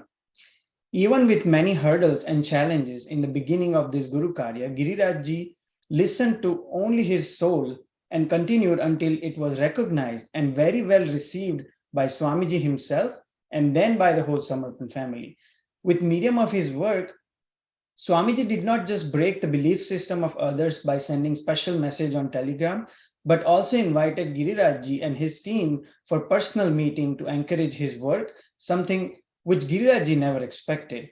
So just imagine how wonderful it will be to hear the journey of this pure soul and progress spiritually. So please mark your calendar for our next TS session happening Saturday, February 11 next month. Jai Baba Swami, Jai Atmeshwar. With this, let's talk about our last upcoming event, which is an introduction workshop. I would like to invite Vishal Bhai to come and share some more details about this upcoming introduction workshop. Yeah, Jai Baba Swami again, everyone. Hitendraji beautifully touched upon the immersion concept of this workshop. We are really looking forward to this workshop. Just a couple of special things about this. Swamiji has always said that one of the most important Guru Karyas is that we have to get freed even from the spiritual knowledge. And that can happen when we connect others with the spiritual knowledge and help them in their journey, right? Because that is how we pass on the knowledge to others. And one of a great ways to do that Guru Karya is by inviting others who may be interested in exploring this treasure that we all have discovered on this path. This workshop is going to be a global workshop. And we are going to work with all the countries so that they could all locally invite people. It will be an online workshop over Zoom, but we are going to work with every country so that they could arrange for people joining in their countries, and even the support of immersion program that Hitendraji talked about. The way we are going to time this is that it begins immediately after the 45 days Gahan Dhyan Anushthan. And every person that you can bring to this will have a buddy, and that buddy will be local. So if somebody joins from UK or if somebody joins from Australia, we are going to work with those countries so that they can get buddies who are local and close to them. But yes, this is going to be a wonderful way of a global workshop. And as you will see, we are working with Guru Tattva, and we will have our volunteers talk about some important features of Samarpan meditation. It will be roughly around 1 hour with Q&A. We expect this to be 1.5 hours. So please wholeheartedly invite people in your network with a prayer to Swamiji that whether they come or not, you have done your part of inviting them. So the workshop is called Living in Harmony with Himalayan Samarpan Meditation. It is on February 12th, 10:30 a.m. Eastern Time. It will be afternoon in Europe, depending on which part of Europe you are from, and it will be just before like 10 p.m., 9 p.m. in India. So little late evening, night in Asian countries. So with that, we extend our invitation to all of you and your friends and family for this workshop, and hope to see you all there. Back to you, Pranabhai. Thank you, Jai Baba Swami, and very beautiful name. Especially, it's very suitable, in our current environment. So that is all with with all the upcoming events that we have, with this, I will hand it off to Hitendra ji to restart the interview with sweet Honey Kalaria ji. Thank you, Jai Baba. Thank you, Pranav bhai, Sonal ji, Vishal bhai. Very beautiful promotion of all the events, and we are looking forward for more fun all the time.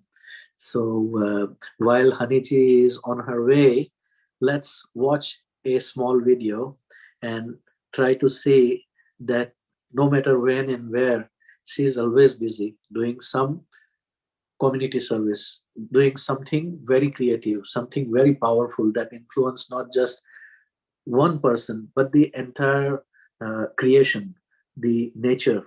You are going to watch that in this video.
honeykalariaofficial.com. Welcome back. You are muted. Yes, hello. Thank you very much for the lovely break. Yes. Did a little foot break. Yes, which is it's fantastic. I can't believe how the time has flown by. Actually, you were right. When you're having fun, you don't actually realize it's so much fun. That is the world of energy. You are going to have fun. By the way, that video was very beautiful. Tell us a little bit about that parade. And I'm going to sing a little song after that. Oh, I look forward to the little song. Well, that sounds really great. Actually, what happened was, as you know, I work as an artistic director, creative choreographer, or of course, work as a performer. So sometimes I get these projects that come up. I've always been one of the committee members on various mayors committees, different mayors committees. So one of the mayors, which is the Redbridge mayor, which is where I live, my local place, they contacted me 6 weeks before the New Year Day. And only 6 weeks ago. Just 6 weeks, before. And they said, you know what, we're stuck. We don't have anything. We've got this whole parade to do, and there's a competition between all the councils, etc. And we really need some help with this. So I said, okay, if you can just leave me to it, I'll, for the 6 weeks, I can put it all together for you. Came on board, did it. We came first. Wow. There were about 8,000 entries there, 8,000.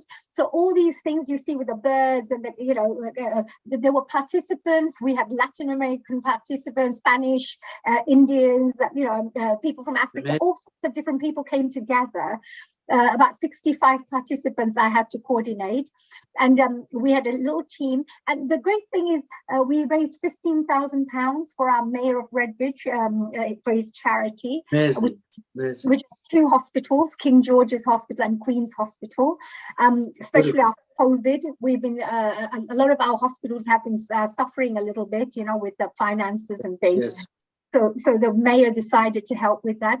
And the most important part here was, thanks to our team, which was a fantastic team, we ended up getting, for the first time, the host said that as soon as that parade took place, everybody knew straight away that it's going to be Redbridge coming first, because in the judges' sheets, Comments. Nobody had given anything less than 95 in any of the categories. It was 95 to 100 we were getting in all our categories.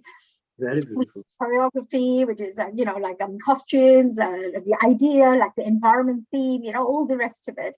So we were very, very pleased with that. So that was a really good start with the. Congratulations. Congratulations. It's teamwork, dear Hitendraji, just like you do this fantastic work with Guys. I want to request whoever was playing the video, play it again, and I want to join my song with it for you. Please, by the way, is this a track that you use from Bappi Lahiri's music? Oh no, this wasn't. No, this is just royalty free music. Yes, okay, so I'm going to remind you Bappida. Bappida, so let's please go for it. I'd love to listen. Come on, Hitendraji. See, I was listening to the beats and something came in my head. Let's play that. Sure.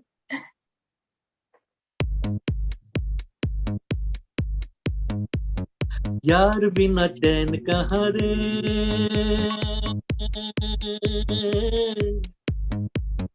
यार बिना चैन कहाँ रे, सोना नहीं चांदी नहीं यार तो मिला, अरे प्यार कर ले. It reminded me Bappida's song when I was listening to that. You can stop that. It's great, amazing, really lovely. Well done. And of course, your voice, we always love listening to your beautiful vocals. Really, it is like you. What is inside, it comes freely. There is no charge for it. It is for the entire human family, Yes. And the singing is so good because it's very uplifting. It's like anything, like dance, singing, anything creative. Even if you write express your emotions, you write it down, you feel better. If you just dance and just get all your energy out. Absolutely. So, ultimately, it is the consciousness that is flowing through words. So many people who channel the energy of the saints or ancestors or divine powers, they just receive the vibration, and that vibrations get transmitted into the words, and you hear the messages. The same way we are writing, but our energy or the divinity is coming from the divine. That's why we call it Brahma Vani. In Hinduism, we call it Brahma Vakya, Brahma Vani, Brahma Shakti. It descends and it makes us medium to pass down to others. So no matter what message we write, in communication, in work, or in Swamiji's mission or anything, if you are positively connected with the divine, that energy will flow through you. That's beautiful, yes. And I think you feel that anyway, because sometimes when you do work that is from the higher, it always works out right. It always goes nice and... Absolutely. The effect tells you. The result tells you that what was the source. Yes, no, it's really good. Now, I feel very blessed, that I have wonderful creative people around as well, which helps us to enjoy life and listen to music, and people like yourself, which is really great. I loved your songs, even in the past, that you've been singing all those wonderful songs for Swamiji and dedicating them to Swamiji. Yes, in fact, I sang one at the international retreat. We will make a track for that. But I made an album of 9 music tracks on 7 chakras.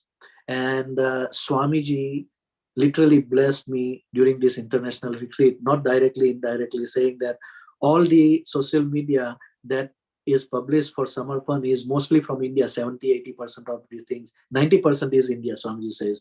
So why don't you guys do something? Why don't you release some more videos and audios with your music?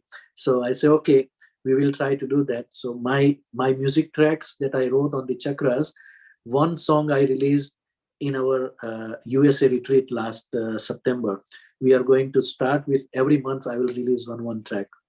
Wow, this is really good. We're really looking forward to that. And also, what a good idea. It's a great idea. That's great. Yes. We will promote We're this looking for forward to Swami. getting all our chakras cleansed, listening to your music, which is great. Yeah, we will try to promote that with Gurudev's blessing. Now, I Yes. have seen that in your story you mentioned you have been blessed with the family who are in different paths, and you yourself have connected with so many gurus and different spiritual path and humanitarian organizations, and you are always giving to the society. So are you connected with various spiritual and humanitarian organizations like Art of Living, Vipassana? And what are your contribution, or what are you doing? I know that you recently met Sri Sri Ravi Shankar also. When was that? Okay, so let me take with that one. This is interesting. Unfortunately, we couldn't go because all his appointments were cancelled on Friday. Otherwise, no. yesterday I was meant to meet him in the morning. I've met him previously at one of the other events, but yesterday was going to be a one-to-one talk. Now, with the Art of Living, I did a course in Rajkot. Because whilst I was staying with my family members and relatives, I usually use my time constructively. So I said, look, do you mind if I can do a little course while I'm here? And they said, of course, no, do whatever you want. So I joined the Art of Living course, made some lovely friends there. And also, when I came back here to London as well, I connected with a few more of the Art of Living disciples, people who follow the path. And one of them is working on an organization called Climate Action Now. Now, Climate Action Now is a wing of Art of Living. It's a part of the Art of Living wing, but it concentrates on the environment and protecting the planet. So the gentleman whose name is Shailendra, he just contacted me. I actually did an interview with him for Healing Our Earth.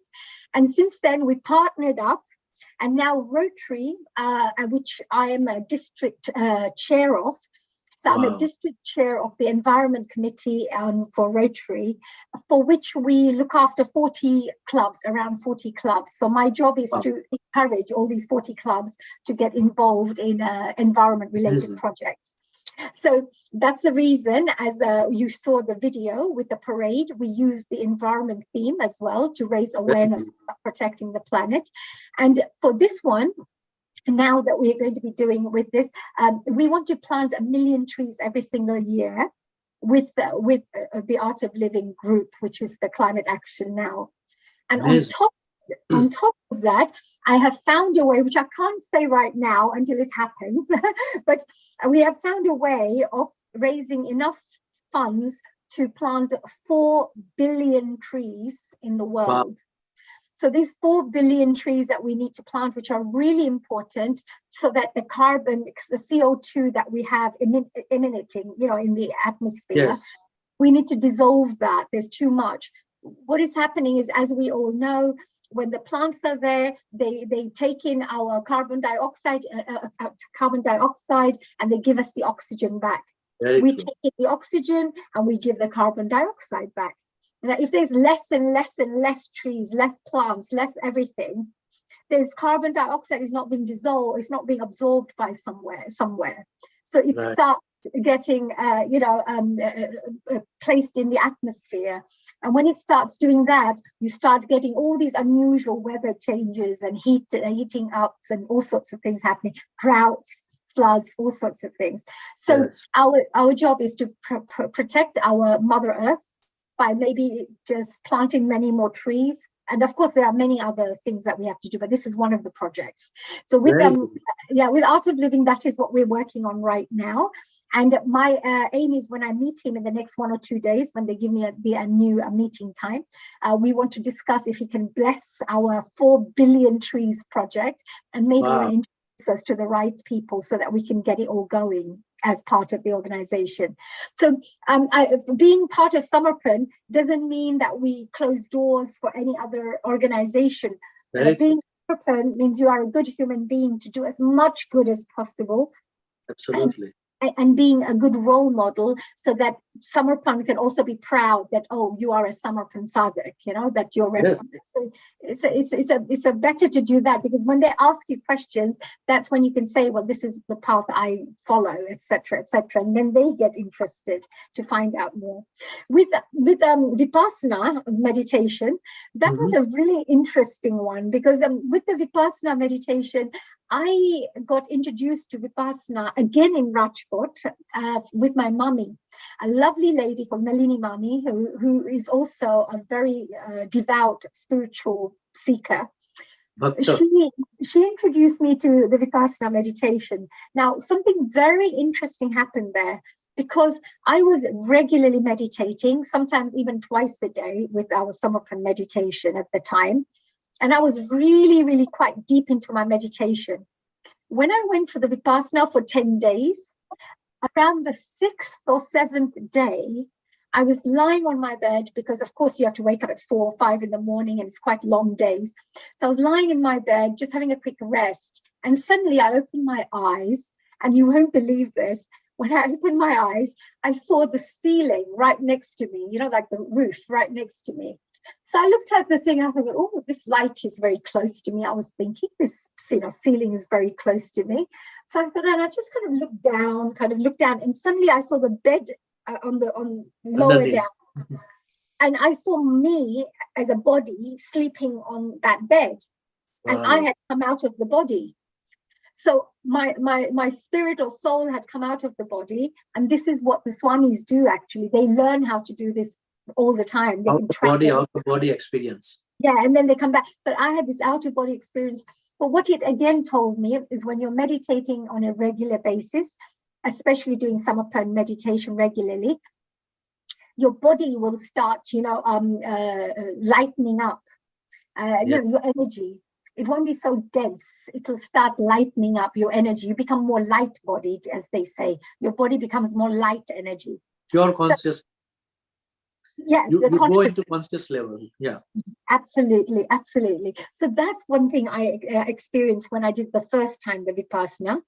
And the second time I went for Vipassana again, which was recently, about 3-4 years back or so, must be about 2018, I think. Yes. So when I went there, it was really, really interesting, because every night I would sleep. When I go in my bed in my room and I'd go to sleep, I could keep hearing their mantra, which is the Vipassana prayer that they keep saying all the time. So I kept hearing it, and I'm thinking, who keeps playing this record at night? I was thinking, it's 2 a.m, and because I couldn't sleep, because I'm a late sleeper. And I said, I couldn't sleep. And I was thinking, so one day when we finished all these 10 days, I was doing a meditation interview with the main leader. And I spoke to him. He was about 90 years old, this gentleman was, and he'd been trained by his Goenkaji, which is who was, of course, the leader of the Vipassana and the founder of Vipassana. And guess what happened? I said to him, Babaji, I said, why do I keep hearing this sound every night? And he said, there's no music being played. So I said, but I can definitely hear a record. I said, I know I can hear it. And he goes, well, he doesn't share this with everyone, but he goes, that record had been playing every single day until nighttime for about 30-40 years in that place. Room, yeah. Because the whole atmosphere is infused with that vibration. The sound vibration. So he goes, it's infused and it's been regularly, it's all in the environment. So whoever comes into Vipassana can also grow spiritually there because of this energy that's there. But the other thing is, he goes, very few people can hear that.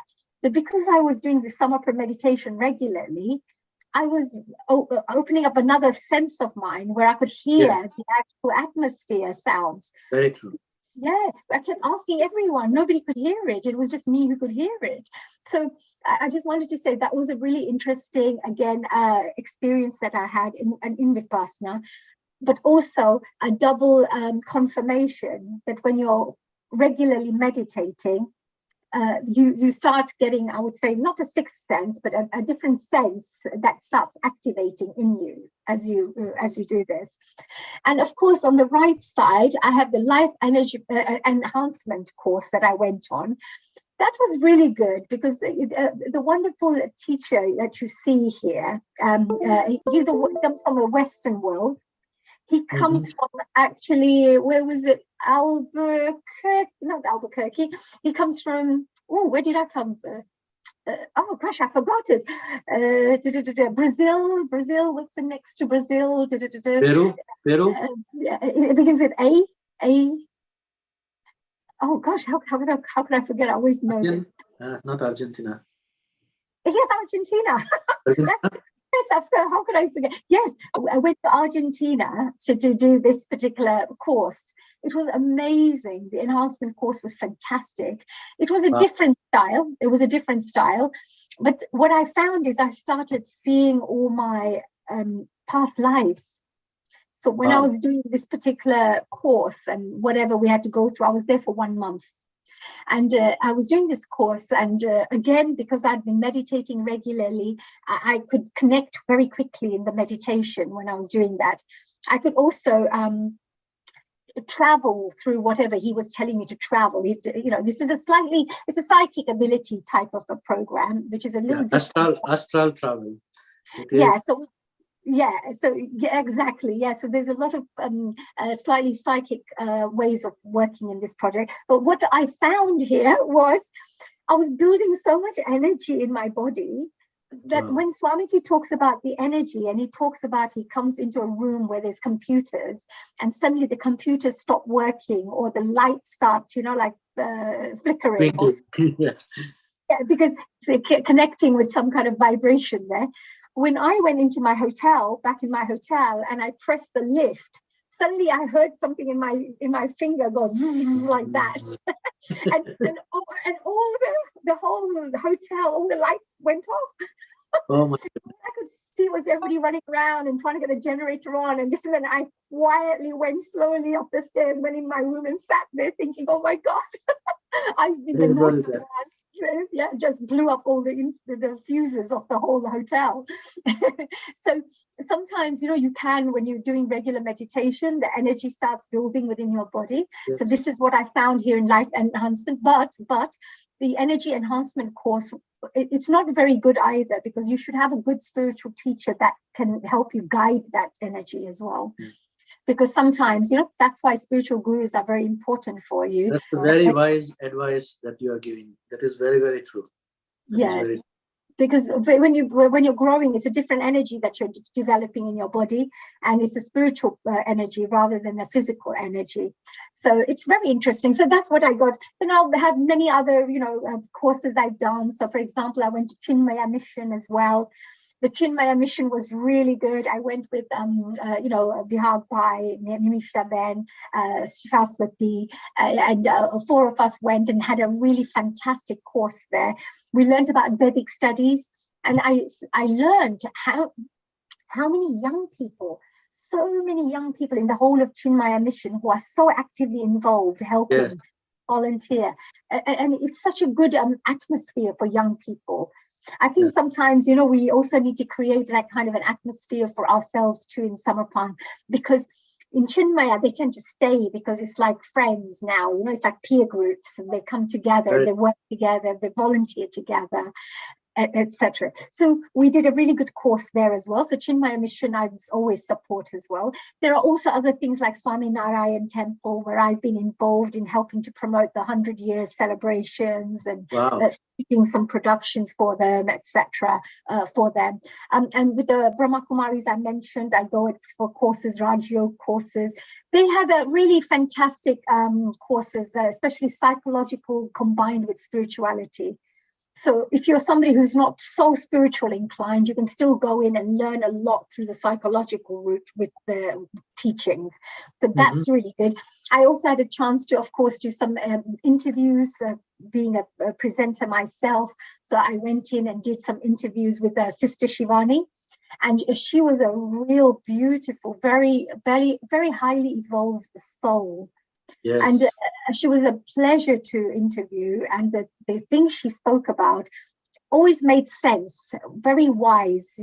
She's always to the point. She's always to the point. No right, left, no here and there. And she's very grounded, Very grounded. Very grounded. And she's also got a science background to her. So she's got a practical approach.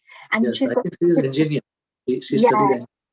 Yes, I was also invited, by the way, when I went to Mount Abu for them to do some regular programs for them, just like Suresh Oberoi is doing. So, Yeah. so Suresh Oberoi, I think that they just said that if I could do the same here in the UK, that would be wonderful. But I just felt that it may be easier for me to do more open for everyone rather than one group, So. Right. But I did share that with them, that I'll be happy to do any interviews, as a more as a freelancer rather than just for that group. And then we had the Hare Rama Hare Krishna. So I've been there as well. I've been a life member of ISKCON temple for many years. So every time I travel, I sometimes stay, like if I go to Bombay, I go to the Juhu ISKCON temple there. It's a beautiful place. Lots of wonderful security there, lovely temple, good prasad, vegetarian food, everything that I feel more comfortable with, and clean place as well. So, and also they don't allow... You are wearing so many hats. You are everywhere. It is like you should be God. Then only you can be so many places. No, but each one of them has different things. In Janmashtami, I'm helping them maybe do a show, or helping to go there as a little judge or whatever, or doing some interviews for them to help promote the work that they're doing. So I get myself involved in all the different projects. Whoever is welcoming, whoever asks me from their side, then I will be there. Yeah, it's I want that. Oh, do you need this? Do you need that? I don't. So sometimes you find that if they come and are forthcoming, then I'll be more than happy to come in and support the organizations. So these are some of the organizations. There are also other humanitarian organizations that I've been part of as well. So if I go on to the next slide, perhaps I'll just check here. Oh, by the way, while I'm talking about the Swami and the Brahma Kumaris, I'll have to show you something here. This is the Shiv Baba's photo. Yes, this is our Shiv Baba. Oh my goodness! This is the yeah, amazing. Oh yes, there you go. So this is very beautiful. If you can see the hut there at the back, this was exactly the photo. That was a black and white photo of his in the hut, which I went to visit that hut. But then they gave it beautiful, with a lovely mukmal and stuff like that. Like, it looks lovely, and they put it in a very nice, very nice. Yeah. I think you must be a privileged soul. Let me tell you, I'm jealous. I really actually, I really am very grateful, because when I thought like that, same thing that used to happen with Swamiji, and I think it just happened. So it's just interesting. So that's one of the places that I know that I will always have a dear and very fond memories of, in Mount Abu as well. And apart from that, of course, I have done other things like Vedic, studying Vedic scriptures. And I actually can't remember the Swamiji's name, but I should have actually provided you with his photographs, because I've got loads of his photos. But my mama, my Jendra mama, he's a follower of this Vedic studies. What you would say, but is it not a priest? He's not a priest, but a spiritual guru. Let's call him a spiritual guru. Yes, but he teaches Vedic studies. I think Vedic studies are very important. If you sometimes, look at some of the teachings, they will help you with a lot of life lessons of how to use more practical knowledge. Practical solutions, and also how to understand things better in life, how things work.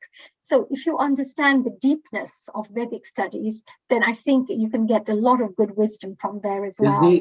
Is it part of the Shankaracharya mission, or it is part of the Swami Vivekananda Vedanta? His ashram is in Pennsylvania.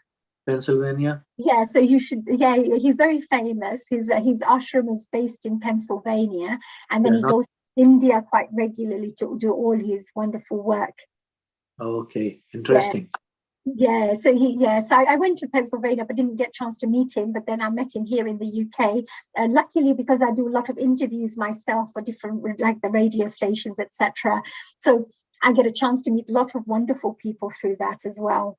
Yeah, Amazing. he also, by the way, that's another that's another lovely spiritual teacher, the master. You know, he also said, somebody said he doesn't give interviews all the time like this, you know, but to you he said yes.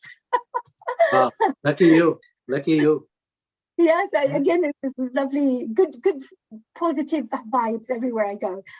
This is, of course, St. James Palace, Duke of Edinburgh Award event. I'm Wow. a Duke of Edinburgh Award ambassador for many years. Since Wow. in late 1990s, I was an ambassador from Wow. then. So I've been invited on numerous occasions to go to Windsor Castle, Buckingham Palace, St. James Palace, to give awards, to give a speech, and to maybe inspire young people, because they're the ones who do the awards. So this was one of the times when I went there. Now I find that this is also like a humanitarian organization, because it's all about developing leaders of tomorrow and our future generation. So you work with a lot of the teenagers, yes, to help them build good values and good leadership skills, etc. Interesting. Yeah, so that was one of those things. I've also, by the way, I've also had lunch with the Queen as well, when as part of the University of East London event. So there was only 50 of us, and that was very interesting, because when I was sitting next to a gentleman, he's from the Navy, and he was in this amazing, beautiful uniform. He looked so dashing. Wow. So they had these lovely, you know, really like prim and proper. They're very, you know, polished shoes, and they're very disciplined with the way they dress up. So, but he was telling me, he was saying that just before the Queen came, they had to look everywhere, checked everything. Nobody knows about all these things that go on before they come. Of course, Security aspect. Yeah. So he was just saying that even when she's traveling, etc., he's in charge of making sure things are happening. So we get a chance to learn many, many wonderful things. But having said that, so that was that. I've also performed in front of Princess Diana, the late Princess Diana, and met her as well. She was also a very, very wonderful humanitarian. And she was doing such a really good charitable work. I was really inspired by her selfless work that she was doing for the community. So she was a good soul. She was a good soul. She was a very good soul, very good soul. On the right, you can see actually the Rotary. It says Introduction to Rotary, a humanitarian service organization. Because I've been a Rotary member and supporting Rotary for probably 14, 15 years now, I find that it's a group of people, all Rotary members, are members who have professional background, but good hearts, want to do good work, want to do something for the community, wants to contribute. So they bring in their professional experiences, like whether they're accountants or businessmen or performers or whoever they are, they bring in that, put it into the Rotary family, and then contribute their services and their knowledge and skills towards helping people. So that's how I started getting involved in the environment committee. The one thing I have to share with Swamiji's blessings, I think this is because these are quite impossible things that don't really happen normally. But I know that Swamiji always talked about we should always protect the environment, always plant trees, make sure by the ashrams is always green, you know, like he also supports basic environmental concept. Yeah, he's very supportive of that. When I joined Rotary and I became a member, they invited me and said, would you like to become a committee member? And I said, I'm with me. It's like, yeah, sure, no problems. So I joined the committee member. As soon as I joined, they saw how I was working, the idea I was giving, and how quick I worked with them, you know, with things that I was doing. So straight away, the president said to me, would you like to become a chairman of the new member committee? So I said, oh, yeah, sure. So within a few weeks, I became, my own committee started, and I became a chair of them. And the new members, I grew it by about 22 members, I think. It was about 22 new members or so, which was great. But because I'm a conversationalist and I like talking and supporting and training, I help all the young new people joining. Your public relations skills are working with you. Well, yeah, God sent me over there, and Swamiji sent me there. But the interesting thing was, within a few months, I got an invitation, because one of the projects I did was an environment project, just as a volunteer. Suddenly they said, would you be interested in becoming a district governor for the environment committee? because the Wow. new team is being put in place for next year. So I afterwards agreed and I said, yes, I'll do it. And then everybody was saying, how can you be a district governor? And I said, well, they asked me and they said, well, it takes at least 3 years of experience before you can, go into a Reach to district this governor place. level. Yeah. And I said, well, mine was about 6 months. So Swamiji tells in his lecture or in his discourse that you did not ask, you are getting it from front, take it. He told me also that when somebody comes and asks you for the support or help or guidance or position, take it. That means you are suitable, eligible for that.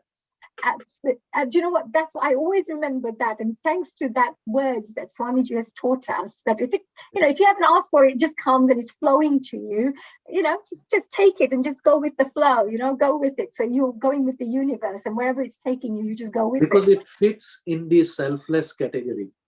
You are not asking for your personal motive or selfish motive. It is for the humanitarian ground. It is for the greater job that creator want to do, but he is using you as a co-creator. Well, I hope now, look where it's gone from planting like a few trees to we planted 4 million trees are not joke. Yeah, and you are becoming part of it. Yeah, we planted 87,000 trees just in last 3 months. 87,000 trees. Wow. So it's we want to of course reach the 1 million because we're working with climate action. Together we've planted over 700,000 trees. And we have now just under 300,000 trees left for up to July, trying to plant those. You'll make it. Yeah, so these are just some of my wonderful connections with the spiritual and humanitarian organizations that I work with. And there are many more, but these are just some of the highlights of some of the ones that I work with.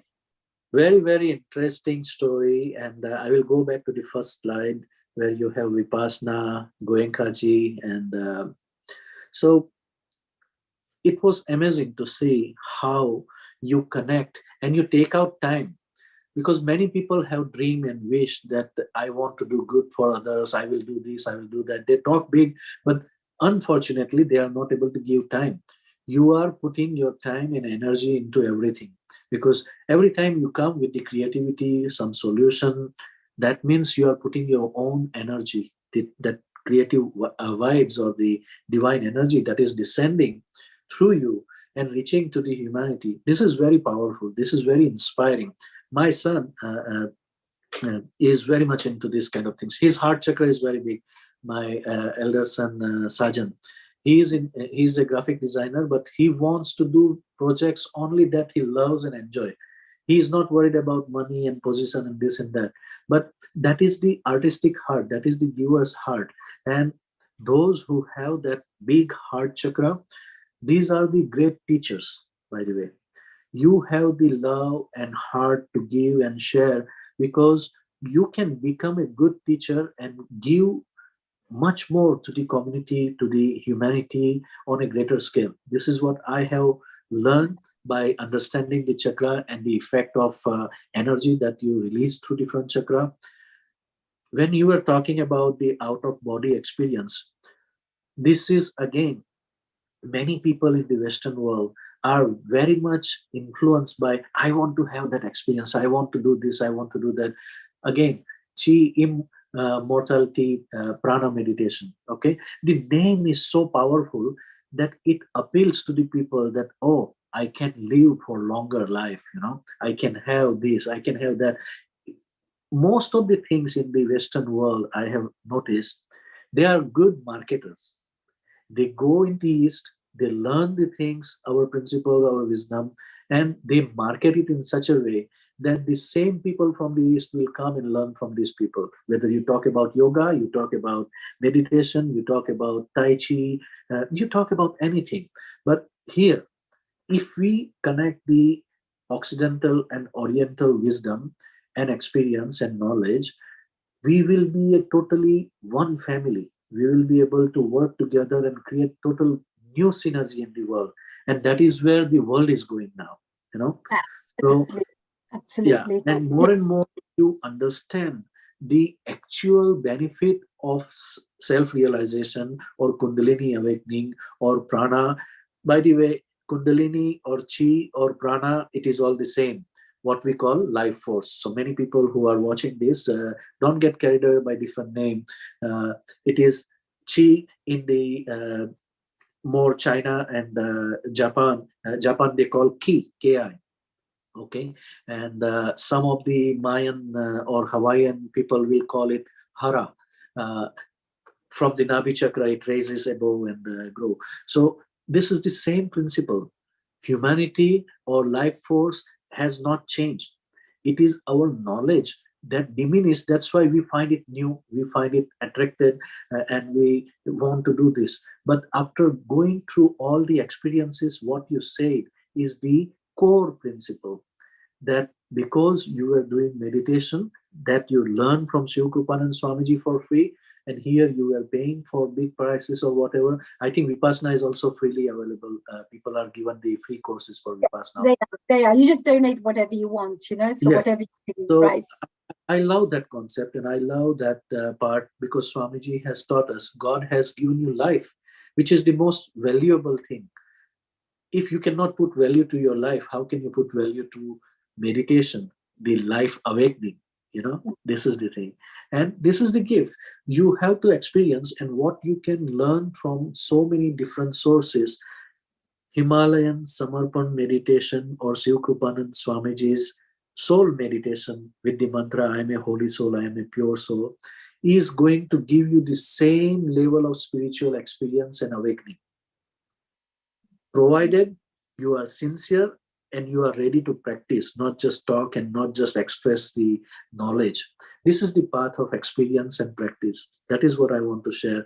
And very powerful gurus. You are so lucky to be blessed and coming in contact with so many divine masters and gurus like Sri Ravi Shankar and all these. There was also Ramdev Ji, I also met Ramdev Ji, and he's doing great work, especially with his Ayurvedic things, and also natural healing, also giving yoga exercises in such a way that many people have stopped smoking or had stopped their alcohol.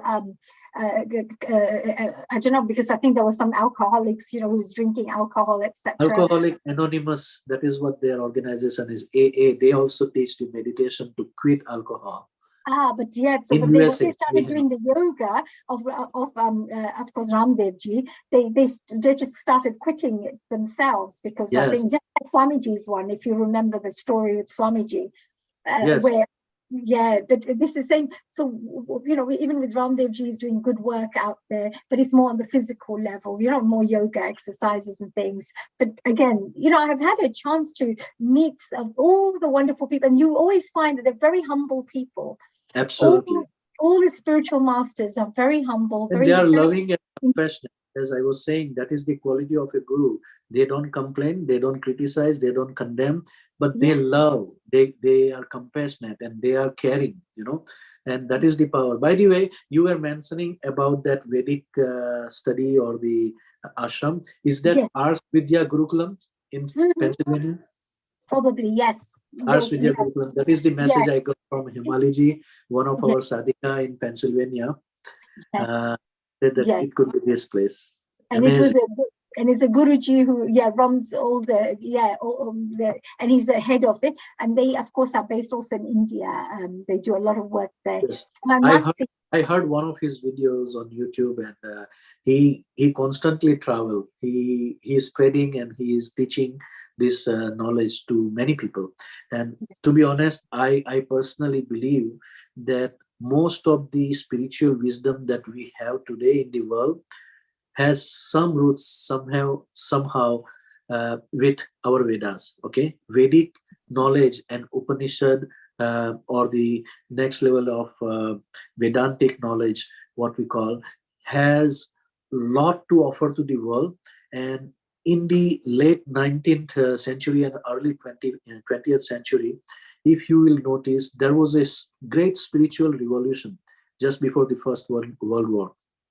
Right. And everybody was trying to get to the root of this. And if you notice this Theosophical Society and J. Krishnamurti and all those.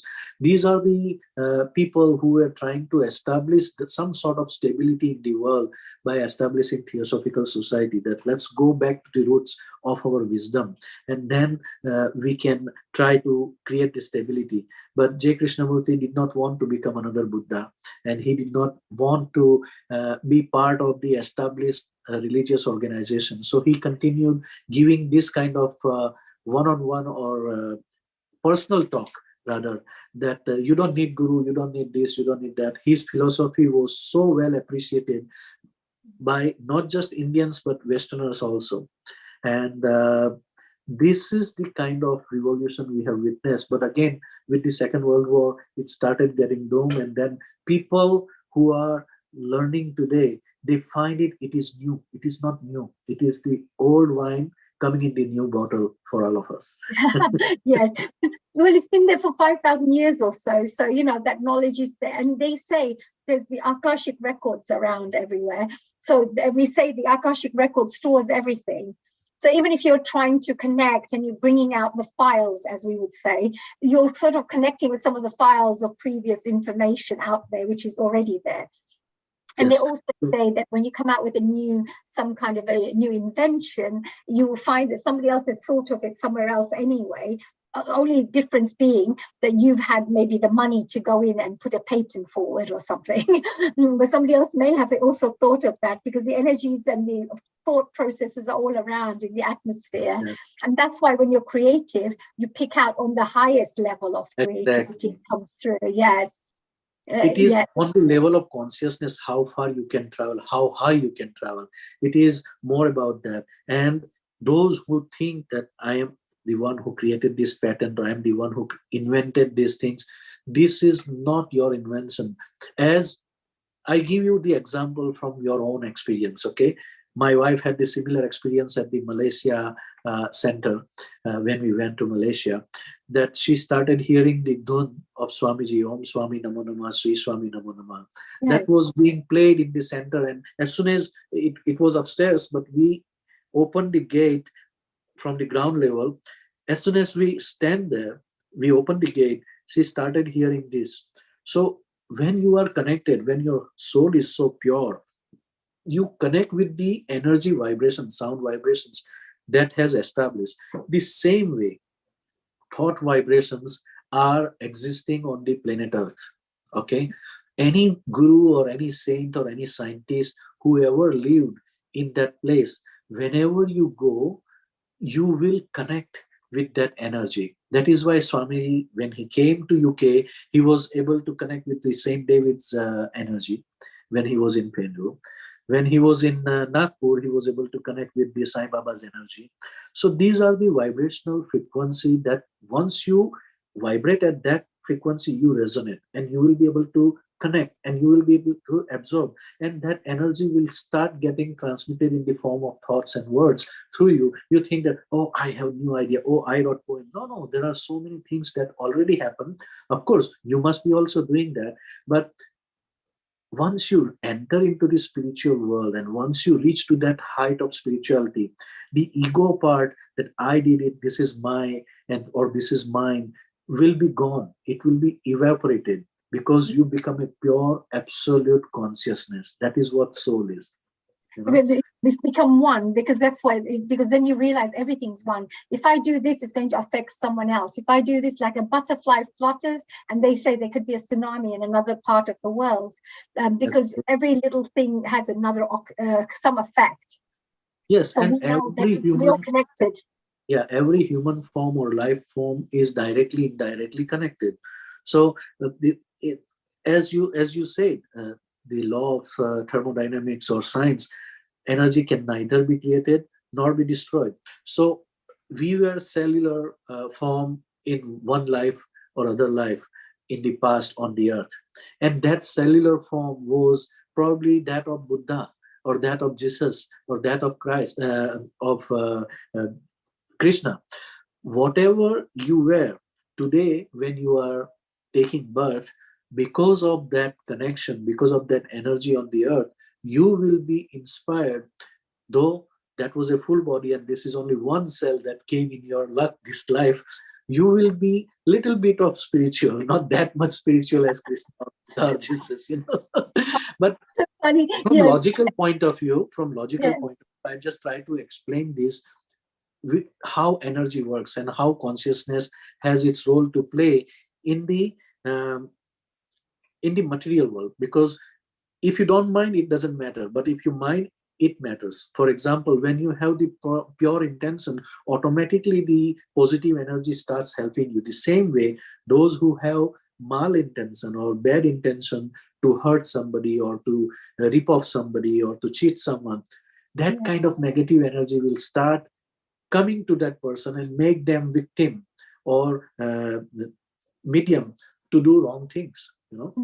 It's absolutely right. And I just to add to that part as well, because if we look at it and to help our audience members understand in a slightly different way as well, if we imagine we're all creators. So whatever you're thinking, whatever you're saying, whatever you're doing, etc., you're actually creating, co-creating your reality. Yeah. You're co-creating your future, your destiny, you're designing it. So with every word, every action, and everything you do, it's actually developing and designing your future for you at the same time and for others around you, because it affects everyone else.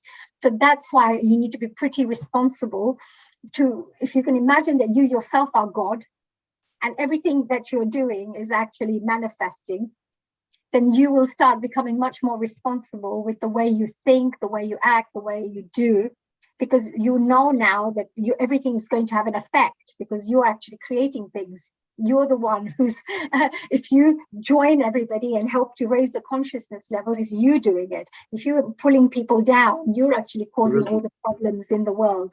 Which is not just you having to murder someone, but somebody else is doing it because you're pulling all the energies down by your actions. Absolutely. So if you understand it that way, it becomes very easy for people to understand that you actually are co-creators. And if we can say there's no spirituality, there's no gurus, there's no energies, no consciousness, nothing. But if we are kind of, let's say, coming together as co-creators, then we know that if we all had the same vision of co-creating together, we will be able to manifest it. Because we are God, let's say. Just imagine it that way. We can make anything happen. So if we say things, if we do things, if we meditate, then we focus on a certain direction and we all do it together, it'll start manifesting in real life. So that's how I see it. And that's why I always agree with you. I agree with you very much.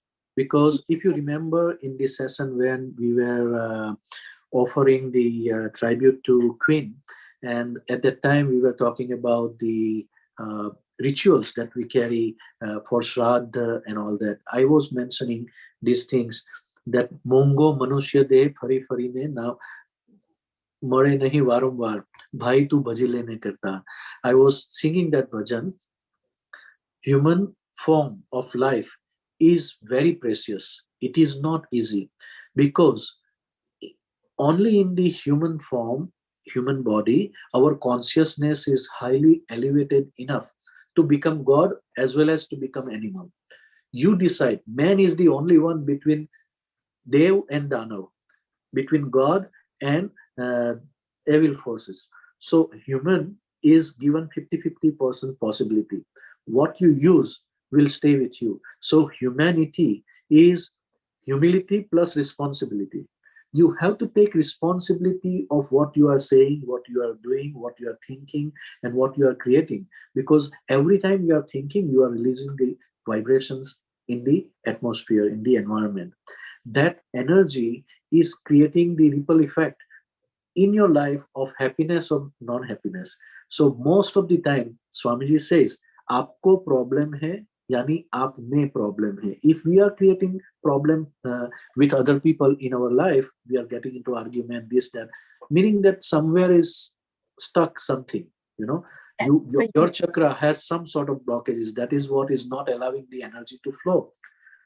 More pure, more consciousness, all these things will go very easily.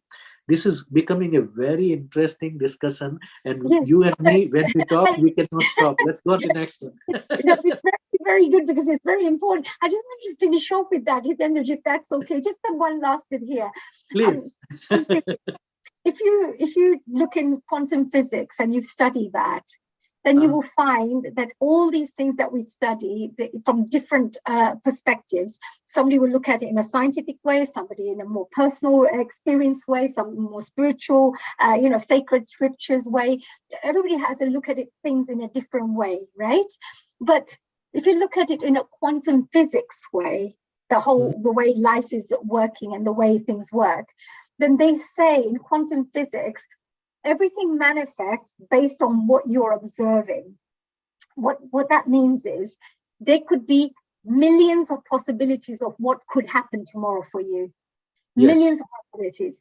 But the only possibility that you will experience is where your focus is, and that's what will manifest. So if you know that, I want to go to the gym and I want to, go and meet a new client, that's the direction you're going to, because your focus is on that. But if your focus is on nothing, sometimes somebody else, your neighbor will say, do you want to go here? You go, okay, fine. Your friend will say, should we go over there? You go, okay, I'll go there. Nothing actually manifests because you're just being pushed around in all directions, because there is no purpose and no vision and no direction, because you're not co-creating, you're not manifesting, you're not manifesting what you want to manifest. So with quantum physics, what they say is wherever your observation will go, that molecule will start changing. Nothing else will move.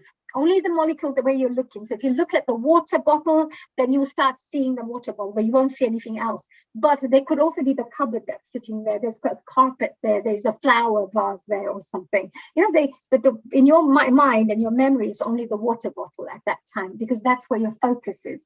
So I just wanted to share this with our audiences. Very true. Very true. When you meditate regularly, you will find that your focus becomes more clear. Anything you start thinking about will start manifesting. He always says that. That's because when you have clarity, whatever you focus on will happen, because it's a universal law that where you focus will start, that's where the energy will start. So if you think where you're focusing is like building bricks, so you're putting things together like little plasters and stuff.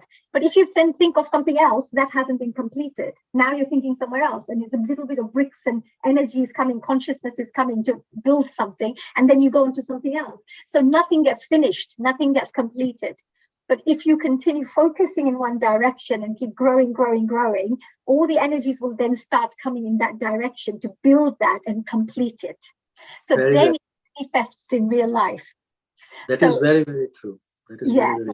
Yeah, so spiritually, I know we learn about these things always going to happen, but actually, if you look at it on a scientific level and you look at universal principles, which are principles that any faith and anybody can follow, it's like a scientific experiment where if you do this, this will happen.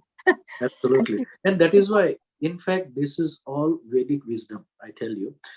This quantum physics is nothing but the baby of the Vedic wisdom that they failed to prove through other scientific theories. So now they are coming from atom, molecules to atom, atom to subatomic particles to quanta. You see?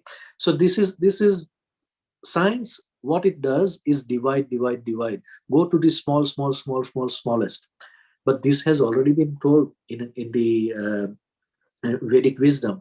If you go and read and learn those things, you have everything that the quantum science or quantum physics is trying to teach you, or any other science is trying to teach you. One thing to understand from my own experience and my own inner research that I have made so far, that at the end of the day, what brings you outside is Jagat or Sansar. And what brings you inside is God or your soul. Okay? So when you want to connect with the Brahma, which is the highest form of consciousness all the way above fifth dimension, in order to go to the Brahma, which is the constant, which is the eternity, which is unborn, undying element of consciousness, universal consciousness, whatever you say, you have to divert your mind from the world and all the worldly wisdom or knowledge that you call science or maths or art or commerce has to be left. Otherwise, it will distract you. It has the possibility for you to get carried away and get distracted and lose your focus. This is my understanding after reading and doing all the research and all the studies that I read so many scriptures from different religion, different wisdom. That's why Veda says, the Vedantic word, in one of the Upanishad, it says, Brahma Satya Jagat Mithya. Only universe which is constant, unchanging, that is the truth. Anything that is changing, anything that keeps on changing and changing form is mithya or unreal. Once you understand that, you will stop arguing or doing all kind of research or anything. You are peaceful within, you become the bliss Brahma itself. Om Tat Sat, Khatam. Everything is done. Bring heaven on earth, as they say. Well, heaven, as they say, wherever you are, you can keep your life happy all the time. Whatever's going on around you, it's all your focus. Yes. So if you don't mind, it doesn't matter. If you don't mind, it doesn't matter. That's why wise people say, mind your business. He was in prison for so many years, but his mind was always focused on, apartheid. He wanted to get rid of that, and he also wanted to make sure, he wanted to protect his country and to lead the country, let's say. Recording stop, but we will not stop talking. Oh, sorry, is there something? It's okay. We're just joking. It is just yeah. So I thought, what happened? Yeah. So so we had him. So for Nelson Mandela, so for so many years he had his vision. Gandhiji, Mahatma Gandhiji. He had this vision that he wants an independent India. For so many years, he kept that vision there, kept it going. Meaning that once you have a vision, like you said, a focus of some sort, then all your actions, speech, and everything starts moving in that direction to help you move in those things. So it's great. So even spiritual growth could be one of those things, that I want to grow spiritually. And that could become that all your actions and work that you do, you will try to align it so that you are trying to move in that spiritual path itself. Absolutely. So Swamiji's words, I say this. So when Swamiji went to Himalayas and he came back, he felt that I don't need the Murti Puja or the little idols that he had at home. He gave it to his sister, and she was crying that my brother become non-religious. Yes. So the same way, somebody asked, so we should stop praying, we should stop doing the puja of the murti or idols that we have at home. Swamiji said, no, that is needed for those who are at the elementary level in their spiritual journey. Everything is in layer. So we are going towards the samadhi state or transcendental state. So the only path is through dhyan or meditation. And in order to reach there, we need to do the dharana or focus. That is why everything has its role. Nothing is right, nothing is wrong, nothing is good, nothing is bad. But we have to experience as a soul all good and bad, all happy and unhappy emotions. Then only you will be able to appreciate that, oh, this person is going through this. Oh, I should not be doing this. So you discern only by experience. And that is what we do with thousands of births again and again coming on the earth. That is a very deeper talk. Let's move on the next part. Yes, absolutely. Yes. What you just said just now, it is very important and very deep. Actually, when you go into that you also need to understand some people may not be like Samarpan regular meditators will see life in a slightly different way. But for example, religious scriptures can bring a lot of what would you say, comfort to those suffering. So for example, I'll just give an example. There was a funeral that took place and my Fua had passed away, and which is one of my uncles, and my auntie just said to me that, honey, would you mind if you could do the speech, like a farewell speech that you would give, etc. So instead, in that farewell speech, I quoted some of the scriptures, from our Vedic scriptures about how a soul will never die. So you let them move on, and they're just changing their clothes, and it's some mantras about that, some Vedic. But that brings a lot of comfort to people. So sometimes we have to remember that everything has its own place for something. Absolutely. And sometimes, religion, you need like a crutches or something you need for people to still move in the right direction. And then you can leave the crutches once I can run and walk myself, it's fine. Yes. So everything. The reason why we can talk this level of things is we have learned in our past life many things. So I can literally tell you that you are very evolved soul. You have experienced so many things in your past life. Probably you learned in that pranic immortality course. That announcement course. Yes. When you did the regression, you might have learned certain things. But my point is this: I have never done the regression.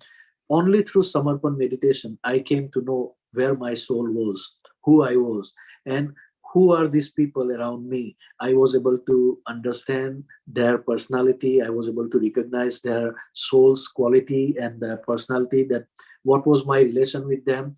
And that is why I say, after going through all this, that we should never judge, or we can never say this person is doing this, that means it is wrong or this is bad. Everybody is where they are for their reason. They want to experience that.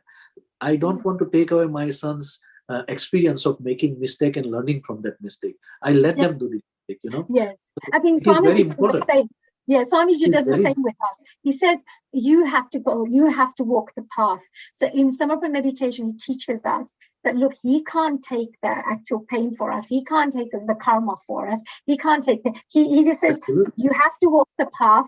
You have to learn yourself, but I will guide you on what you can do to make your life easy, to move in that direction. Exactly. That is where our teacher aspect comes, with the greater heart, bigger heart, loving heart, giving heart.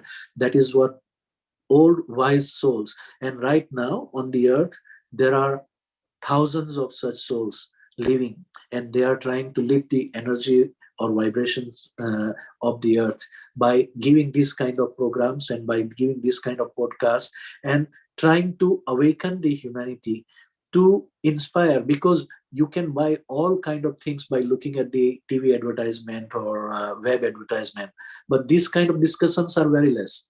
So these divine souls who were wise and who experienced things in the past are doing the podcast like this through YouTube and many other media online.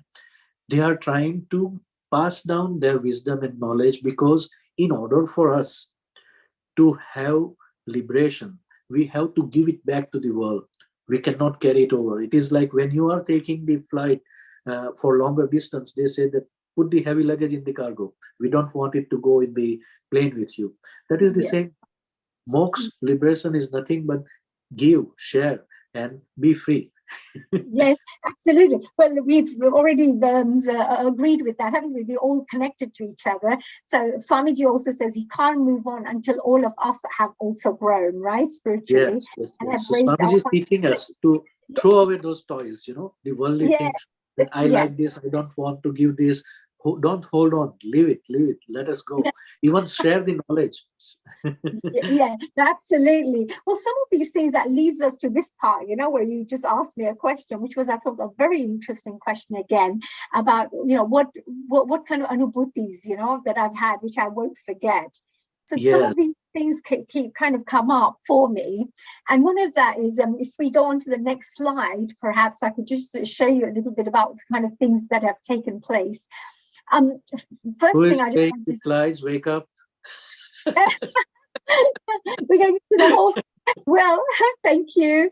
Well, look, first of all, I remember us lot sitting here. So at the bottom on the left side, as you see the photograph on the bottom left, I was one of the people sitting there, but I don't think I'm in the photo at the moment. But we went there again in Penrith and Wales. So I think we were all there working and enjoying our time together here. It was fantastic, and Swamiji is always fun to be with. But what I find interesting is Swamiji also came to my home to stay, as a So he must have stayed in various people's homes. But when he came here, and I was organizing the media program for him, so when he stayed, Ujjwala Ben had also come. So it was very interesting for me to see something very special. This Anubhati for me was very, very unusual, and it was really powerful, and it just left a very important and a very kind of engraved mark on me, because I realized one thing. I put a vase with some flowers in Ujjwala Ben's room, so just to give a little bit of color and just to make it as homely as possible for her. And then when they left, after 5, 6 days, 7 days, whenever they left, about a week later, I went back in the room and I thought, oh, the flowers are there. It's okay. I'll let them die and then throw them away. Then I kept coming into that room every week, one after the other, another week, 3rd week, 4th week, 5th week, 6th week, 7th, 8th, 9th, 10th, 11th, 12th week. Those flowers were still alive. They were still fresh. And nothing had changed. It just would not die. All I had to do was keep putting water in it and still just wouldn't die. Like you would put water, but they still start dying afterwards. You see, the flowers would. For about 3 months, I think 10 weeks, it must have been about 10 weeks, that flowers stayed fresh. But that showed me straight away that those people who meditate regularly, or whether it's Swamiji, or whether it's Ujjwala Ben, whoever it is, that energy was so powerful in that room, and it was lingering on after they'd left. And that taught me something, that when Swamiji says that vibration is there, and then when he's gone, that vibration will still be there, I can understand what he means by that. Because I literally saw with my own eyes, those flowers stayed fresh for almost 3 months. Absolutely. This is the power of living in the present moment. Meditation teaches you to be thoughtless and living in the present moment. When you are living in present moment, things around you start living in the present moment's vibration. Meaning that there are no thoughts in that environment, and the energy is not shaken, because with your thought, without you seeing, the energy is moving. You are going into the past of 5 years before or 10 years ago, and you are thinking of tomorrow or 5 years after. That energy, consciousness is disturbed. But when you live in the present moment, because it is your habit, it does not happen. I was traveling during this international retreat, and I was staying with some sadhaks in California. And we were talking until late nights, 2 o'clock, 3 o'clock, and then wake up again in the morning early. And they say, when we do this alone, we get tired. But when we are doing this together as collectively, because we were so much engrossed in the present moment. Right now, we are so much only in the present moment, even though we are watching the videos and photos and everything from past and coming back. We are living without any thoughts of the past or future. You see, thoughts are different thing, and the energy is consciousness is different thing. We are living in the present. That's why we don't get exhausted or tired, but we don't realize where the time is going. Yes, absolutely. Oh my God, yes. But that also leads me, by the way, with all these wonderful time things that we're talking about. These miraculous memories that we have, something that we should share with our viewers, because people sometimes it's hard to believe unless you've seen it yourself. That if you believe what somebody's saying, like myself is telling you, that I have actually seen these flowers last for that long, and it's straight after Ujjwala Ben had stayed and Swamiji had stayed. So that could at least tell us a little bit about what kind of energy they had left behind for us. I mean, Swamiji had also given some tips to me. And he had said to me that your room is full of thoughts, he said, because it looks like you create a lot of, you do a lot of brainstorming, like ideas and plans and projects. Yeah. And I said, Swamiji, I said, that's exactly right, because at night my brain is working and I'm like completing my projects or designing my project plan or something like that for things I do. And he goes, yes, he goes, you use the room where you do your meditation just for meditation. And try not to, do any other things, any work. So don't use your computer or your phone in your room where you're meditating. And then before he left, he cleared it all for me. He goes, I'll clear it all for you. But he goes, it doesn't stay cleared for long if you keep thinking again, because you'll. Very cool. So like that. So these are things that he just said. But for a short while, when he left, even I was having like thoughtless states in that room because it was like no thoughts, like I was being able to sleep straight away, or no, I didn't have to keep thinking about new ideas and things. So some of these things I find that is very interesting. The second thing I wanted to tell you was which I thought was a very interesting anubhuti, an interesting experience, as we would say. I had some journalists who came round to my home. They themselves were detectives, but they're called the psychic detectives. So their job is to come to your home. We have to hide everything, like all our photographs and anything that shows who you really are. That all has to be hidden. So when they come in, they just get a general look. They feel the energy. And then they tell you a little bit about who's living in that house, who they are, what they're about. They pick it up and tell you. So they wrote an article. 2 psychic detectives came, and one of them had said that as soon as I started coming towards this road, and the nearer I got to this home, he said, I could really feel the energy vibrating very strongly, he said, even outside, that he goes, I knew that this is the house that I have to go to, he said. I knew straight away when I was coming to that house, because I could feel that energy. And when he came into the house as well, in this story as well, he says this, he goes, this house is being blessed by a very high guru. Because he goes, it's got a lot of spiritual energy that they can feel at that place, that he was saying. And also they said many other things like, there's somebody here, like a woman who runs the home, or blah, blah, blah, and all these things, because I run the home with mom and dad, etc. So all these things that they didn't know anything about us, they just get sent their actual address. So I've got a whole article on that, which was really, really well received by so many people. Wow. And I was absolutely I was thinking, wow, how do detectives how do they pick up on all these things?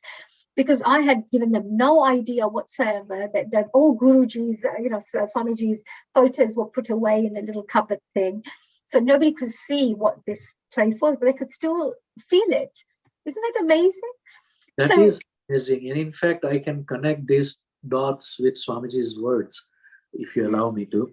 Like Swamiji always says that if one person start doing meditation in the house, it will affect every member of the family first, then to the people living on the street, then to the city, then to the state and the entire nation.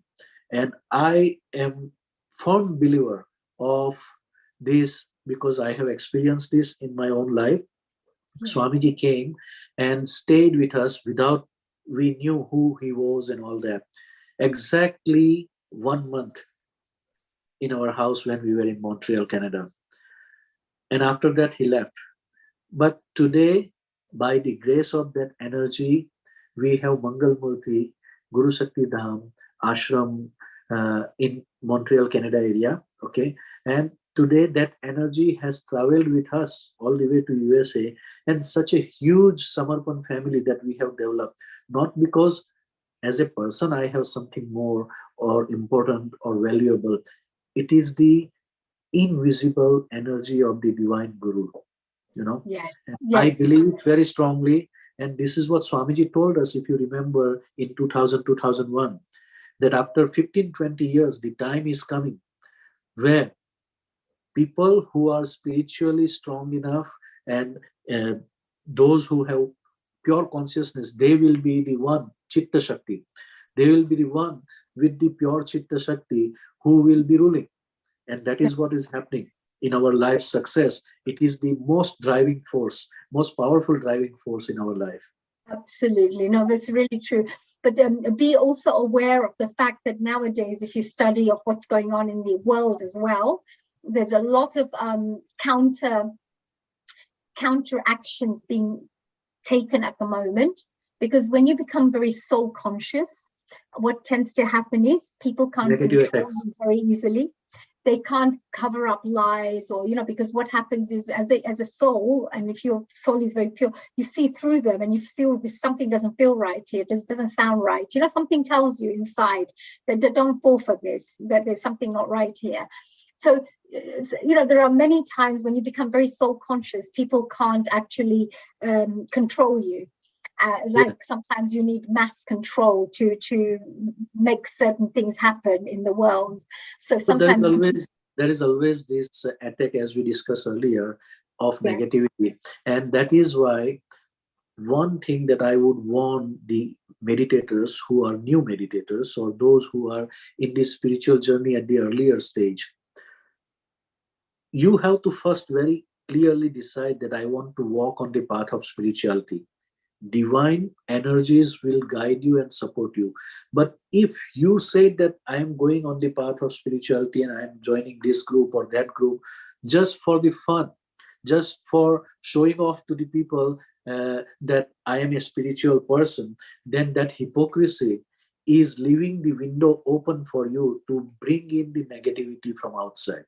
Okay, that is going to drag you down again, because you did not stop putting your chitta in the negative people or bad things. Your chitta has to be pure. Then regardless of what you do and what you say and how you face different energy, positive energy, you don't have to worry. Because if I am the light, for example, Swamiji said this to me in 2001 when I was asking him the question that, Swamiji, you said that Kundalini Shakti is very powerful. And it is like when you dig the ground and strong force of water comes and it goes rise all the way up. The same way Kundalini Shakti is rising above. It does not need any additional fuel like rocket to rise above. Okay, so it rises above and it clears the chakra, all the chakras. So I say, what if somebody is negative and somebody is trying to disturb you? So Swamiji says that those negative energy don't come. Imagine a huge force of water growing from the ground and rising 20 feet above the ground. Do you think the mosquito will try to go inside that water? It will die. So it will not do the same thing. The same thing, light and darkness. Absence of light or divinity or positive energy or consciousness is darkness. Those who are doing the bad energy work or black magic or anything, they cannot stand your energy when you are really pure and divine. But if you are in between, more chances for you to be very careful, because those negative thoughts, negative taste, negative habits may drag you down and you will not progress to the level, because nobody wants divine energy to be the winner. As I was telling you, that the fight between the divine and non-divine, or godly and evil forces, is going on for centuries. No humanity, no God, no saint, neither Krishna nor Jesus nor Rama could change it. How come you and me can change? No, it is none of our business. But our business is mind our business, meaning that I will progress as a soul, whatever best way for my spirituality and for my liberation. Rest can be doing good or bad. I will try to support, like you are doing, supporting the positive people, good people, and helping others. We are lifting those who are not yet prepared. But those who trust us, those who believe in us, the same way we believed in Swamiji one day, we can help only those who trust us. But those who want to die, those who want to still go into the bad habits of egoism, I cannot help, you cannot help. That is the truth. That is the reality. Maybe just to add to that is the fact that, you know, everybody has a choice. So Yes. it, you know, and there's actually nothing to be worried about, scared about, or fearful of the world, because life is all about a journey and an adventure. But it's all your choices you make, the decisions you make, the you know, the people you want to hang out with. You know, all these things will make a difference to what you experience in life. So it's up to you what choices you make. So, you know, sometimes, let's say if negative forces weren't there, good forces are not there, let's say nothing was there, but you will know that karmically if you hit somebody, they're going to hit you back. Absolutely. If you're going to What goes around comes around. if you're going to put a little, like a daffodil bulb on the floor, then it'll be a daffodil that comes up, not a bush with thorns and things, right? So what I mean to say is that whatever you're going to be doing in your world and whatever you're doing, there is a kind of a karmic rule. Even if karma doesn't exist, and let's say reincarnation doesn't exist, let's say nothing existed, but you're just living one life, that's it. But even that life has a reaction of some sort, because whatever you're going to do, there will be a reaction back. If you're loving to your partners, loving to your friends, loving to people, they're going to definitely give you love back, because how long can you argue with somebody who doesn't argue back? So if you're just peaceful and just don't argue back, they just can't argue with you, because they try their best to get something from you. But if they can't get you to argue, they quieten up and they move on somewhere else to fight with someone else. So what I mean to say here is there's nothing to be fearful about when you're living a world. It's not like, okay, it's your choices. You will go through bad patches, you'll go through maybe negative things, you may go through things. It's your everything is based on your decisions that you're making right now. So if you do choose a path which is a more purer path, a more righteous path, a path that will help the humanity as a whole, then you know automatically that you're going to get many more blessings from many more people. That energy will itself uplift you. And of course, you're going to get many more people being more harmonious with you, cooperative with you, etc. So of course, it'll have a knock-on effect on your work, your business, other things that you do. So it's just for people maybe who are non-believers and still not sure that, oh, do I want to really, follow this path? Do I want to do this? Well, there's nothing wrong with exploring and learning more about it, and it's okay. But that choice that you make and that decision to find out more could be a huge shift in your future and your reality. And that it is a free will. Everybody have free will, but you become co-creator with the God himself when your energy, your consciousness, your frequency matches with the universal consciousness. Okay, so when we start getting into the pure consciousness level, automatically everything that the religion or the world is trying to expect from you, that do this and don't do this, you have to be good, you have to be doing this, and you have to help this, and you have to speak truth. These are the doctrines, these are the rules that they are guiding us to do to stay on the path of spirituality. But once you reach to that level of absolute consciousness, it becomes your nature. And then you realize that I don't have to be doing this and not doing this. I am that. I am love. I am happiness. I am joy. It happens automatically. It happens automatically. It doesn't have to. There's no try in life. If you're following the right path, when you're following things, there's no effort. It'll just happen by itself because you are that. When somebody says, when I see Amitabh Bachchan and then I see somebody else, the new actor, the new star will come in and pretend to be all like, yes, it's me, and wants a bit of fuss and wanted attention. We even see that. Whereas Amitabh will just come in, he will be himself, hello, hi, very humble, and the way he is, because he already knows he's a star. He already knows. He doesn't have to prove anything, doesn't have to say anything. This is who he is. That is the difference between the experienced old wise soul and the new soul. New soul get trapped into this worldly illusion or get confused that I don't know how to handle this situation or this energy. And that is the job of the wise souls or elderly souls like us who know the experience from our experience that this situation can be dealt this way, this has to be dealt this way. And I believe there are souls like Annabelle Claro, who is writing beautiful messages here, that she used to get tired after 1 hour if she does any study or any work. But here's after 4.5 hours, she is sitting and enjoying this. This shows that this is happening on a soul level. This shows that Guru energy is making us media to pass down the wisdom to the new souls or to the society in the world, to the mankind, what they need to learn from our experience, from Swamiji's energy. And we being in the Western world, we have seen the world in a different way. We understand the concept of human mentality, psychology in a different way than what we used to understand in Africa or India. Yeah, So it's very everything true. is working as a synergy. Everything is working in the advantage of humanity, and that is what this program is all about. I'm sure February 5 is going to bring new direction with healing on our I earth. think so. I'm really looking forward to that. Absolutely. And by the way, just to again to add to this, I one bit of tip I can give to everybody, especially sadhaks who are out Please, there who are please. kind of Only following. if you don't charge. Yeah, no charge at all. Yeah, I do what Swamiji does. He gives everything for free, so I do the same. Yeah, no, but And there are a lot of customers coming. I was just going to say what I always find here, what I've learned is if I have to make any decisions, I always think in my head, what would Swamiji do here? That's Absolutely. it.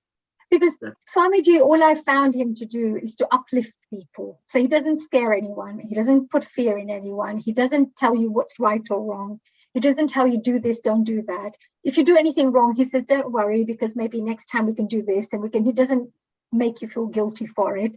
You know, all the things the way he is, I think it's a true inspiration.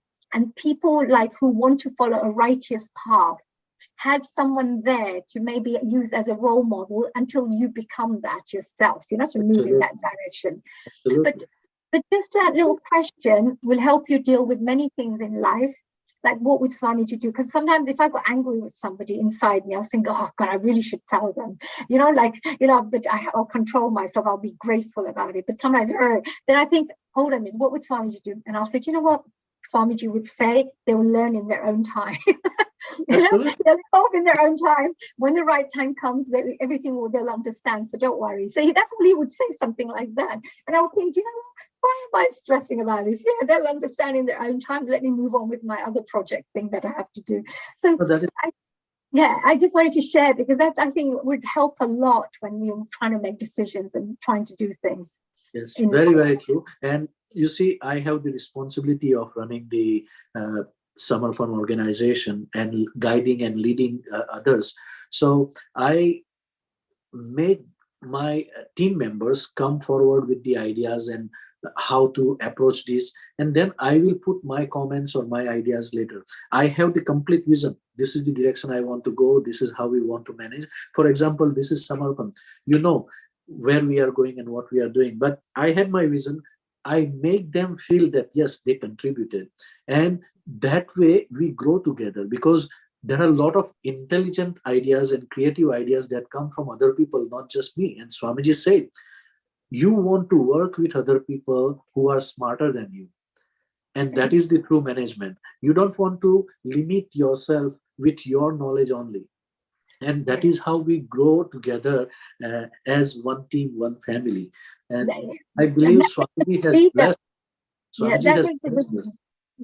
That makes a very good leader, Hitendraji. So I should take that one little thing to say about you as well. That makes a very good leader, somebody who comes on board, who has a vision, who provides the platform, who brings people together. And having wonderful people like Pranav, Sonal, Surabhiji, Rasikaji, all of these people who've just come on board, you know, it's your duty to find the right people who can support each other. If you've got a bad apple in the group, it'll just start changing things. But if you have there are many everywhere in the world. But I believe that by the grace of God, whoever came, they were all good souls. They were all evolved souls. They had something to give to the society. And I was looking for those souls, and they were looking for some divine energy like Swamiji's. So we matched together. And today, Samarpan Americas has become such a huge and such a soulfully bonded family that we miss each other if we don't talk to each other for a week or so, or if we don't do something collectively together like this. We feel that something is missing in our life. As much as meditation. So this family, you are going to meet some more people during this workshop and immersion program. You will love our Samarpan family, believe me. I already love them to bits already. Yes, I remember. Yeah, and just just to share with all these things, when you look at the positive side of all this, of course, with the negative energies we talk about, of course, we have to deal with those. But always remembering that you're always resilient, and also when you have positive energies, good always wins over evil. Absolutely. So that's what, if you keep that in your mind, yes, you may have to go through a little bit of trouble here and there, but the goodness will always come through. I went through a real tough time about 10 years ago, and it was one after the other, traumatic situations, really tough stuff taking place, challenges. And I thought, whoa, what's going on in my life? It's like a boxing ring, you just do, and then you think, okay, now I can get up again, another thing, do, back again, you have to try to get up again. So it's like one after the other, so many challenges. And I was thinking, what's going on? Because what have I done? Because we're not supposed to get all this bad stuff when you're following a spiritual path. I thought, I must have done something. Swamiji always says, have a look at yourself and see what you would have done if you're experiencing the wrong things. And of course, my thing was, of course, what would you say? Trusting wrong people, trusting dodgy people, because you think everybody's like you, because we think everybody's This is the good, problem, right? with the good people. Good people always get backstabbed because other people are just waiting to grab you and take advantage of you, backstab you. Absolutely, yes. And they destroy everything along the way. And the thing is, you think you're so smart and you think you're so wise and you will be able to pick things up, but these are so clever. Some of the let's say these criminal groups or dodgy groups, they are so clever with the way they're very crafty. They're like let's call it like the devil, when they're very they rip you off. Goodness on the top and there's a thing going on in the background, very like with the these cyber security issues, it is getting worse for the future. Yes. Because it is like before the evil forces were invisible, the same way these cyber security people are invisible.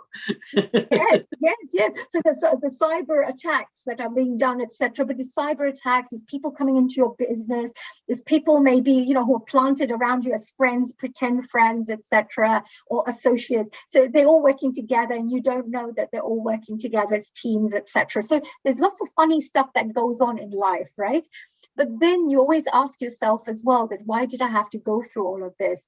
Well, there's one or two things that Swamiji has said, and this is for people who may be going through tough things in their lives, like everybody has to go through.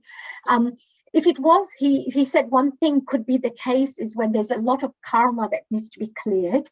Because if you have to move forward on your spiritual path to do good work and to have a golden future, all that rubbish has to be cleared, so that you can then start walking and doing the work that you have to do in the world, for example, like greater work. You have the platform to do better work because your karmic things have been cleared. So it could be the karma, and a lot of people on the spiritual path will start getting a lot of karma together. So you may find that they suffer a lot. You think that, oh gosh, they're having to suffer so much. But it's because actually it's a good thing, because if you cleared it all, then you'll be able to move forward. The second thing that Swamiji always says is when you're having these kinds of challenges, etc., you definitely have to look at yourself and just see that, are you meditating regularly? Yes. Have you got enough collectivity around you so it's protecting you? And third thing is always keep the attention on your Swamiji, and Swamiji's lotus feet as well, because when you need that extra energy, it'll keep coming to you, to protect you. So what I used to do is every time I was getting through some of these tough things that was happening, I would go back to meditate and I would ask for guidance. And it's amazing, really, really amazing, the kind of things. These are the anubhuti that I would like to just share. One of the anubhutis, you actually get like an advisor telling you, now do this, do this, do this. Oh, don't do this because this is what's happening in the background. So they're trying to trap you here. You're getting all the messages. And it's Yes. an amazing mess because it's very clear, very, very clear. It's not like me telling myself. It's literally you go to a position where you're completely open to listening to the messages. You ask a question and a message comes back. You ask another question and the message comes back. And because of that, that's what's protected me today. And I'm here today talking to you. Because Absolutely. if I hadn't salute you for that, no, even I sometimes feel proud of myself, because if I hadn't listened to the higher energies and gurus and our Guruji guiding me, and he always says, if you ever have problems like this, you sit down, you meditate, and you'll get the guidance. And yes. It's not a lie, it's the truth, because when you do this and you do it genuinely with a true heart, you will start getting the guidance. And you know, it became exactly the way I thought it was only this much, but it became something this much because there was something bigger going on in the background. So Yes. I just wanted to share with our wonderful sadhaks that look, and our viewers, that when you are developing your meditation skills, when you're developing your intuition, as you start regularly meditating, and as you start creating a strong bond with your Guruji, which is really a collective force of divine energies, of all Yes. gurus. And imagine all the gurus want you to do well, because they're like teachers in a school who want you to get the A's and want you to, you know, pass with the top grades. They want to do good for you. So they will try their best to help you. So our job is to keep trying to follow the rules and to try to follow the good advice we're getting as spiritual advice, and trust the fact that those higher energies are helping you along. So even if you fall short somewhere, you're not perfect in here or there, it doesn't matter. They'll hold you and guide you along and move you forward as well. So I just wanted to say that's something, yeah, I've Yes. experienced. Yes. That is a beautiful advice. I really like it. And that is how we all have progressed, because we have strong faith in our Guru, and we have strong faith in our own inner voice. And one thing that I want to warn the newcomers, that the enemy for any human being, not just me, not just Swamiji or Hani or anybody, everybody, is Kama, Krodh, Lobh, Moh, and Ahankar. Meaning that you will get carried away with the illusionary things. Something will try to create the lust into physical or material things, greediness into the physical material things, all kind of things. Calm, you are getting angry for little things, okay? And ego, this is mine, I cannot let go, why would I give this to this person or that person? All these little things, and jealousy. If you can avoid this, your chitta will be purified. Otherwise, you will keep on looking at the fault of others, you will keep on criticizing others, get dragged into the argument with others, and all the energy that you are building through meditation, you are wasting in this society. You are wasting with your colleagues or your family members, or unnecessarily stranger who you don't even need to be there in your life. So I want to warn you, because I am watching this and I am observing this even with the experienced sadhaks who are doing meditation with Swamiji and who had the personal association with Swamiji. They are so weak at their chitta. The way Swamiji was talking about those Australian yoga teachers, their chitta is so weak that they are putting chip in the negative people, negativity of others, and faults of others. I have not seen them growing in the spiritual path. And we want to be liberated. Stop getting indulged into this kind of negativity, because without purity of chitta, you will not be able to listen the voice of your soul, because you are still here, you are using the brain voice. Okay, don't use the intellect, don't use the buddhi, listen to your soul. But you can listen to your soul only if there is a noise, no noise over here. It has to be peaceful. So no jealousy, no greediness, no anger. Try to be loving, try to be kind, try to be benevolent, try to be sharing, and then only this meditation is going to work for you. Otherwise, you think that I can ride this horse and I can ride Swamiji's horse also, it is not going to happen. Yes, now that's great. You know, that's very good advice. That's lovely, good advice. These little areas, and of course, you know, as it's a work in progress. Just remember this: it's work in progress. Like in anything in life, whether you're working on a project, you're working on a marriage, or you're working on anything in life, there's always that effort that continues. It's not like a one-off. Sometimes you may find you start slipping again, so you have to remind yourself, make sure the awareness levels are there, and you just catch yourself, oh, I'm slipping back into that again, and keep going, you know, keep going in the right direction. So it's just remember that a work in progress every time, and it will be when you're 80 years old, 90 years old, there will be still work in progress. Because at the end of the day, there's always something new to learn. There's always something new that we will find out about ourselves as well. So, which is great. Now I can see Swamiji says that normally in our life, the voice that comes from within is our mental voice, mind and body. Okay, but we want to practice Samarpan meditation till the end of our life, so that at the time of our death, the voice that is louder is not the voice of mind or body, but of our soul. So our soul's voice has to be loud enough, clear enough, and that is possible with the pure chitta and regular meditation, collective meditation. That's brilliant. That's a very good one. Yes. Yeah, that's true. Yeah, that's nice. Yeah, that's a very good one there. Thank you for sharing that, Hitendraji. Now, yes. I can see this lovely slide that our dear Pranavji has shared with us on screen. And this was another anubhuti, as we would say, but it's a very nice experience that I've had where I had a wonderful opportunity to go with Swamiji to a television channel and to present a program. And this was very fun. This was exciting. This was different. And it was really, as they would say, flabbergasting, because the kind of information that Swamiji came out with, even I was like totally in awe. So what happened actually? Can I add a little bit before we start this experience? So I want to give a little bit of background information for this. That Swamiji, when he was coming to UK, once he was staying with Colin Jardine and Liz Jardine, I believe. And they were watching a TV show, and the person on the TV show was taking their picture with the brilliant photography and take their aura picture. And then he was reading the aura and telling them that you are this, this, this. So Swamiji started smiling, and Swamiji said, I don't even need the photo. I don't need the aura picture or nothing. I don't need even person in front of me.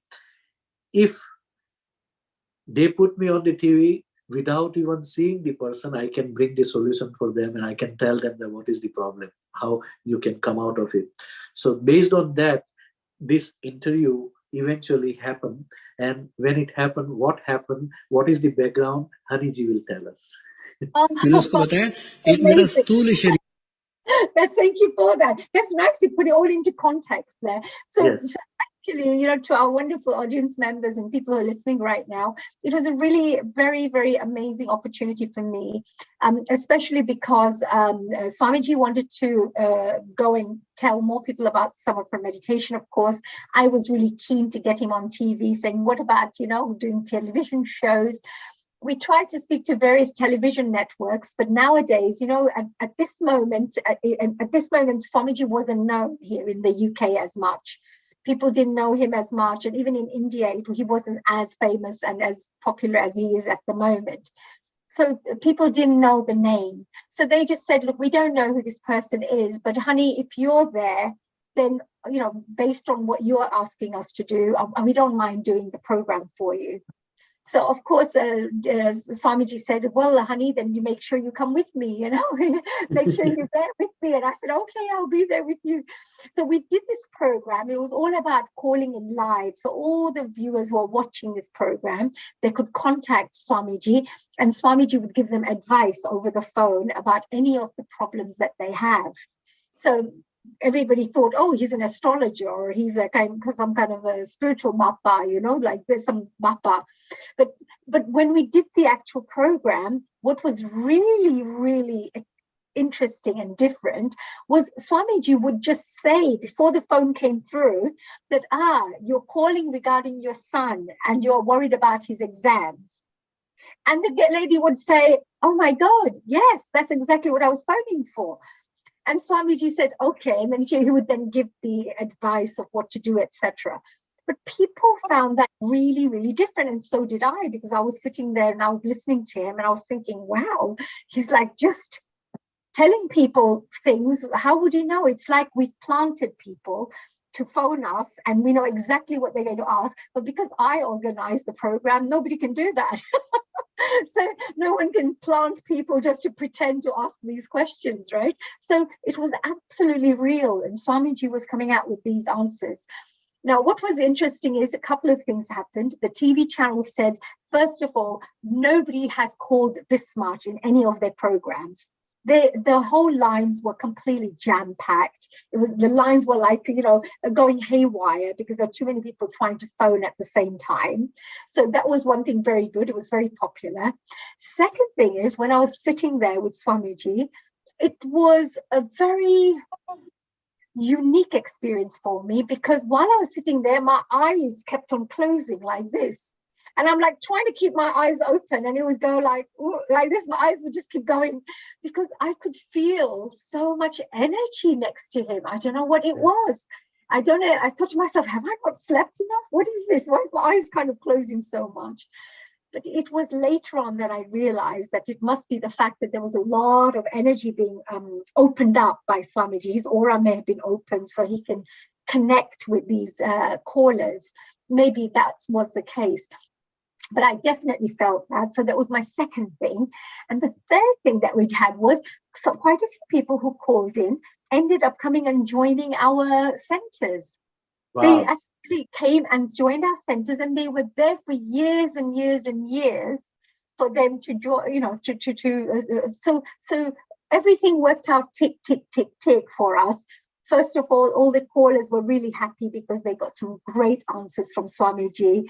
Second thing is, of course, the television channel was very happy because I was there, so they're fine. And they realized, thank you very much, honey. They said, we didn't know who he was, but, he's great and he's fantastic. And we had a really good program. So they were really happy.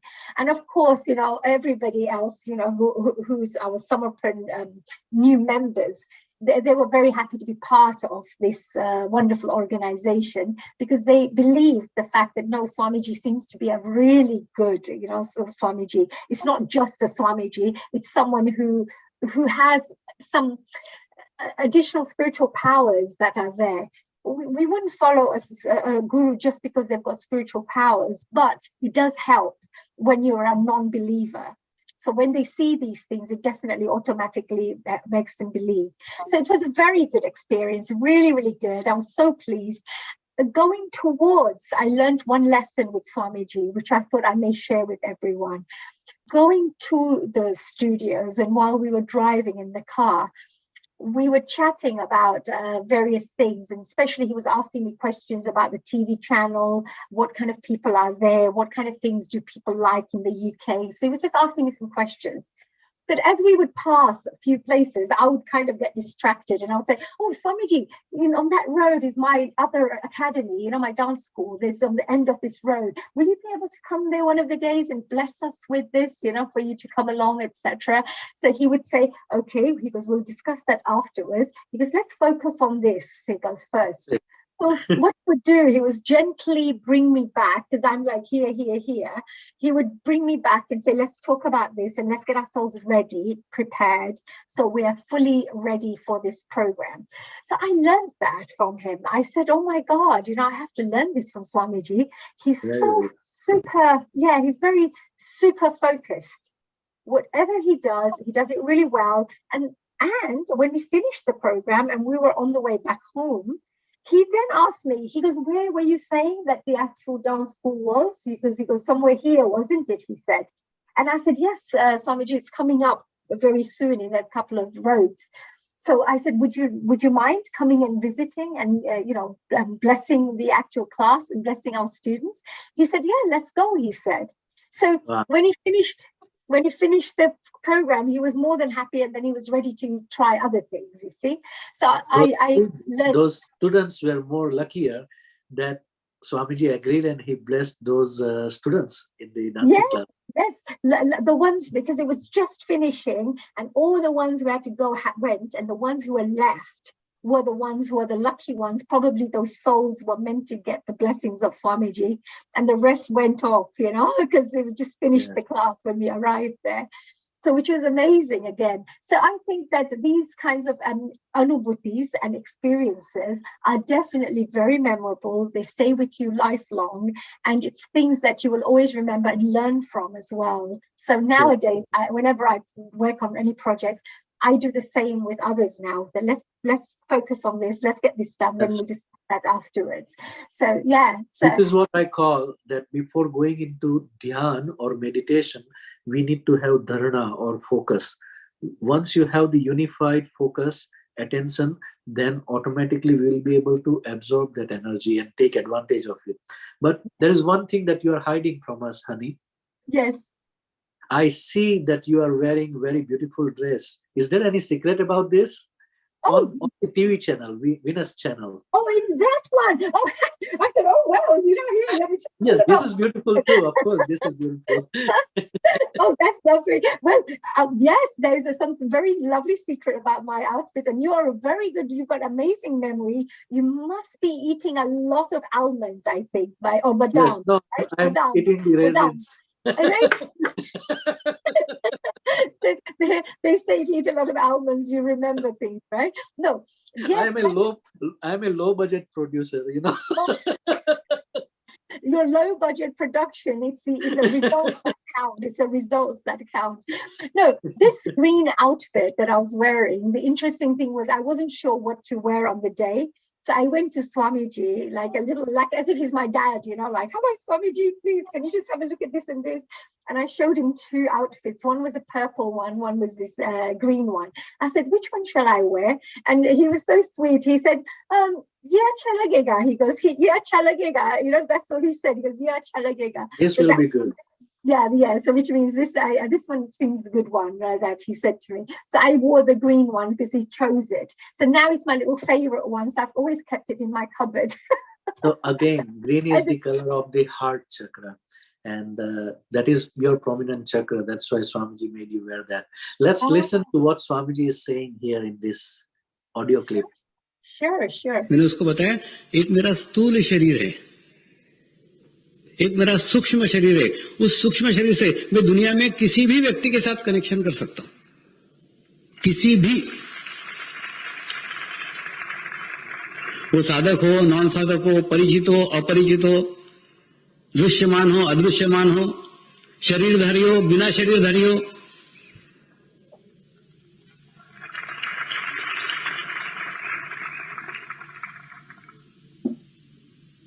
Cooling के कुछ समझ में नहीं आया. मैंने कहा ये तो ये समझा नहीं सकता, तू समझ नहीं सकता, वो मुझे करके ही दिखाना पड़ेगा.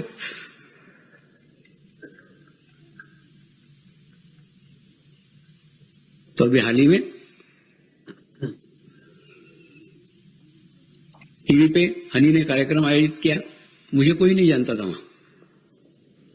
हनी को जानते थे, वहां की प्रसिद्ध डांस टीचर थी, और वो सिर्फ टीवी के ऊपर आके 2 घंटे बैठेगी, इसीलिए टीवी वाले ने कार्यक्रम दे दिया. वो बैठी हुई थी साथ में.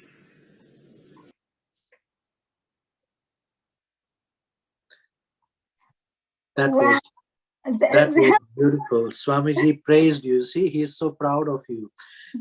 So, do you know, I have to share one thing, Hitendraji, you know, that when you do something for a Guruji, when you do anything, any little thing, which you don't even think much of, you think, oh, it's just something little I've done, nothing much. Yes. But when you do something for Swamiji or for your Guru, you will get 1,000 times rewards back. Oh.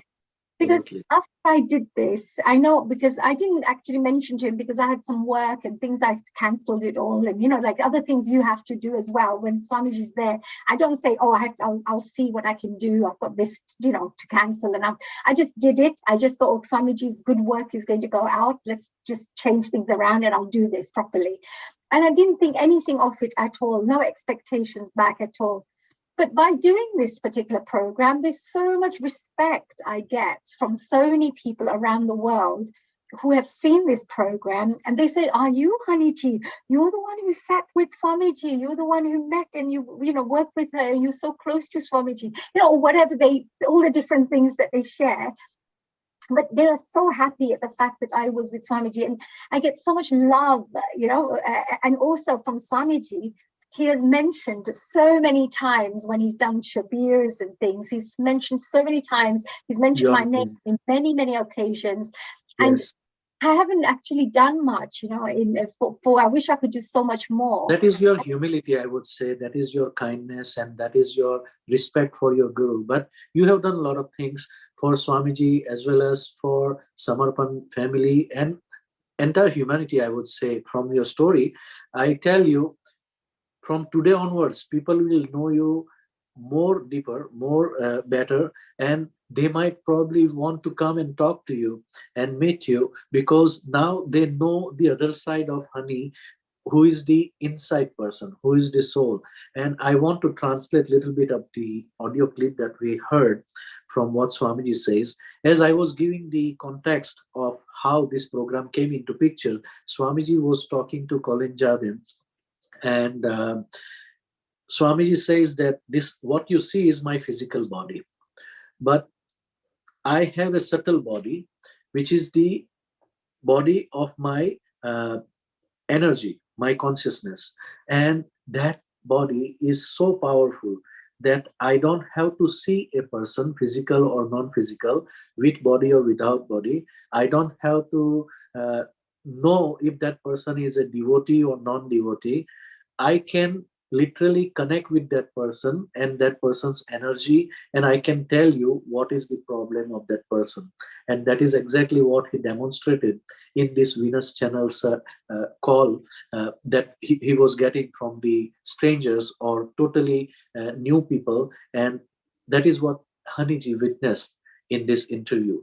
And he was able to tell that you have this chakra which is blocked, or this chakra need to be cleared, and the problem for this, the reason for this problem is this, and you can come out of this way. So all these little things are telling us that Swamiji is not like those Babas or Gurus or Swamis that we have heard in the world, who are running behind money, who are running behind publicity, who are running behind name and fame and power. He is the one who authentically came from the Himalayas, bringing the values or sanskara of Himalayan gurus in the form of Samarpan meditation. And that Himalayan Samarpan meditation has touched the soul of people like Haniji, myself, and many other millions of souls around the world. As Haniji mentioned, that hundreds of people, when they watched this program, and they were inspired to come and join the center that Haniji was running in East London. And that is the effect of energy. That is the effect of consciousness. And that is why we are here today. And that is why I would invite you to join our February 5 program, February 12th and February 18th. These programs are going to be amazing, and you are going to learn a lot of things about how to actually practice Samarpan meditation. Let's go on the next part. That's wonderful. That's so good. Thank you so much for that.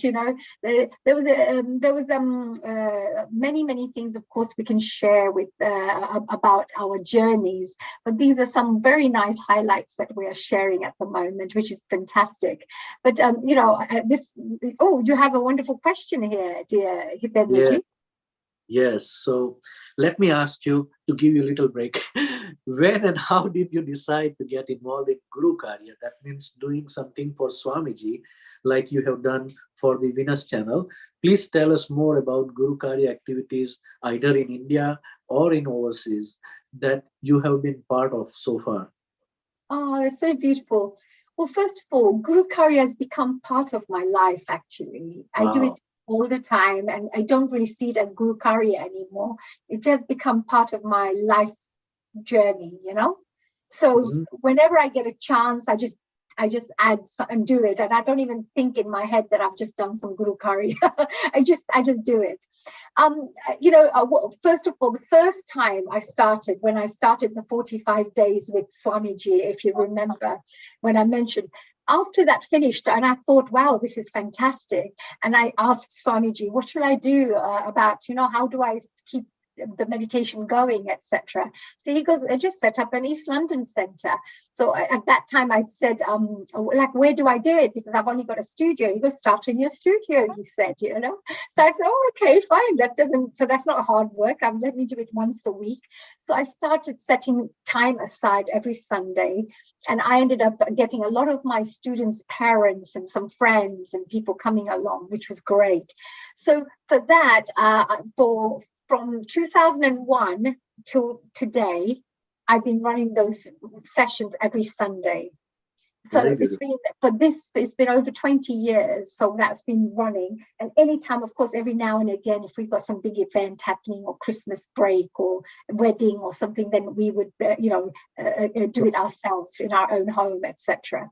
But we also had a lot of obstacles at times, because when I closed my academy down, because now I teach teachers only. Before I had 1,800 students, and I had 20 schools I was running from everywhere. It was a lot to deal with. And, after that, I started just qualifying teachers and giving professional training courses there. So for that time, when we had lots of, things, every Sunday was our session for parents and everybody to come there. But moving on from that, if you can see on the right side, we have our wonderful, I would say, group members. This was our studio. And you can see these little leopard-colored blankets on the floor, which were given by Jaya then, I think, or Surendra Bhai, because they had it spare. Oh, wow. They didn't know where to put it. So they said, would you mind if you can look after it at your place? And I said, no problems. But it became so good because we started using it for our... Yeah, so which is brilliant. We always had mixed groups of people, as you can see, and you can see that they're all quite involved in their, meditation. So and we had everyone. We had Christians, Sikhs, Muslims, Hindus, non-believers, non-Hindus, not atheists. People who don't really believe in God. Okay, they don't believe at all. We had all sorts of people that would come. But what I was going to say was, just before I came into that part, we had so many obstacles and blockages. So what would happen is, when we closed this, we had to find another place to start running the classes. Here was beautiful because Swamiji had been here. We'd been meditating for a very long time here. It felt like good energy here in our studio. But when we went to another hall, another place, the energy was a bit different. You can feel the energy is different. Plus, there was like a bar on top, like a bar kind of a place on top. So this was the dance studio at the bottom, but there was something else. So there's always different people coming in and out. So energies were always changing there. Yes. So and then when we left there, we had no place to go. So we all sat there and meditated, and a little idea came in my head because it was summertime. So I thought, well, why don't we all go and meditate in the park? Because in summertime, it's a beautiful place to go. We all sit there quietly, quiet spot. And that's what we started doing for many months. We all came into the park, and it was such brilliant. It was so good, connecting with nature, doing our meditation. So all throughout the time that we started till now, now, since COVID came on board, we are now doing, of course, through Skype. So we'll connect together and we meditate online now. But what I'm trying to say is that right from that 2001 till now, we found ways to continue staying together. That's the important bit. And that's why they say, if there is a wish, there is a way. Yes, absolutely. And even with all the blockages and all the stuff that's going on, we always had our team members, our lovely family members of Samarpan family. If I wasn't there, somebody else would take over that on that day. Even now, I don't have to worry too much because we've got another lady called Anne. She's really brilliant. She's very organized, really good. So sometimes when I used to do Healing Our Earth, I would have to come and join a bit late. So she would take over and organize everything. And now she she's been good. So I don't have to, they don't have to rely on me all the time. It's other people who can now start taking over as well. So that's been very useful. So this is some of the Gurukarya, I believe, that we are doing from our side. And from East London, if anybody asks us that, can you come to my friends and share this information with our friends, or can you come to the hospital, we've got some nurses who want to learn about this, or whatever, they invite us, I would go and then do my Gurukarya, then do a little presentation for them in my own way. So that's really the on the left you can see there's Gopi on the left, and there is Pritpal on the right, of face when I'm facing them. So they're both really, really dedicated meditators, and both of them very, what would you say, for this many years, maybe 15, 20 years, they've been meditating. They are so constant, so regular, so I find that these are very good. We've got less people, but quality members who come regularly. This is what Swamiji told us in the early days. Do you remember? Swamiji told us, it is okay if you don't have 500 people or 50 people. Have 5 people, but those 5 people should be regular, and you should have soulful relationship with them. You should have that kind of bonding with them. Then it will never stop. And today also we have kept that kind of relationship with the sadhaks wherever we go. I am never running behind the numbers, but I believe that in Swamiji's words and that wisdom. So I salute those sadhaks. Yes, I'm so proud, because they also came to India. They've come as well to attend Guru Purnima, because Swamiji had said everybody should come at least once, so they get a chance to get a direct Swamiji's. We do a special Guru Dakshina, etc., so they can come to and get that direct experience if they can. So I organize those little trips as well for people to go to India and things like that. So this is the basic thing, the foundation of where we start with our Gurukarya. But if you see a little bit lower down on the bottom part, that's in the bottom part. This one, it was I was actually trying to set up the Honey Kalaria Foundation. I wasn't successful, unfortunately, because this is when I started getting all the issues straight after this. What I found was, as soon as I said that we want to raise £1 million to help to set up our ashram, and when I said that we want to, each person, we want to request them to give £1, because Swamiji had said that he would prefer to have more people. $1 from each rather than $1 million from one. He doesn't want just a big donor. So I listened to what he had to say, and I tried to do what he suggested and advised. So what I wanted to do was to make sure that we get 1 million people giving £1, and all the 1 million people will get a thank you and a short little Samarpan booklet and our mantra. So they can meditate, and we teach them how to meditate through that. And then if they want to go to any of the local centers, we would have a list in the booklet of the centers, so they can at least contact somebody. And I think at that time, the JCO was set up, or was just being set up, the ideas was there, so that if anybody wants to meditate, they can also come online with us to meditate, etc. So this is what we were trying to do. And there you can see there are 4 areas that I'm very, very passionate about. One is the youth, which is on the left side. You can see one is the women, especially the single women. There's a lot of single women in Gujarat who I thought would be really good to help. The creativity, this was all to help people in the creative industry, especially like Duke of Edinburgh Award. It's a charitable organization. I can continue supporting creative growth and creative development. And the spiritual side was the meditation center in UK, to provide a tranquil place to develop mind, body, and soul. So this is what we wanted to work on. And if you notice, I announced the launch on 11/11/11. That was by chance, it wasn't even, it was that week. Very divine number. Yeah, and it just automatically landed on that thing, because I had this thing about numbers as well. So that week we could choose any of the days. So I thought, 11/11/11 sounds great. Let's do it on 11/11/11. And the funny thing is, my website launched on the 11th of the 1st, the 1st of, no, 11th of the 1st of the 1st. Yeah, sorry, 11th of the 1st of the 11th. Yeah, that's what happened. Yes, on the 1st of the January.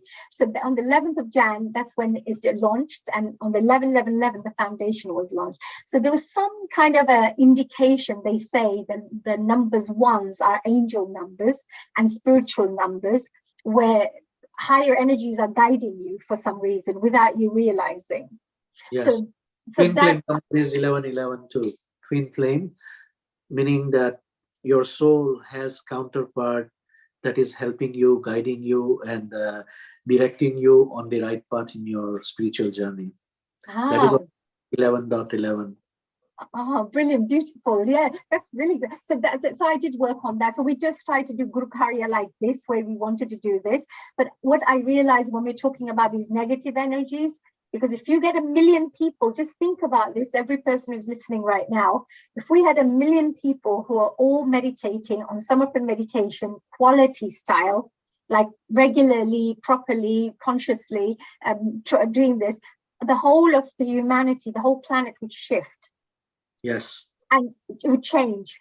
And whoever doesn't want that change would be the ones who would be preventing these kinds of things from taking place.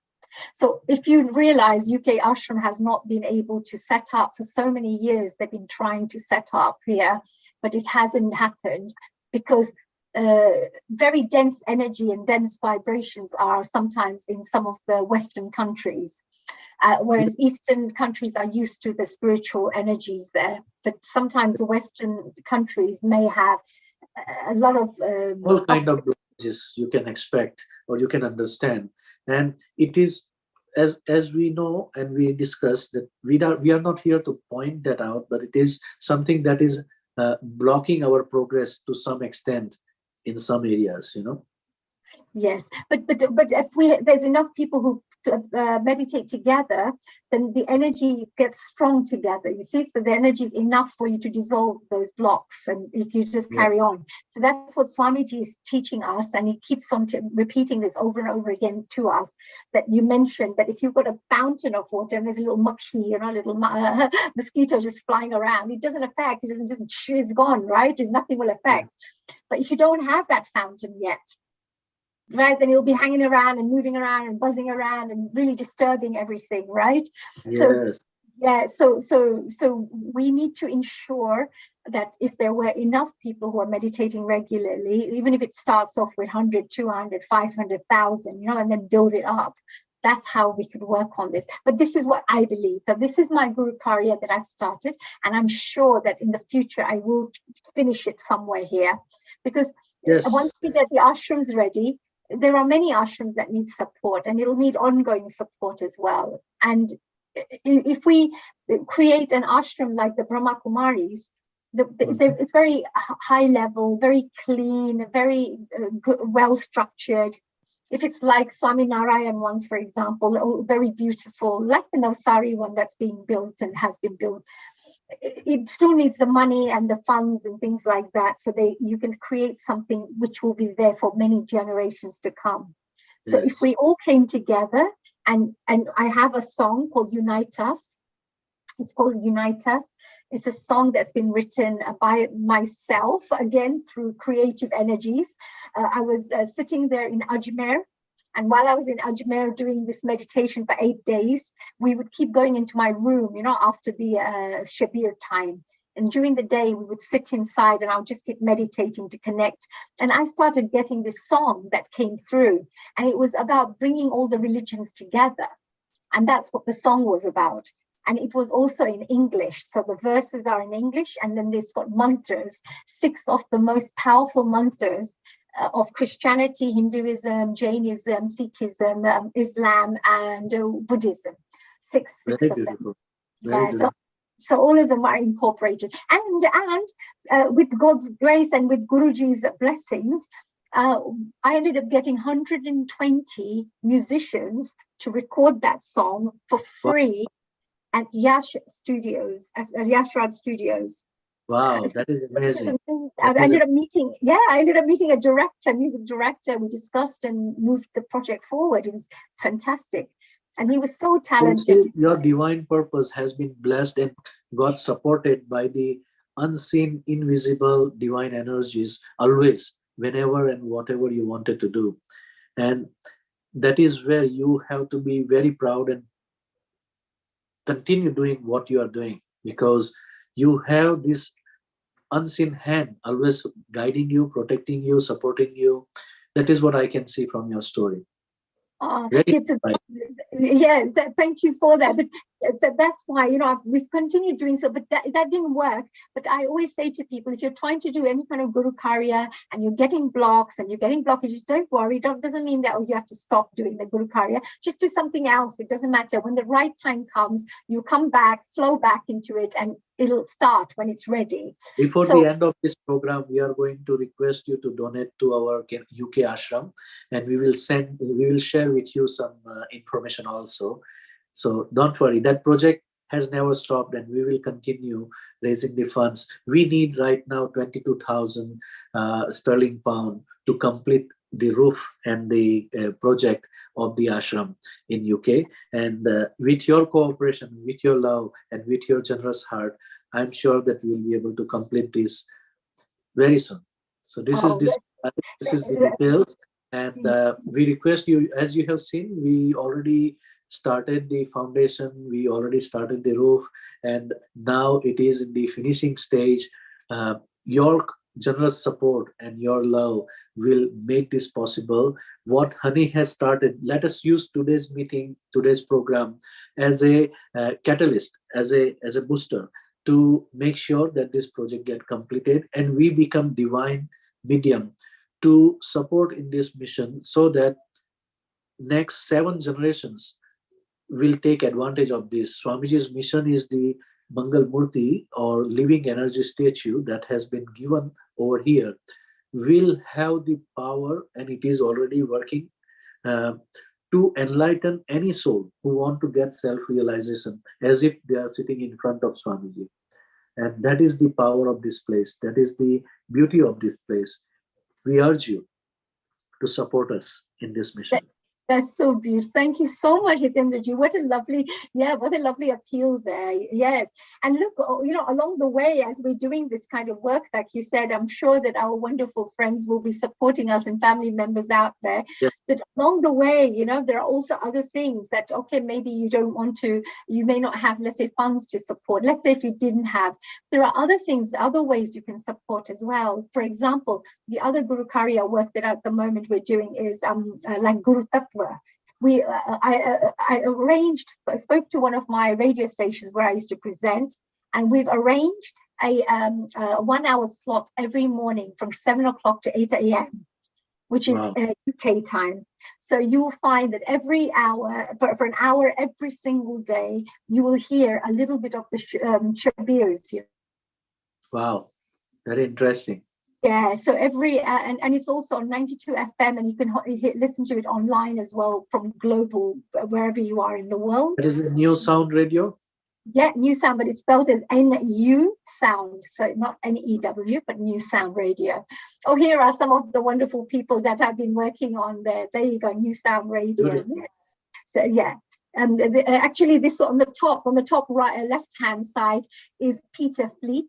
He used to be the director of Duke of Edinburgh Award. We have Mr. Kanji, this lovely gentleman. He's so good. He took me to Gambia, actually. I went to Gambia to do some work there, to do some youth work, etc. So so I had a chance to do lots of wonderful work for the, through the Duke of Edinburgh Award. On the right side, we have Kanji Bhai. He's a Gujarati presenter. He's also my co-presenter on New Sound Radio. Wonderful gentleman. The two people. Kanji Bhai. So he's really amazing gentleman, Kanji Gedia, and he's also a fantastic host. And he's got a really happy big person. You can see everybody is he's got a happy very big following through his Gujarati crowd, so which is great. On the left side corner at the bottom, you can see, and it says, "We run this thing." It says with the T-shirt. Yes. and we run this thing is because those two are people who run the charities, and are there's helping to support the charity work. So through the platform of the media that we have, which is the New Sound Radio, we ended up doing a lot of good work and educating our listeners about the kind of charities that are out there, the kind of work that's being done, how to get our children involved in the Duke of Edinburgh Award. And on the bottom right side is a wonderful lady. I can't remember her name actually, but she's a part of the Metropolitan Police. So she's a lady who's a specialist in one of the specialist units. Very beautiful. And I wonder where you are not there.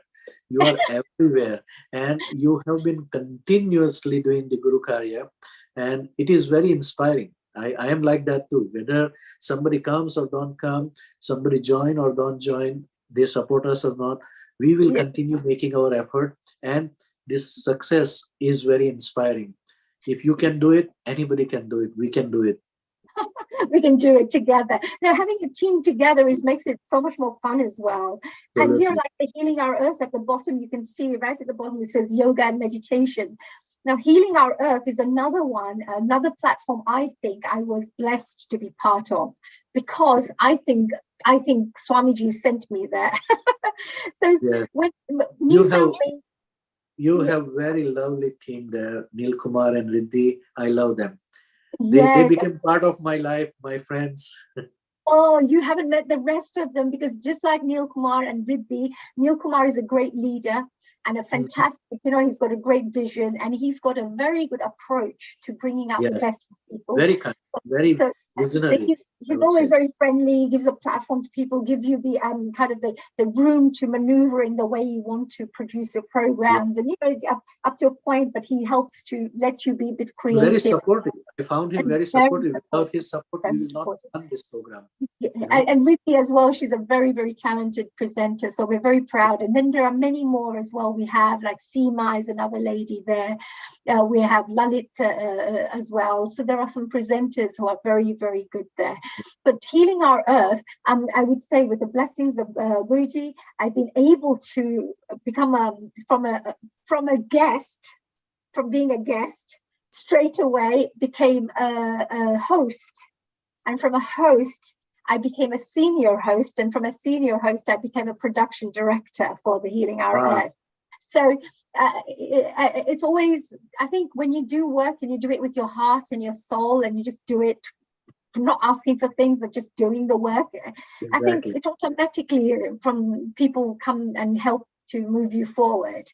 So I think this is great. And I think that this now has helped us to lead us to this point where we could now combine and partner up with each other with Soul Satsang and Healing Our Earth, and perhaps be able to do much more where we can utilize both our audiences and maybe work on these kinds of, and we spoke about this 45 days, didn't we? That once we should do a 45 days session, global session after this, after our 5th of February.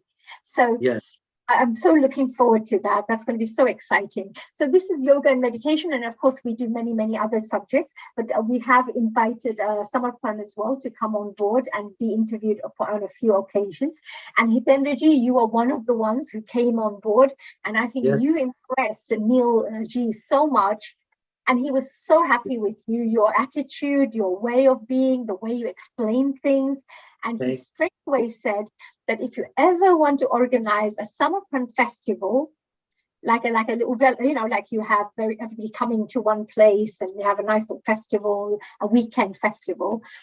He goes, he'll be more than happy to support us because his background is organizing big public events. Like 50,000. And we are not going to let that offer go in vain. We are going to take advantage of that as soon as we have the right opportunity. And he has been very persistent that you should do this, because he did successfully organize many events, as you probably know more than me. But we will take advantage of such a divine help, because the way you got help, I think this is through him help coming to Samarpan family, and we are not going to lose it. That's why February 5, 12, 18 programs are arranged in that sequence. Yes, I said to him, I said, could we do this? Once I spoke to yourself, he said, yes, go ahead. What date do you want? So we But organized the I'm date. very, very thankful to Neil Kumar and Healing Our Earth team for supporting Yeah. us. Yeah, but no, but for now, because they're on board, we can do a really good show because we've got all their support and a good platform to work with as well. So Neilji, wherever you are, thank you very much for all your support always and always. I've known him for over 35 years, so he's a very good friend as well. Yeah, Neilji, I want to crack a joke on you because Anup Jalota in his concert was saying that once I went to Moon, and I realized that Neil was already there with his motel. he was joking on the Gujaratis having the motel business. Neil is always ever ready, he's always there. He gives good advice. He's always there supporting us. And of course, we love you, Kumar. We love you. Yeah, we love you lots, dear Neilji. And of course, on the right side is some workshops that I do. So wherever I do, I use dance as well, dance and creativity. And sometimes what I've done is I've done meditation sessions for dancers. So all the dancers who come in, if they're interested in learning more about meditation, then I end up doing some nice, wonderful meditations with them.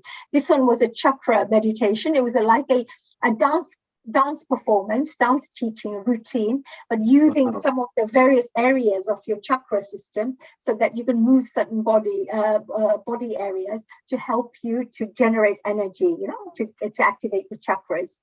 So it's part of the yoga and dance together, mixed together. So which is really fantastic. So yeah, these are some of the Gurukarya activities. There are many more that I've been involved in, but what you call it, overall, these are the kind of things we're getting involved in. Yes. And of course, we have our registered trust in UK, the foundation, and everything is done in a very structured way. Any donation that you give to our organization, you will get the receipt, and it will be, I believe, tax exempt receipt for you because it is a charitable organization. Actually, just wanted to mention that there is a fundraising link. And in the fundraising link, you just pay directly online, so it's easy. So you don't, and you just get a little receipt back on email by saying thank you for donating this much. If that's what you'd like. And it's a GoFunding page. It's a GoFunding page. Yes. So if anybody wanted to donate, they don't even have to worry about it going to the bank accounts and this and that. Just click. It's nice. With the credit card also, you can donate. I believe I have donated through credit card to UK Trust. Oh, that's lovely. And you can also choose if you wanted to perhaps just support on a monthly basis. Then you can also give a little donation every month, and that helps to run the actual center as well. Yes. So that's our wonderful Gurukarya activities. So now we are getting closer to the end of the program, and people are curious to know how Himalayan Samarpan meditation has influenced your life, and would you like to give any special message to our audience? Well, this is a really good question, actually, because there are many things I've learned through my Samarpan meditation journey. But if you are kind of putting it together like a little summary with what we're sharing today, I would normally say it's the 4 C's that I tend to incorporate in my life. The 4 C's, which are like the principles that I tend to follow. And I feel that it helps me to lead a more balanced lifestyle and also do all the things I'm interested in, all the things I love doing, and also be able to deal with all different areas of my life. So the first one is charity, for example. I believe the 4 C's, the first thing is charity, and we should get involved in charitable work where you're donating not just money, but maybe your time, your expertise, your skills, your talents, maybe doing a free dance show for them, whatever you can do that will help to help those who are more needy than you and help worthwhile causes. So these are just some of the charities. I have many more that maybe 50, 60, 80 charities I would have helped throughout my life, even more maybe, because there's always charitable projects that are happening throughout, you know, and we used to do 250 shows a year. So you can imagine a lot of them were like community-based or charitable-based every single year. So Wow. we did quite a lot of different shows, yes. So charity also moves on to things like this. So for example, just recently, and this was on the 7th of January, we Wow. organized and I was actually in charge of hosting it and organizing it, a press conference for Vivek Oberoi. Now, this was one of the people that I'm telling you who sent me to India. So whilst I was able to come in for my special 3 days of the Guru Purnima, I went there to speak to various special celebrities who I thought would be right for us. So I spoke to many of them. There are various ones who I spoke to, but a lot of them charge fees, very high fees, etc., etc. But Vivek Oberoi, through my research, I found that he's a very good human being, a very good humanitarian. He was one of the top people on the Forbes magazine as being a top philanthropist, one of the top philanthropists in the whole world. Very nice. Yeah, so he's actually one of the top 40, and there are only 4 names of Indians in that 40. So he's one of them. So that means that he's doing really great work. Don't forget his father, as I mentioned previously, Suresh Oberoi, is also doing a lot of good work, you know, for the Brahma Kumaris. He does a lot of the interviews, etc. So I think he's got good values from his dad as well. So this was and he also said this is not about somebody being a Hindu or being Muslim or Bengali or whatever, Bangladeshi. Because the lady who runs this particular charity, her name is Shalina Begum. She runs Tafida Rakib Foundation. And Tafida Rakib was actually a little girl, her little girl, who was 4 years old, who ended up getting a brain hemorrhage. So through that, she ended up getting brain damaged and having, some kind of disabilities. And the UK, what would you say, the medical industry were going to switch off the life support machine that she was on.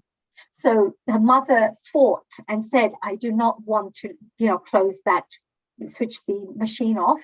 And I want to give her a chance, give her a chance to improve because I don't want to go. So she fought. She's a lawyer. Shalina Begum is a lawyer. So she fought in the courts and she won. And she took Tafida Rakib to Italy in a private hospital where she's now improving. And she must be about 7 or 8 years old right now. And for now, she wants to set up a hospital, which is specially directed and especially for children with neurological conditions. So any kind of brain injuries or neurological conditions. Yes. So the initial amount is £25 million that we're looking to raise. And that will help to create at least a building and a state-of-the-art building with all the right facilities that it needs to start the whole hospital. So Vivek Oberoi has kindly come on board. After 3 months of discussing up and down, and he's come on board because it's from his heart. He's the only actor who didn't ask for fees to support a good cause here. So whatever the arrangement, really commendable contribution to humanity, and I think this is how we find the right people who are willing to support us in the right mission. And thanks to your giving heart and his giving heart, I admire that, and it is our sincere prayer from Samarpan family that that child, that daughter of this person, recover faster, and any other child who is suffering this kind of situation, they don't have to face such critical decision, Absolutely, yes. And I think sometimes it's good to show our viewers and, audience members and our family, some of our family members, look, the kind of things that Vivek does. Because although you see him in all these movies like Satya, Company and Krishna and all these lovely movies that he's come in, you also haven't seen the fact that he does so much charitable work. He runs how many was it? I think it was 29 companies he runs. all Wow. not for profit making. And in those, whatever profits he makes goes back into supporting women, children, girls in education, orphanages, some hospitals, cancer patients, for people who are very poor and can't afford the actual treatments. All these different areas he supports. I was very, very impressed with the work. So I think I did kind of share the actual video. I'm not sure if it's something that we could show, but if it is, that should inspire people to see what does a Bollywood actor, how famous they are, how limited time they have, and what kind of work they do. So I God think bless that, them. God bless yeah. them. And let's see if you have that video to share with us. Yes, I think I did share. So if Pranav has it, that would be fantastic. Or if you wanted me to share it, I could share it on my thing. Would you like me to do that? Or does Pranav Let's see, have it? Pranabhai, you have it, or we can. Yes, Anidhi, if possible, if you can share. Yeah. For me to share? Yes. Yes. Okay, I'll do that, no problem. So I'm just going to do that now. Hold on a sec.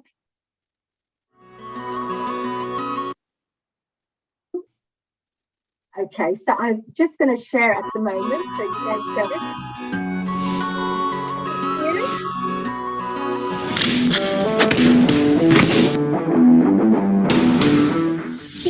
अब उनका धंधा डर पे चलता है, सिर्फ डर। There you go. Can you all see this? Yes. Brilliant. Okay, there you go.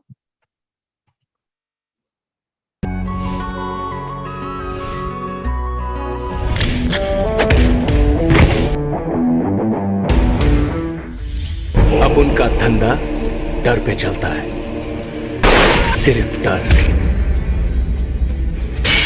तुम काल की दुनिया में। Those who run the show don't pay for the tickets. मैं गुजरात में ही धंधा होने दूंगा, गुजरात का धंधा नहीं।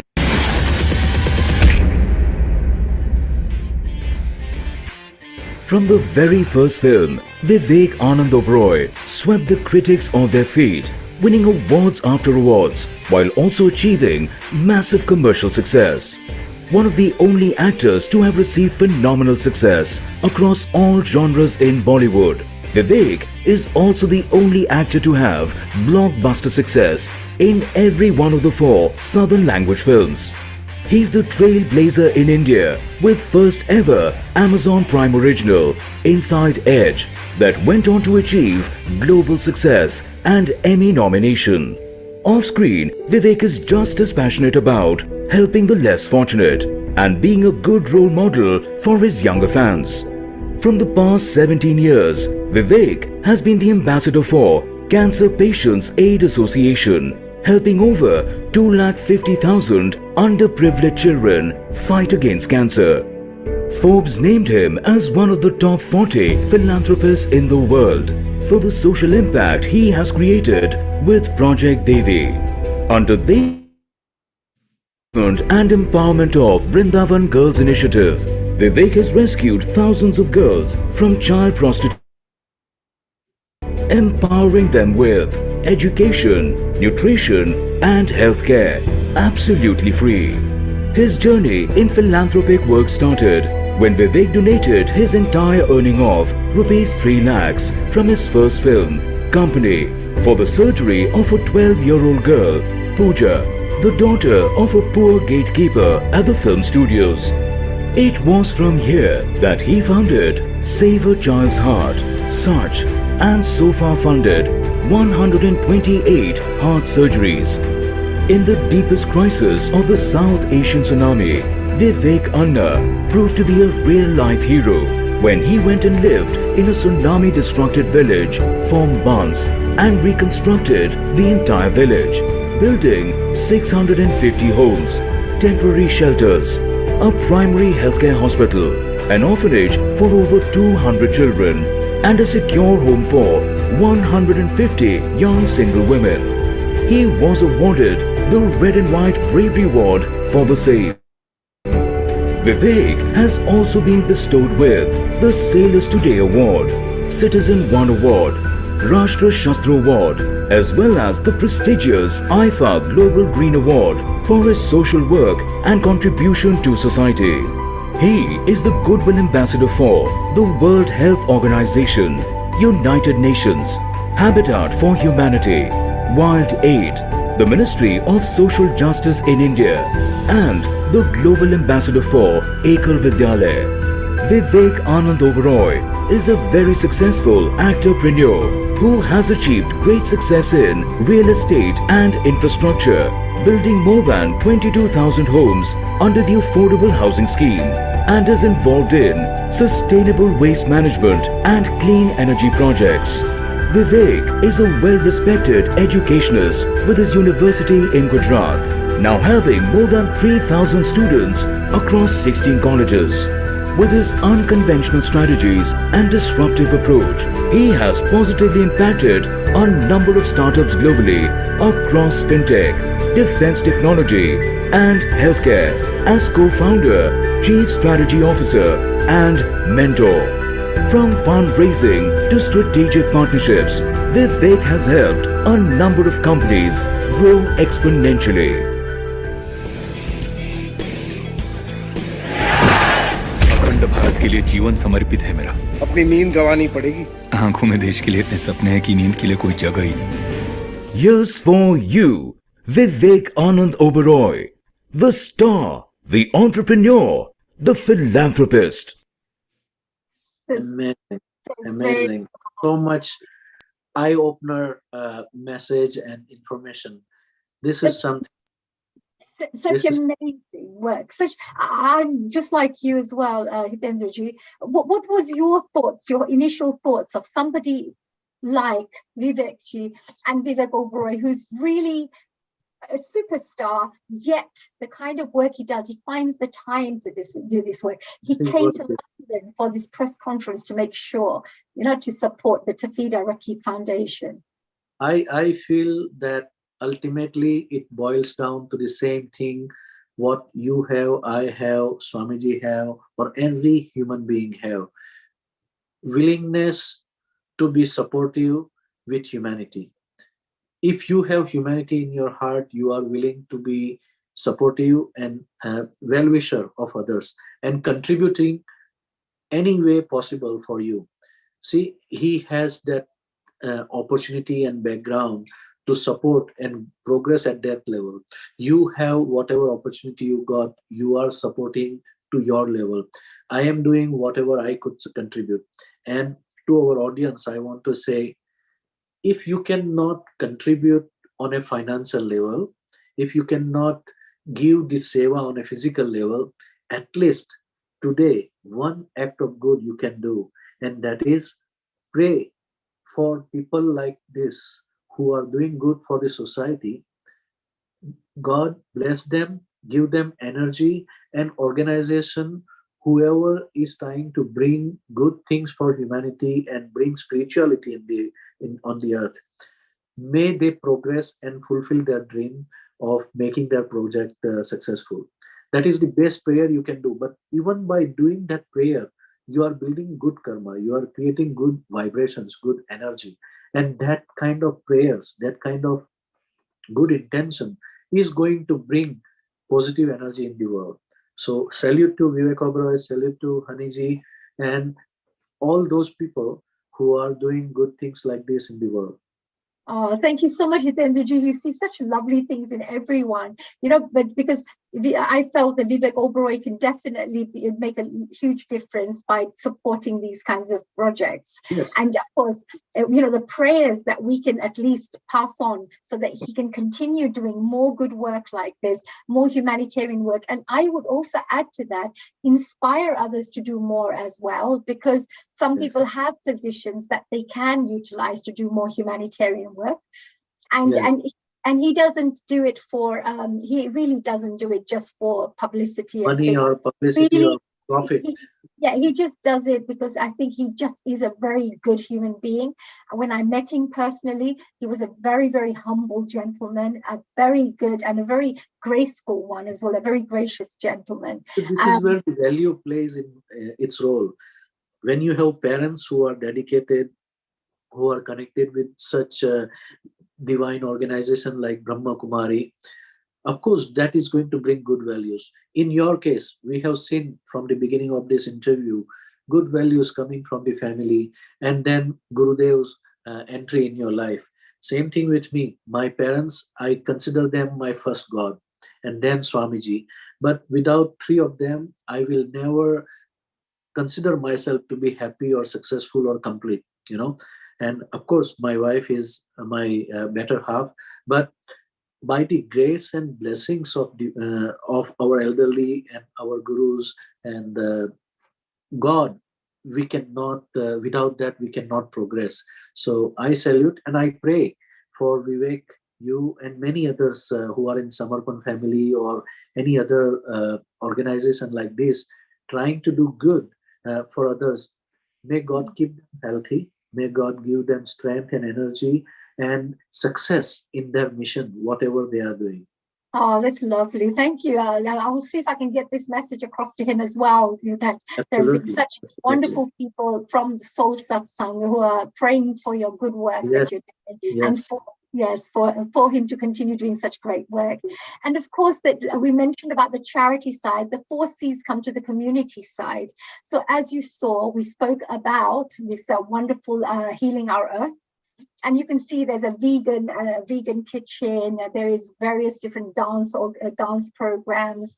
We have there you go. I can hardly see that. Yeah, and we also have, of course, health and well-being programs, motivational, inspirational programs. All sorts of different types of programs we have. Sometimes it would be just parents about how to bring up better children. So it's all for parents to get the best education from specialists, children's specialists. So it's all about educating, entertaining, and empowering our audience members to become better individuals and to make their life, better and more transformed in a positive way. So my work has always been this. I'm one of the hosts there, as you could see. I just use my things. But from here, I have also done all the Samarpan Gurukarya as well, because we promoted the yagnas we do. We promoted any events that were coming up. We promote the New Sound Radio program that's running. So it's a wonderful platform that supports all good causes. And if you can see on the top, it says Introduction to Meditation for Dancers. So I supported, so we do various projects like that as well. And I'm always involved in supporting Samarpan meditation in this way.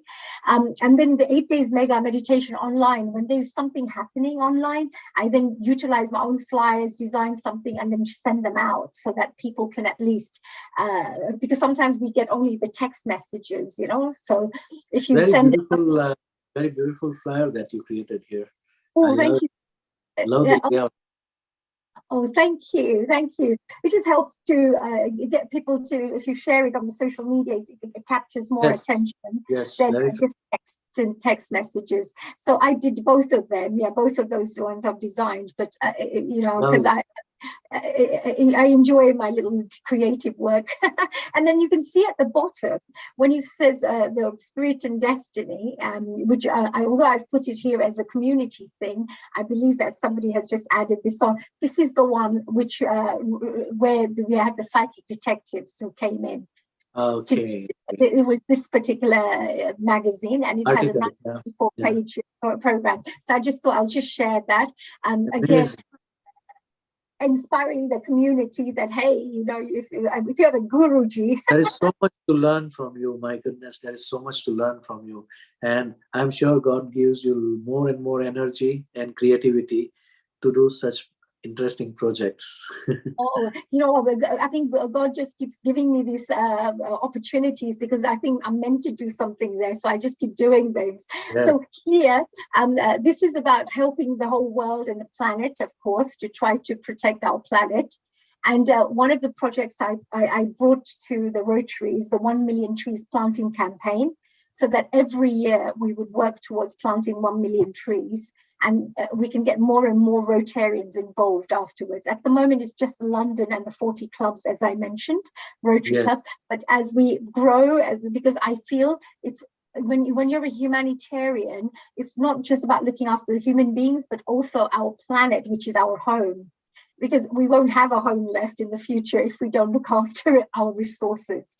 And the way we're using our resources at the moment, we would need 3 planets to deal with these resources in about 20 to 50 years' time. To try, because our population is growing as well to 8 billion. And it's just more people to feed, more homes to make, more land we need, and more trees are being cut and things like that. So we really have to do reforestation programs so all the trees can be planted.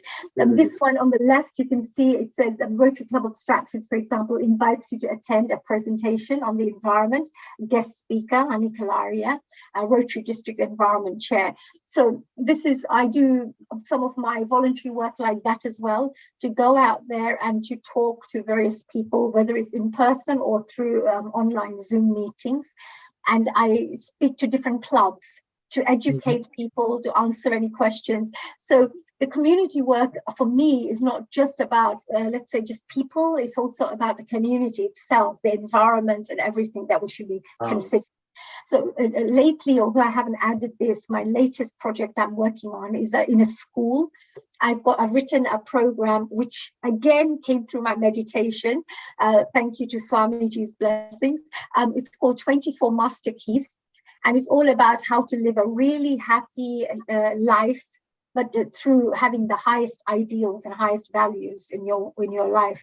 So it's for children. You can have like a little workbook for children, or you can have a workbook for adults. It's the same keys, but different workbooks. So very inspiring. This again was a community thing, as I mentioned to you, radio shows where you can do lots of wonderful work for the community. This one was with the mayor of Southwark, because I was there as a host. And you can see that at the end of the day, look at the lovely dress you're wearing. My goodness, so charming. Oh, thank you so much. Thank you. I love those colors. My goodness. Oh yes, I have my thing, and you can say I always have my lovely little flower, and I love that. It's just one of those things I like. But I work with a lot of mayors, and I advise a lot of mayors on how to do certain community projects and things like that. Yeah, so which was great. And this one, if you can see, and all the people who had come, they're all from the Commonwealth. So they're ambassadors and people who are quite high up in the Commonwealth who've all attended, and they all did the piece. I gave them all a lamp. It was not a real lamp. It was one of the ones where you put the battery on and then you just take. So that for here, there's a lot of fire regulations you have to be careful about. So, everywhere we are facing now those things. Whenever we go for the major events in the auditorium or place, they discourage us for having the real fire, Yes, that's true. But this is about community, but more global community. That's what I just wanted to share with you. Here it was about bringing the Commonwealth members together, and especially with us losing our Her Royal Highness, the Queen, and now we've got His Royal Highness, the King, who's King Charles, who's now come on board, and he's now. You have wealth of relationship. You are so connected with so many diverse group of people, whether it is from authority, administration, in the media, or anywhere you go, Bollywood, Hollywood, you have everywhere people, and Rotary Club, spiritual. I think if anybody wants to have the complete life, your life should be very fulfilling and complete. You should be feeling very happy. I am. That's why the people say to me, why are you so happy? And my daddy's always saying, in Gujarati, we say, Kaik to vyadi kar, kaik to vyadi kar. So do have some stress, at least in life, have some stress. And no vyadi. Handling everything. I said, oh my God, I don't have anything. I have no time to be stressed, I said. So the commercial part, I haven't said too much, but the commercial part is more like my schools. I've got a video that we have discussed before. From the commercial side, where we're running the schools and running lots of projects, like you saw the Bollywood workout, the CDs, anything creative. And I just feel that you should have also all your ethics and values and principles incorporated in your charitable work, in your community work, in your commercial work. And of course, on top of that, you have the compassion that goes with it. And I say the compassion is there because your family, your friends, you should have some time for them as well, your neighbors, whoever, just even if it's a little bit, hi, how are you? Is everything okay? You know, just I'll pop down a little cake for you or something, anything, just something, little kind gestures, I think would be really nice. So I think some compassion is really important to have in your life. For example, my mom sometimes she has a lot of body pain at the moment. She's not well. She's got back pain. So spending that 5 minutes, just 5 minutes to give her a back massage is nice for her to feel good as well, that there's somebody there supporting her. And at the same time, she feels like I've given her time, and I know she'll feel relieved. To have some compassion that, I can just donate a little bit of my time, let's call it, to look after your parents who brought you up in such a beautiful way, who did so much for you. So I think this kind of thing has to be in your heart. And what I've learned through, of course, this is all Samarpan meditation principles that I have here, the charity, the community, the commercial, compassion, all of these areas are things that we would have learned in our Samarpan journey. Very beautiful. How to do this. And of course, the influence of Samarpan meditation. I know you can see me with lots of books here. These books, by the way, I collected to send to an orphanage in Africa because I was helping to set up their library, and they needed to set up have some books for the library. So I collected them from all my friends, as many people as possible, and sent them across, which was great. So that's what it is. But I'm a book lover. I love reading books. And sometimes, in Samarpan meditation, we say that, of course, it's all about spiritual experiences. But I love books. So as you can tell, with the books that I like. It is said that books are your best friends. When you really want to grow and go inside, books are the beginning at young age. And I think your father did the right thing by giving that book, Think and Rich, Grow Rich. Yes, I think that is very right book to give, and right type of attitude to develop at young age. Yes, absolutely. Yes, I think thanks to my dad, I think this is brilliant. And by the way, just to finish up, because I forgot to mention that there was one last photograph in the slide before with all the little teeny weeny kids, and teeny weeny kids. Yeah, so if you can see, they're all like multicultural, diverse group of kids, but they're holding something called the Unite Us project. That it's teaching our young people how to be open-minded, how to be less ignorant, to have knowledge and to have tolerance for such a beautiful picture. Such a beautiful picture. So we had this really lovely little kiddies, and then we did a whole video. I think there was a Unite Us project video as well that was there available. Amazing. I salute you, and I'm very proud that you gave us this much time from your life to share everything with us. And I'm sure that your story is going to inspire many, not just today, but in the upcoming future also. That such a wonderful personality, such a loving and caring heart that you got. And may God bless you. And I love you. Oh, thank you so much, dear Tendraji. Thank you for your support as well. And of course, to invite me and your preparation work. I think people should understand that there's a lot of work that goes behind your work, what you're presenting. You spend time, your team spends time doing all the research work. And I just very truly appreciate the amount of dedication and devotion that you have to ensure that this information is being collected for the future generations.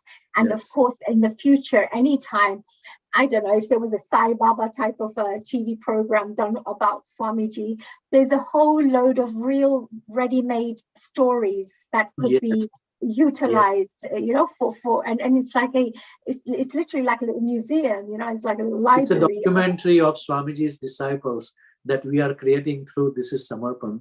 But at the same time, my vision is, it is difficult for somebody to say that do this and don't do this, because then it becomes more instructional, like any religion or any parent who is doing that or teacher is doing that. We wanted to create something that inspires others, your story is inspiring us, and when you get inspired, you want to do something more. For example, Annabelle wants to get involved in your project. She's asking, how can I get involved in your project? You Oh, see? are these So that is a questions true through? inspiration. That is a true inspiration. That is the objective of this program. That I cannot tell you to do this and don't do this, or change this and don't change this, but I can tell you the real life story that you can see, watch, hear, and the vibration of the same person who lived that life. For example, your story here is very effective. It is going to create that resonance in the heart of the people, mind of the people. Hey, I want to go and I want to do that. I'm not going to waste my time in the useless things anymore, and that is what we want to create as a ripple effect in the world through this program. And it is happening. It is happening. You will not believe, so many people call our This is Samarpan guest and try to connect with them. So many people call me from different part of the world, and they want to know more about Samarpan meditation. They have personal problem. They want to consult me as a mentor or as a brother or as a son. I get call from the elderly people also, young people also. And that makes me feel very proud that God and Gurudev have made me this medium, and my entire team. I am so thankful to them because they love me, they respect me, and they support us in this beautiful mission. Yes, do you know what? Well done to the team members as well. I would like to also say that, because without their support, these kinds of projects, it's more fun. And Yes.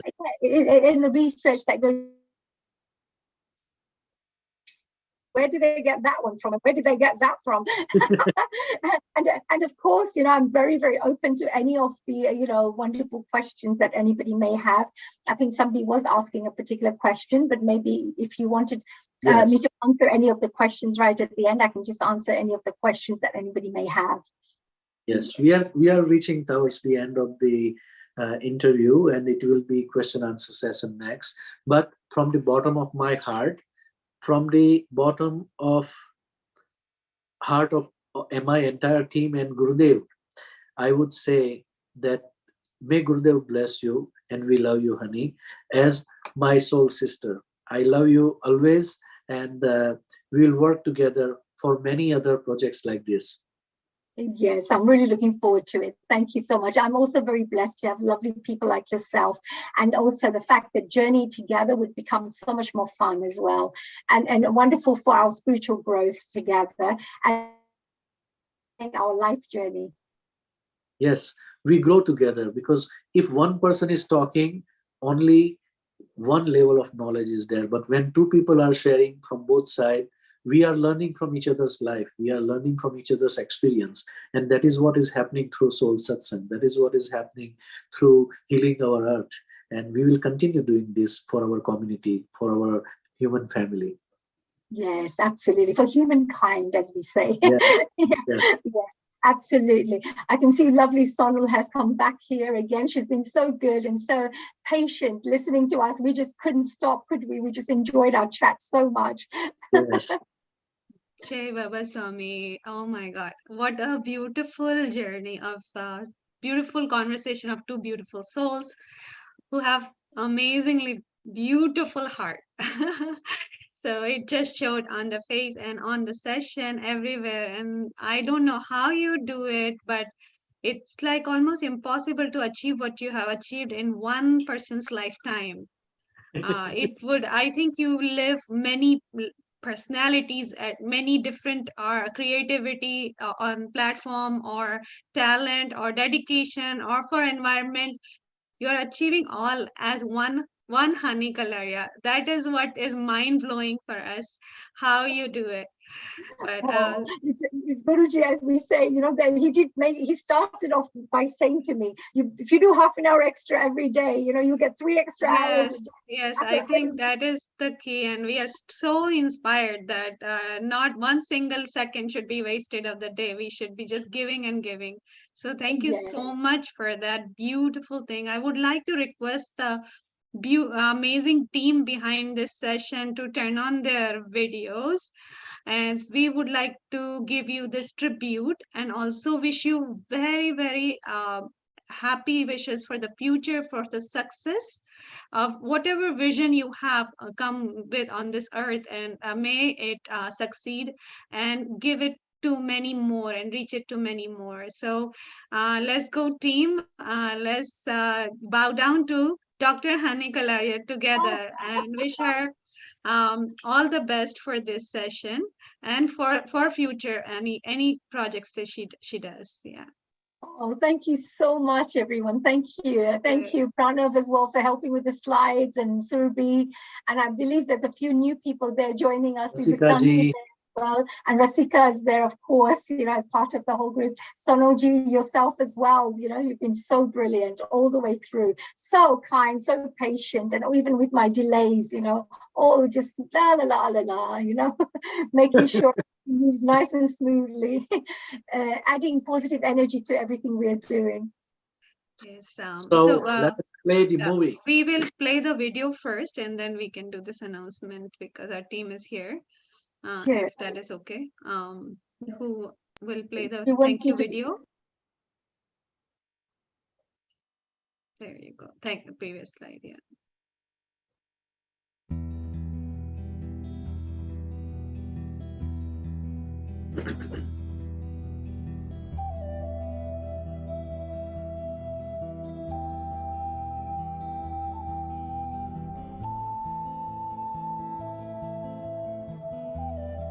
But if you meditate on a regular basis, it lifts you to a more positive energy level, so you don't have to deal with the negative sides, With spiritual energy, it's always natural bliss. You can't pretend to be happy. It just comes from inside, a happy feeling, And if you can spread that happy feeling, I don't think we will have all these mental awareness issues and mental instabilities that people are having right now. And sometimes I feel that when you are meant to do bigger work in the world, you kind of trained to become like a little spiritual warrior, being able to manage many things, that you're able to manage, in life. But you have to go through those challenges to get you strong.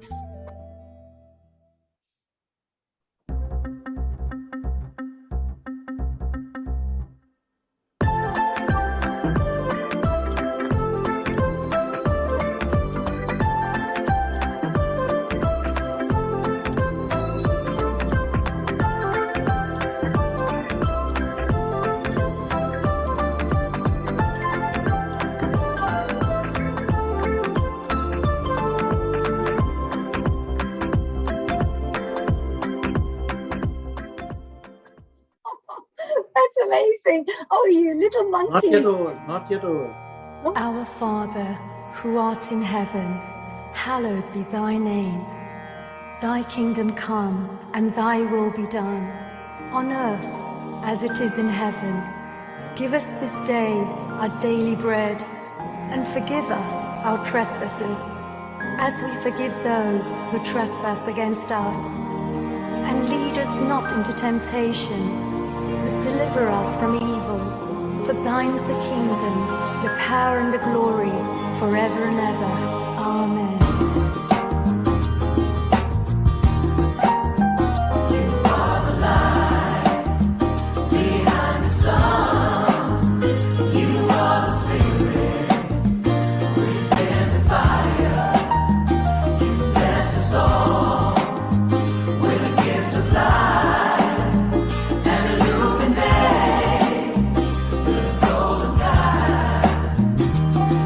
Unite us.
What a wonderful song.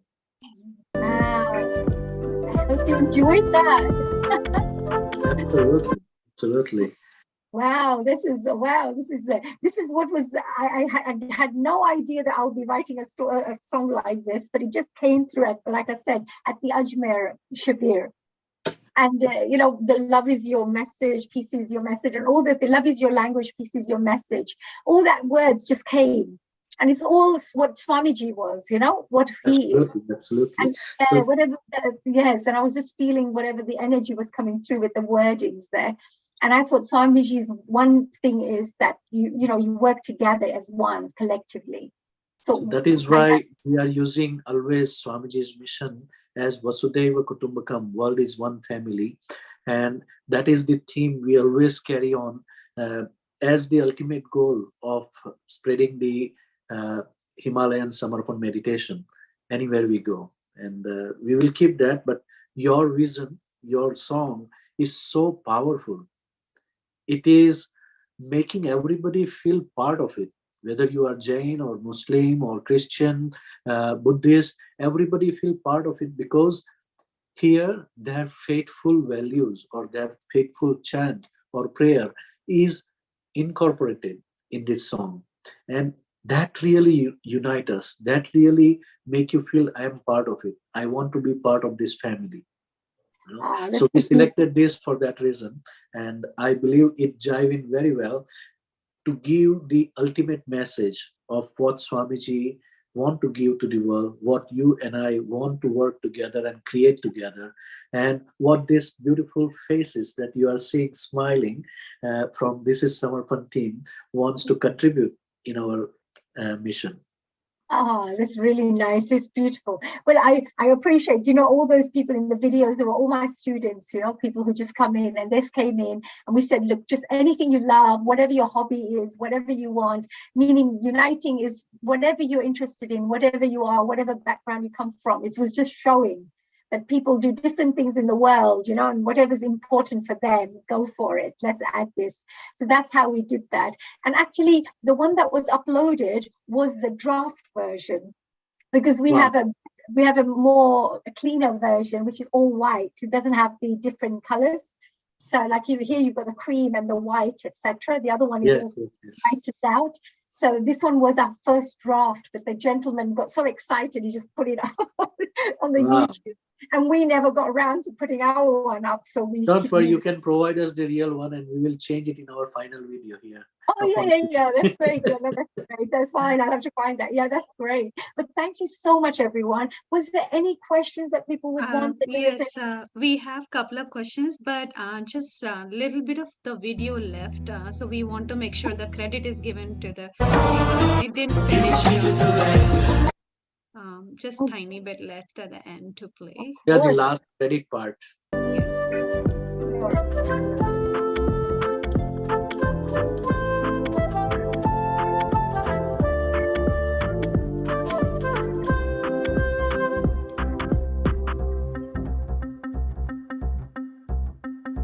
Amazing.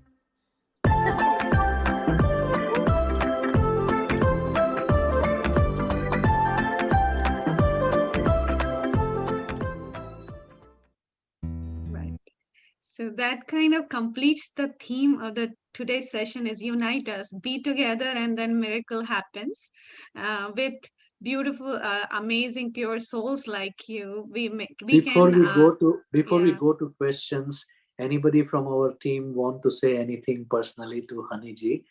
It is your opportunity now. Unmute and speak, please. Jai Baba Swami.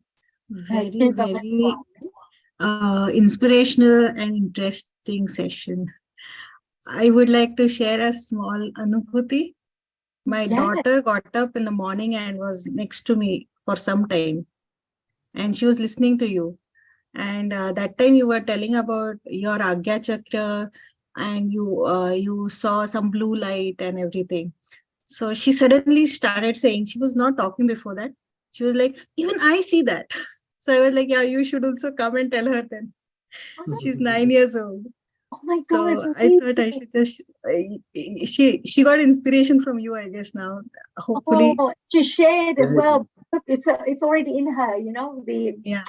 Correct. already there. And also because you're probably a regular meditator, so the energy in the Yes. atmosphere, wherever you are, is also helping them grow. So which is Yeah. fantastic. Very nice. Good work. Very Good work. blessed soul. She is a very blessed soul. Give her a hug from me. Say that Honey says a Sure, very sure. big hug and says, well done for sharing. Yes. And to share all the other spiritual experiences she has as well. Sure. Thank you. Jai Baba Swami, I just want to say that throughout the whole session, I don't know if it was 6 hours, 7 hours, but throughout the session, consciously or unconsciously, there was a smile on my face. So Wow. that's about it. I mean, that tells you what type of energy is So flowing. I was not lying that her smile is contagious. Yeah. So sweet. That's really nice, Pranaji. It's good that you are happy, and it's good. I say it to everyone, you know, the best gift you can give to anybody is to make them happy. I say to everybody, I said, Right. it's the cheapest, it's the nicest and the kindest, and it will do so much good for everyone.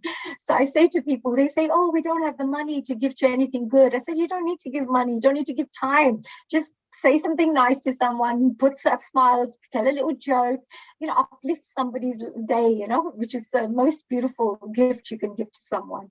Yeah, and same thing, like, you know, in this Unitas video also, I felt pretty much the same energy. Like every time I watch it, you know, you're just smiling. And I know after you introduced this video, I watched it for like multiple times. I keep watching that video. That video is so beautiful. Oh, you like it? I'm so glad. What do you think it's something that because I was really keen to get it out to the world, you know, and maybe try to raise some money through it as well. And every person who downloads would get a little meditation, you know, introduction to meditation session information. Yes. And you know, You should do that. You should do that. Let's try to use something on that basis when we are doing the workshop on February 12th, and try to get the original video, and let's see if that works for us. You know. Yes, I mean, that would be wonderful, because if that's something we can do, that could be money raised as well. And it could be a little campaign that's going on, you know, throughout the year. And whatever money's coming through, I can make sure we can either use a link of the donation link that the ashram can give us, let's say. So we could just make it directly. We could, sometimes what they do is they say the first 3 months or 6 months will be donated to this cause. The next 3-6 months will be donated to this cause. So we can support many, many causes along the way. Yes, which is fantastic. Anybody else? And sorry, one more thing. The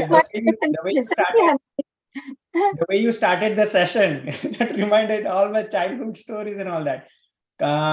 Khatarano kha, what was that? Kamal no kha, khatarano kha. Khatarano kha, Ganpati no ga, ghar no ga. I laughed so much. I completely forgotten about that, you know. Oh my God, for me, I have to learn that, you know, before I move on. So there is no excuse. Everybody have to go through that, you know. Yes, yes. So it's thank you very much. Oh, thank you for that. I thank you. It's thanks to my mom and dad, really, for them to making sure that we learn the language. It was only 4 or 5 years old I was when I was learning that, but it stays with you. That's the beauty. What lovely teachers you have. I have that, you know, whatever they teach and the way they teach it, you remember it. Yeah. Baba Swami. Go ahead. No, I was saying I can go all the way to the Zabluno Z or something like that, and or something like that as well. Yes, sure. Please carry on. No, I just wanted to thank you for everything, giving us this much of time. Otherwise, we would have not known what could a person's caliber would be. Because you know, we heard stories, we know so many things, but unless it is coming from you, and specifically when you personally are giving time, it is such a big inspiration. If I have to go back and understand what one's caliber is, it might be through Gurukarya or anything. I mean, it doesn't have to be a specific reason, and that too for humankind. I am speechless. You have no limit. So, you know, they say the sky is the limit. I know what is the limit now. By the way, you set a record of this is Samarpan session. This is so far one of the longest session, almost one full working day, 8 hours. Wow, seriously? Oh my God. And what a lovely, lovely comments that people are coming up with, you know, like even Wait, you are getting more questions. Your exam is going to start after. I want to introduce two more people here. Surbi, you want to say something? Yeah, sure. Just want to say thank you, Aishwarya. That was a lovely comment. Lovely, lovely share. Thank you. Yeah. Thank you so much. Thank you so much. It was wonderful. I was just talking to my grandmom about that. Like, oh my God, how much anubhutis and everything she have to discuss. Like, it's been 8 hours and like she is sitting here without eating or anything. Same like Swamiji, you know. So yeah, it's wonderful. And thank you so much. Thank you so much. Thank you. Thank you for giving me the opportunity, because I'm one of those, I was in a role thanks to Hitendraji, you know. It is Swamiji, but Zurika ji had to go somewhere. One who introduced you. She is one of our trustees. She is the area head of West Coast of America for Gurukarya. And guess what? Today in your program, we have our youngest member of volunteer, Tanvi. The young girl with the headset. She's Tanvi. Tanvi, you want to say something? Let's see. Oh, yes. You mean Tanu? It is for the first time. Yeah. Tanu came for the first time in this Gurukarya, and she did excellent job. Oh, Tanu, what were you doing? What were you doing? What were you in charge of? I was collecting questions. Wow. Wow. Well done. I hope you got loads of them, because yeah, because I can be here until whenever you need me, right, to make sure that everybody's answered, you know, all the questions are answered. Don't worry. But well done, well done. Did you enjoy the interview? Yes, I did. Fantastic. What did you like best about it? Your personality. Wow. Yeah. Thank you so much. And how can we improve it better for next time? I think it was like amazing. Oh, you like I it? don't know. Oh, well, if you can think of any ways that we can improve, do let me know. I'll be more than happy for the feedback. So thank you. Thanks a lot. Let's listen from Kyra, who was able to see the blue light. Kyra. Yes. Baba Swami. So once, or sometimes whenever I meditate, like sometimes I sit in the dark because it's really dark outside, and I just feel like sitting in meditation. So whenever I sit in meditation, I close my eyes. After like some time, I see this I close my eyes and I like see this blue light. So, and it gets like bigger and bigger, and then it goes small again and gets bigger and bigger, and it feels like I don't know what was happening, and it's really cool. That's really cool. That is so cool, because you know what? Exactly the same thing happened to me, where it goes a little big and then it comes back small again, and then it goes into a little round dot and stuff, and then it goes back into a little flame and back into a little dot, right? Yes. Mm-hmm. And did you also feel a little energy here? Did you feel any kind of did you feel tingling or around this area? I felt like something was hurting. Something was hurting. Yes. No pressure there, right? Yeah. Oh, well, I just wanted to congratulate you, my dear, because I think that's a fantastic share that you've shared with your mom. If you ever get these kinds of feelings and any kinds of visual visions, do tell your mom, because she may be able to guide you on what to do next, etc., which is fantastic. But I just wanted to say you're a very blessed soul, my dear. And I think is the princess. Yeah, our little princess here. I think she's a very, I would say, enlightened soul, actually. Yes. For her to be so tuned in at this age, I think you are really, we're looking forward to hearing more from you in the future. Do keep meditating, my dear, okay? Thank you for sharing. Thank you. And Thank you, everyone. I really appreciate your help. Sorry, uncle. I would like to add one more thing about Tanu. Go ahead, please. It's free. Yeah, I would like to add one more thing about Tanu, because like she's so camera shy person. She never speaks, and I guess this is her anubhuti or like Swamiji's energies that is letting her to speak, you know, in front of you guys, because she is meeting you people for the first time today. First time. And for the Gurukarya, like I said yes on her behalf. I just thought, okay, she will do it, and then I just texted her, hey, you have to do this Gurukarya tomorrow, and she said yes. And now she is speaking today. So I am feeling proud of her. Like, okay, now Tanu is ready to speak honey, in front of camera. I'm also honey, you very can proud see. of her. Well done, Tanu. Well done. Yeah. We're very proud of you, all of us. Well done. So this is how Swamiji is blessing us to support in our team, because some of our members are gone to Dandi Ashram in India. My buddy, my hero, Saga Patel, he is very valuable asset for our team, and currently he is in India. So we needed the replacement or support from somewhere, and Tanvi, being a student and having free time today, she volunteered. And I'm so thankful. I'm so thankful to every member of my team for making this program successful. Thank you. Yes. You always remember what I said to you about the Venus TV. When I did the Venus TV, I had no expectations. I just did it. I just volunteered and did the whole thing. But I never realized how much more rewards I got back from it, which I didn't even expect. I didn't even want anything back, but I still got blessed by so many good things, in return.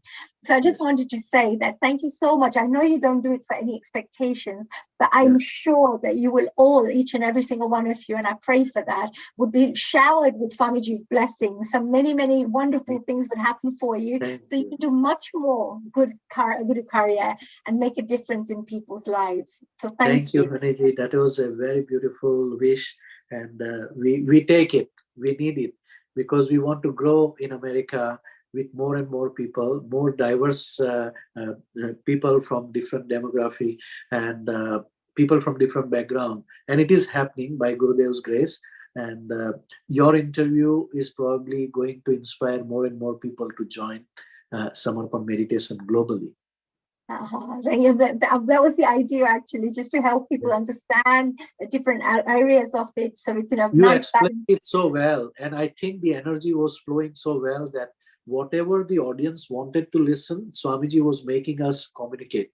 The conversation was flowing as if we don't have any control on ourselves. And from day one, I never had any expectation that I will do this and I will not do this. Whatever Swamiji wants, let it happen. We are having fun here. We get together, have fun. Absolutely. And I just wanted to share something with you as well, the whole team today. As we are talking, and since the little one came to speak, and since that time and while we're chatting, I'm getting this real strong pressure thing happening on my forehead right now. So every time we're talking, I'm feeling this real pressure just moving around. Yeah, gets a crazy right now. So some energy is really working with us. There's a flow of energy that's absolutely. So what you're saying is absolutely right. Yes, and Surabhi as well for sharing that as well about this shy little one. Well, the shy little one looks like a total professional, so I would never think that. I'm very proud of you. Great job. Well done. Yes. So what are these questions? Are there any more shares and any more comments? So Viral Makwana ji is asking, my question to you is, as you said, you asked many questions to Swamiji. So what was the most difficult or important question you asked to Swamiji, and what was Swamiji's response? Jai Baba Swami. Okay, thank you very much. What a lovely question you have. Very interesting question too. Actually, one thing that pops up on my mind, I know this is, it wasn't about spirituality. It was actually, I asked a question about marriage. So I asked Swamiji, I said, Swamiji, is it good for us to be married, or is it better for us to be single? Because, I would like to follow a spiritual path, but what would you say, that is better for me as a person? And you know me. So Swamiji answered in a really wonderful way. He said to me, look, honey, because everything has its advantages and disadvantages. For example, if you wanted to get married, that's great, because then you have, you won't be lonely, you have company, you have other people there. You have a married life that you can enjoy, etc. But then there will be other commitments that you have to deal with. There'll be lots of compromising that you have to deal with, etc. On the other side, if the disadvantage for not getting, let's say if you didn't want to get married, the advantage there would be the fact that, you may have a lot more time on your hands for spiritual growth, etc. But as you get older, there may not be a companion there for you. Like there's other things that you would have to deal with, or you have to protect yourself, keep yourself protected. He said that you're a pretty girl, you have to be careful that people don't, take advantage, and all sorts of things like that. So so he answered in a very beautiful way. So at the end of the ultimate side, I said, so Swamiji, so I don't have the answer. You still, haven't given me the answer. So he goes, well, that's the actual teaching that I'm teaching you, that it has to come from your heart, from your soul. If you want to get settled, then it'll happen. If you meditate regularly, you'll get the right partner for you, he said. But if you don't want to, then it's your choice. It's you who would be deciding what you want. It's whatever your soul tells you. So that was my question to him. So, of course, I did ask him lots of questions on how to develop on our spiritual front and things like that. That was general things I had asked him. But this was one that I kind of remember. And the wonderful answer he gave me as well. Very nice. Swamiji is coming back to his root teaching when he says, Tumhari Atma hi tumhara guru hai, which means your soul is your own guidance. So even when it comes to your choice question, we just want our soul to take the decision. It's Absolutely. Actually such a nice answer and thank you to just explain it that you explained it very nicely to us, and then we can hold it and go ahead with all this. Thank you so much. A lot of people on the spiritual path, they think, they have to be single in order to move forward. So, it'll be, but otherwise somebody will keep disturbing them all the time and they get too busy with other life things, so some people think that. But I believe personally that if you find the right partner who is very compatible with you, and who understands and is quite a spiritual person themselves, then you will find that the respect that you give each other will help you get a much better relationship. You only have an issue if somebody doesn't believe in things and they have they don't value your belief system and your faith, then you start having a little bit of an issue and there is a bit of conflict then. So the aim should be, if possible, if you're not married yet, to try to find the right partner who will be a bit more supportive of your spiritual path. Very nicely said. Thank you so much. If you allow, if you don't want to add anything, I'll go to our next question, which is actually a really nice question. How can we get involved in any of your project? It's from Annabelle Claro. If you could give us some information, links, or anything we could share with the participants and give us the details. Oh, that is wonderful. Well, first of all, Annabelle, I just wanted to say a very, very big thank you to you, because you were really, really sharing some beautiful messages that were very uplifting, very inspiring, and kept putting a little smile on my face. So thank you for that. And thank you for taking the time to share that. I just wanted to say, in terms of involving yourselves in any of my projects, first of all, what kind of projects do you enjoy? Because I get involved in many, many different types of projects. I'm, for example, involved in the environment project through the Rotary, where we are planting the 1,000,000 trees. We've got also creative projects that I work on, where like I just got involved with the mayor, etc. just now. That could be promoted, more information could go out. Or it could be like the Unitas project, which is like a fundraising project where we could all come together, create a little bit of a team and then make this happen. And it'll be a fantastic way to get 1,000,000 people around the world to learn about Samarpan. That was actually the aim, more than even the money side. But the money would definitely be useful for many things that we need right now for the work that we're trying to do. So this could be a way to do that. So if you let me know what kind of areas you're interested in, then I can definitely start, sharing some of the projects, and I would be more than happy for you to be involved in some of the projects. The other final thing I could share with that is, if you became a Rotary member, an international Rotary member, for example, we could do lots of joint ventures together. So it would be, for example, if you're based in America and we're based in London, we could work on a project together. So you're also helping to plant the trees and we're also helping, but together, jointly, we do it. So it's a way of us working and inspiring other people to come on board. And because Rotary already has 1.2 million members, we will start getting access to their database as well to get information out. So that could also help. So these are just some ideas. You can definitely contact me on my email address, and I'm sure that the email address is very easy. It's just info, and then it's at honeykalariaofficial.com. So info, I-N-F-O. Okay, we will have someone post that in chat, so it will be very easy for our participants to just get it from there, and they could just ask you about more information, and then they can go forward for them. Thank you so much for the link or your email, and we will route them from there. Sonalji already put the link in the chat box. Yes, thank you so Sonalji much. already mentioned that. Yes, thank you, Annabelle. Very nice. And it'll be interesting to know where Annabelle is. Annabelle one of your team members? No. Or she's one of our guests who are joining us today. One of our guests, yes. So Annabelle, good luck, and I hope that you will be able to come and join us for some of our meditation introductions. And we really look forward to working with you. And I'm really excited to have you as part of our projects for the future. So she is one of our soul family, you can say, because Yes. she joined us as a guest. I also don't know her, but her heart is certainly connected to our heart.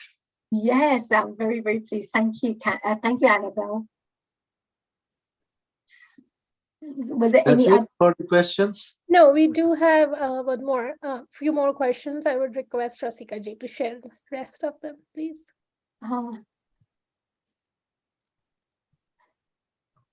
Okay, so So it's again from Annabelle.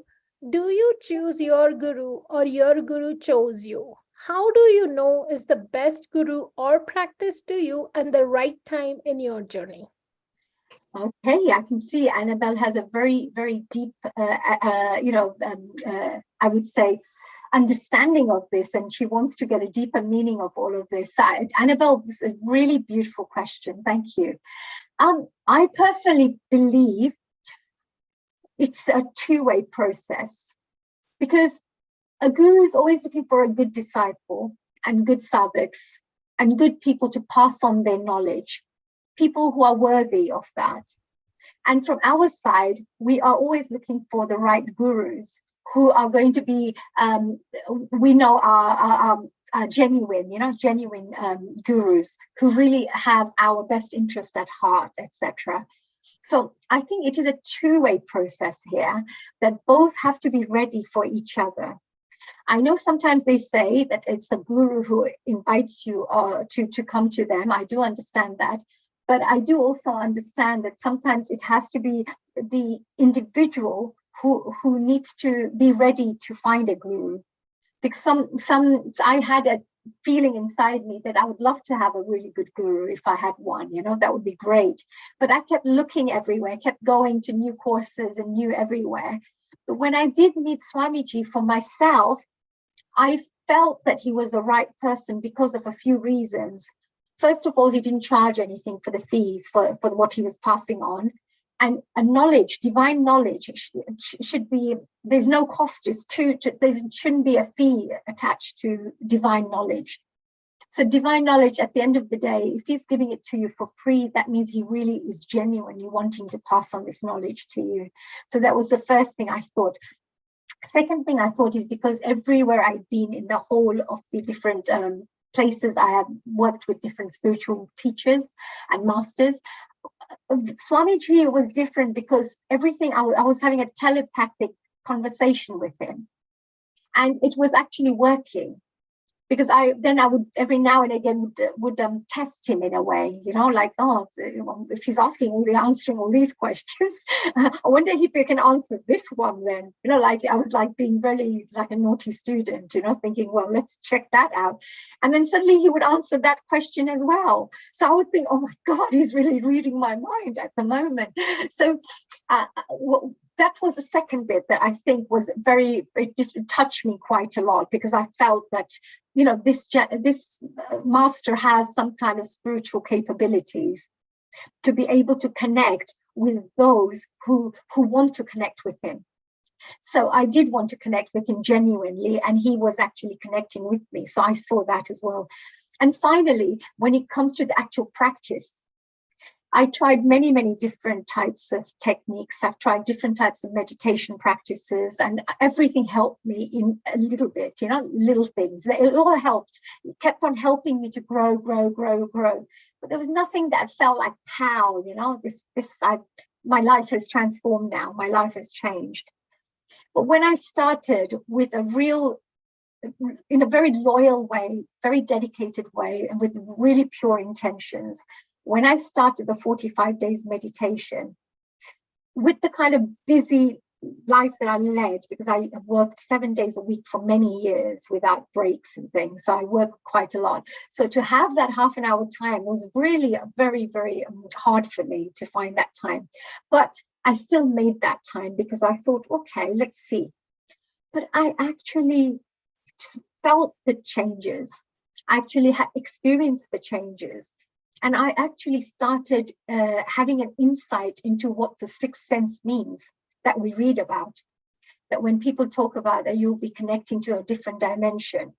And that different dimension is what I've been continuously trying to work on. Now, recently, I have to say, I haven't been so good. I used to be very good in the beginning, and I used to have very strong meditations. So when you're in a meditation path, it doesn't mean that you're going to have fantastic meditation all the time. You can go through ups and downs depending on the kind of situation that's going on in your life.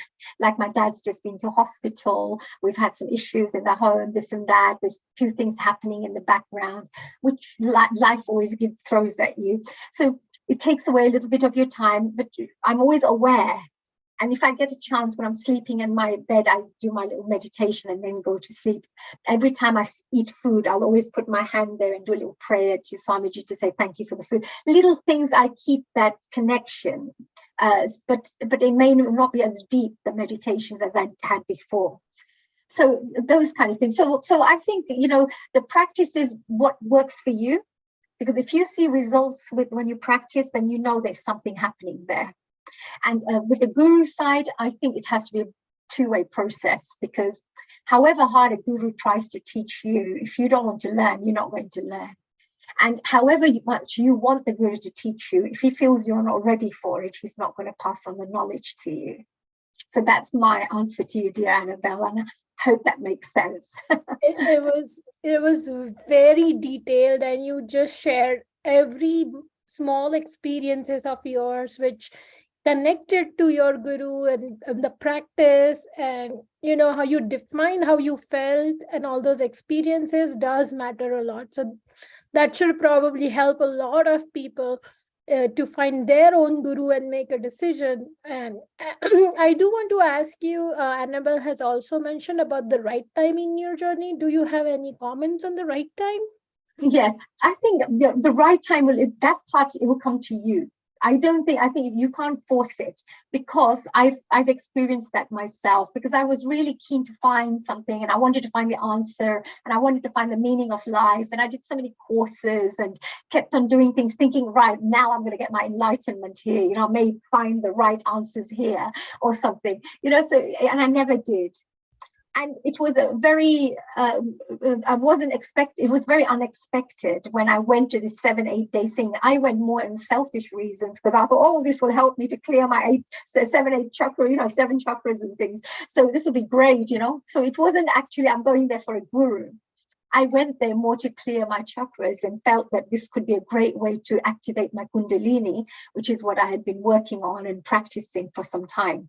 So that's the reason I was drawn to it. But as soon as I met the Guruji and I saw the way he was teaching, his simple nature, his simple way of explaining quite complex subjects in easy stories, that kind of connected with me. So I think that in terms of the right time in the journey, it has to definitely be the right time. You won't be. I don't think it'll happen when you try to push it. Yeah, the right time will come to you. But the right time, the intentions, because I had an intention for many years.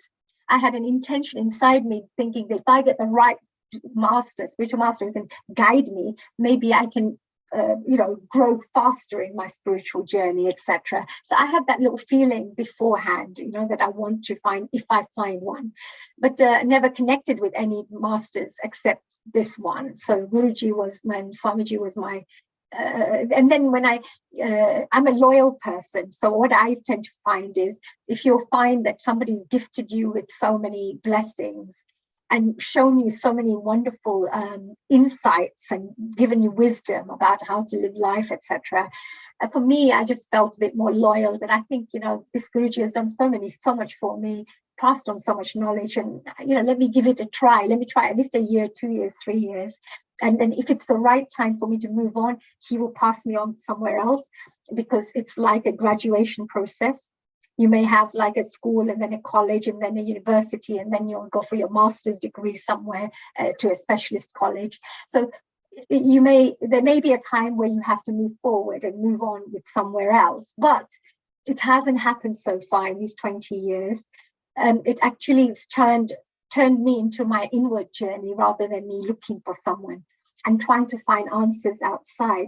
It's helped me to go more inwards and actually get the answers. Sometimes I actually get the solutions, and it's amazing, when you develop this area, how the universe starts supporting you.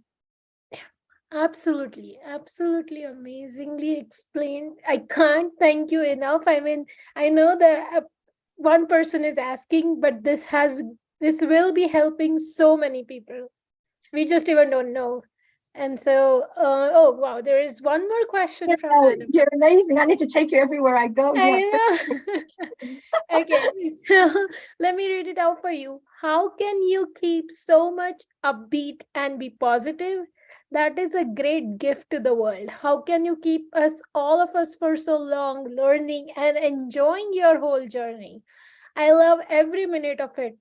What a lovely young audience. Love those young people and what they are sharing. Well done. So it's compliment, and then one question hidden, which is, how are you so much upbeat and being so positive? I agree to Annabelle. It's like too much energy. Well, first of all, Annabelle, thank you so much. I just wanted to say an extra thank you for these beautiful questions that you're passing on, because each and every single one is very well thought out, and they're very meaningful questions as well. And of course, regarding the upbeat and positive nature that you're talking about right now, I found from a very young age that the bliss and happiness has to come from within you. However much you can try getting, complaining that, oh, you made me sad, or, you did this and that's why this happened. There is no point in blaming and doing the blame game, for our lives, because we are responsible for how we're going to create our future. If we are going to react to people, then it's not going to work, because they've got control over you. Like if you start getting angry if somebody irritates you, that means they've made you lose control, and you don't have control on yourself.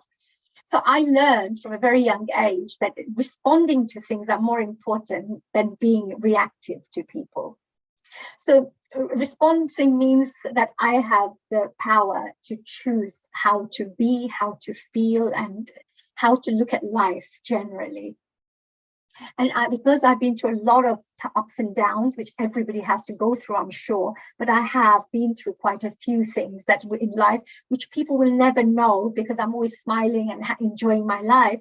But that helps me to actually appreciate life more, actually. It helps me to appreciate life more, because you realize people may be there one day and they may be gone the next day. So you appreciate the close people around you more. The things that could have happened to you, like let's say I lost my business, one of the projects went all over this place, pear-shaped. It helped me to understand that, look, if there were bad people who come in, negative people to destroy your work, etc., pour out there to destroy you. But at the same time, it's my duty to respond or react. If I react, I'll be saying those idiots, those bad people, those this and that, I'll be like that. And if I respond, I'll be saying, what did I do here? Why did it happen to me? Because I've tried to do good to everyone. And why?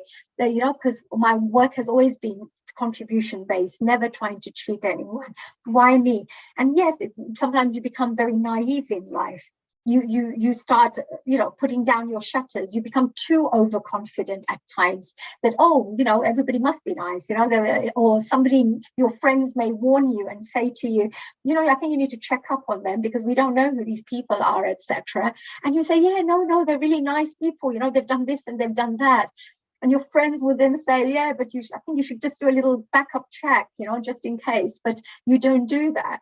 So you go back and you think, well, why did this happen to me and what happened? And you think, well, I did get little warnings, from my friend that I should, maybe next time I have to be a little bit not so naive and a bit more wiser, because I have to accept that in life, not everybody's like you. Not everybody's so open and like an open book. Some people can have other intentions or not so good intentions. So I think that for me, that these kind of things have helped me to understand that, no, at the end of the day, if I'm going to be happy, I'm not going to let anybody take control of my life. If I'm literally starving and I have no money, everything's destroyed, it doesn't matter because I'll rebuild it. If I did it once, I can do it again. So I just reframe my mind in my head and I just carry on, utilizing a more positive outlook towards life.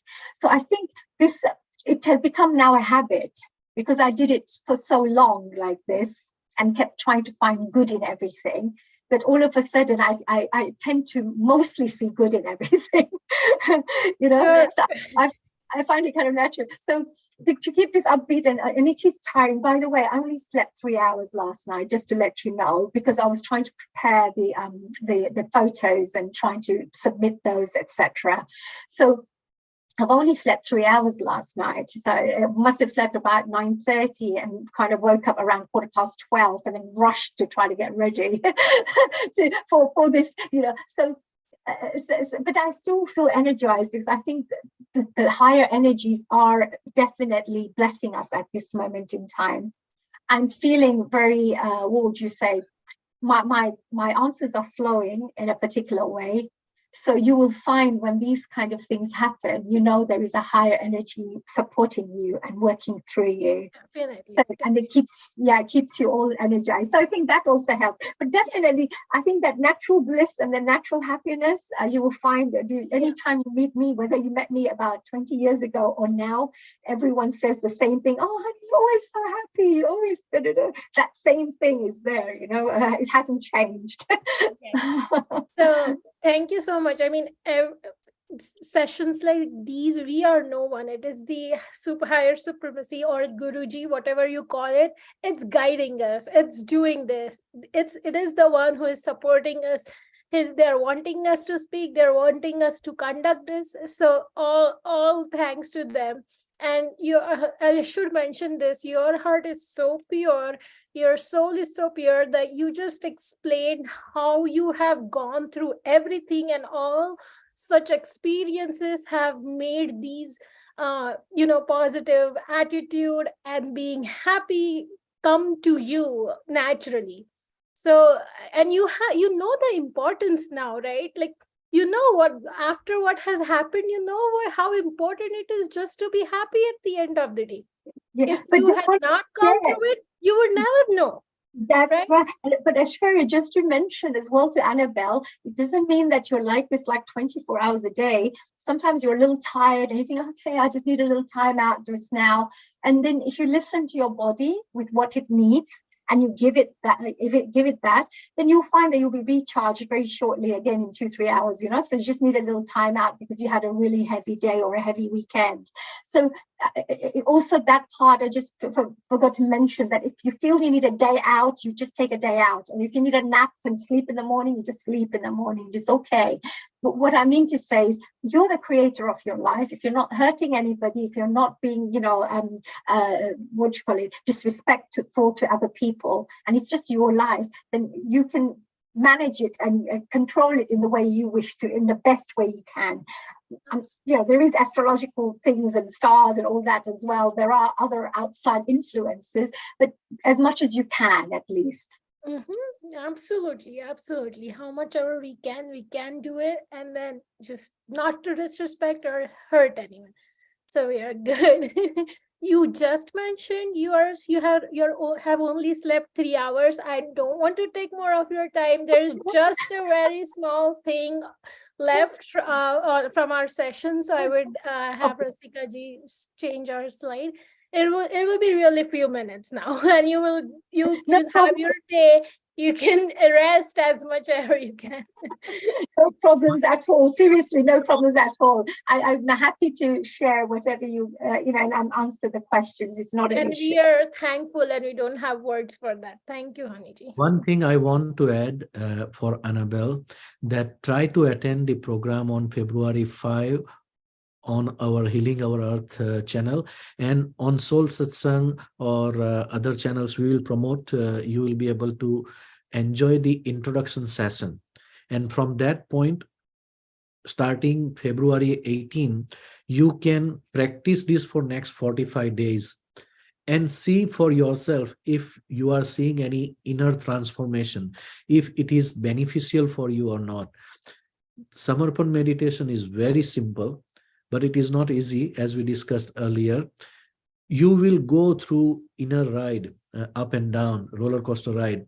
You will go through emotional ride that is going to tell you what to let go, what to hold, and how you can progress in your own life with your own decision instead of depending on others, because that is the power of self, that is the power of soul, that when you take responsibility for your faults or your own good energy, then you will be confident that yes, this thing works for me, this thing doesn't work for me. Anything that is making you unhappy or feeling little low, that means it is not working for you. Anything that making you feel happy, pleased, and good, that means it is working for you. So how you feel, that is what is going to determine, and you will be deciding, not somebody else.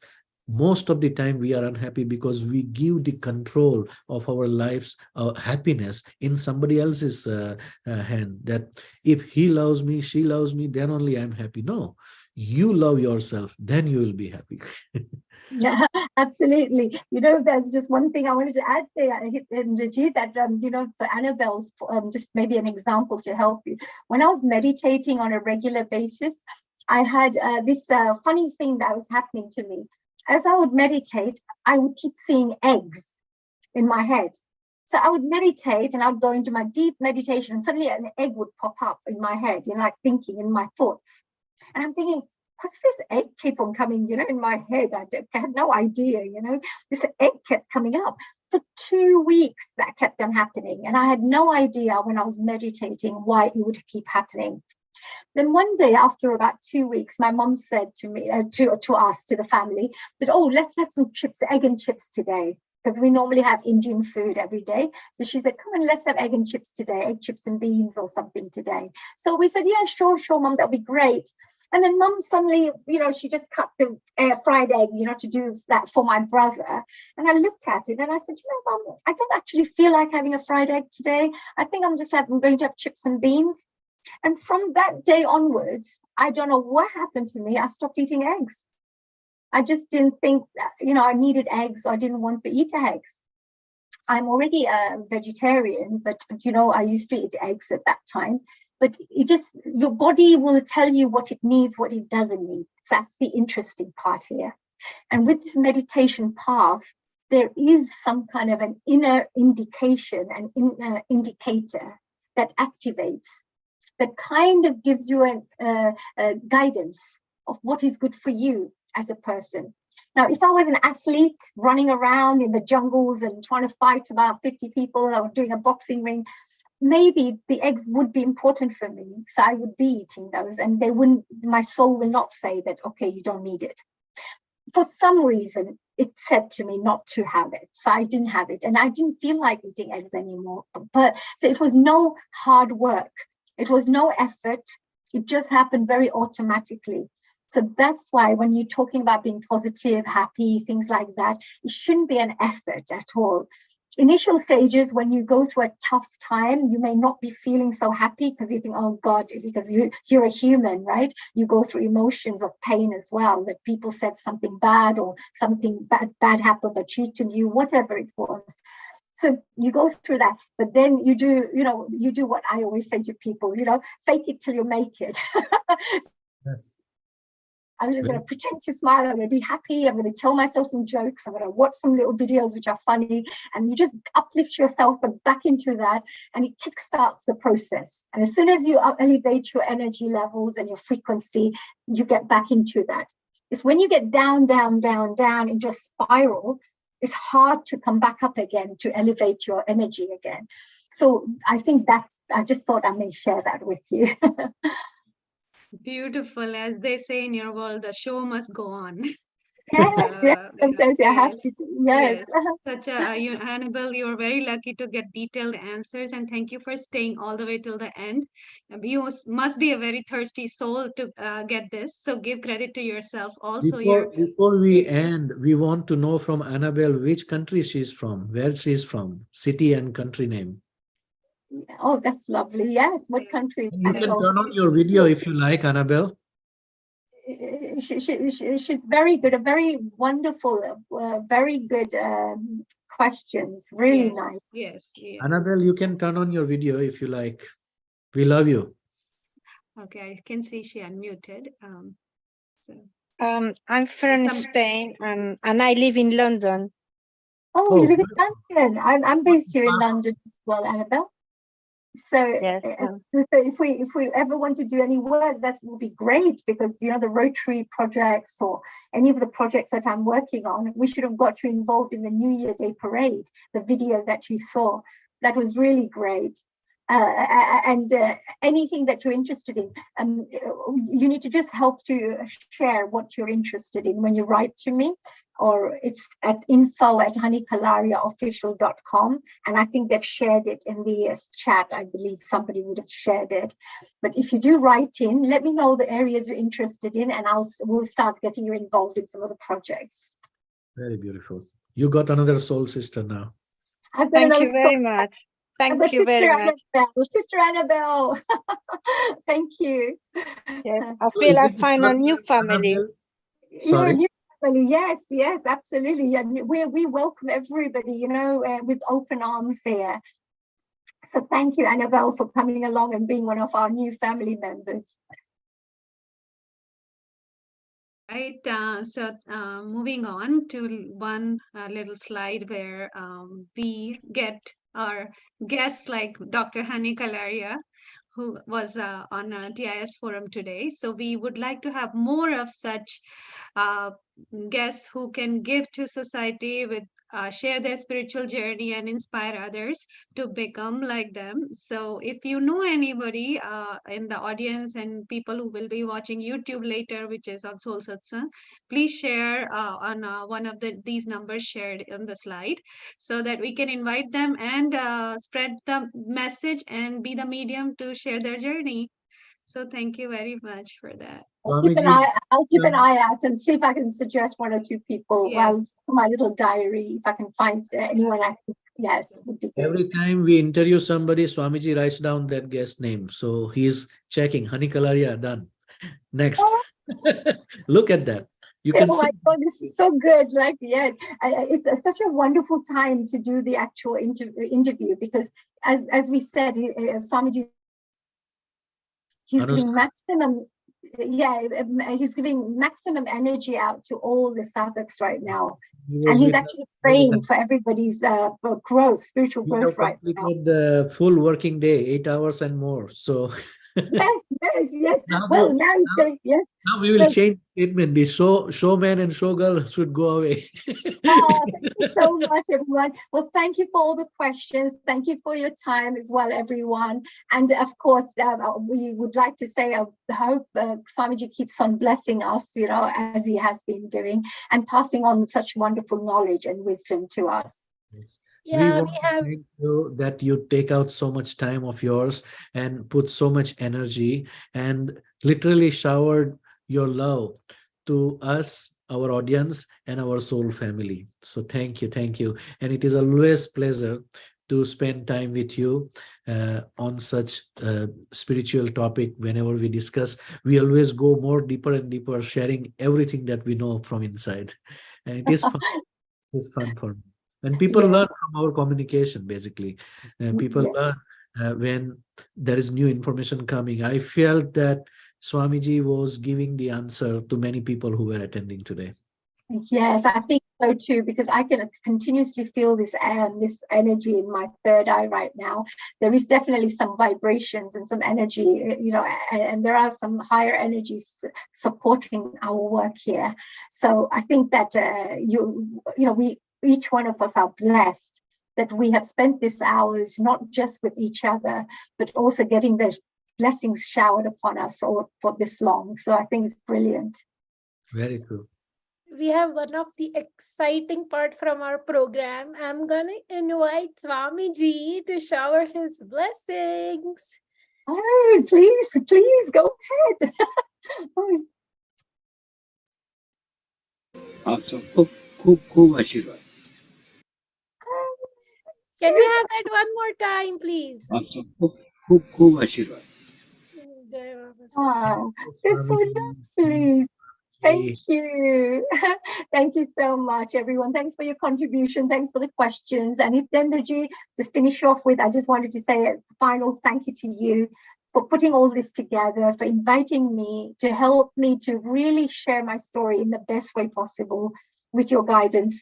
And of course, all these wonderful questions that have come through from people like Annabelle and others who have shared, every single one, including Tanu, I want to tell your audience that every second Saturday of the month, we will have new guests and you will learn from their life story. So be ready and come over here on Soul Satsang channel every second Saturday of the month, and you will learn something new like this.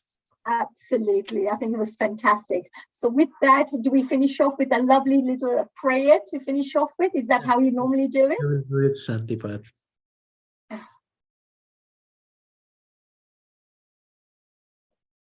Shall I let you do it, Hitendraji? Okay, I will do it. Thank you.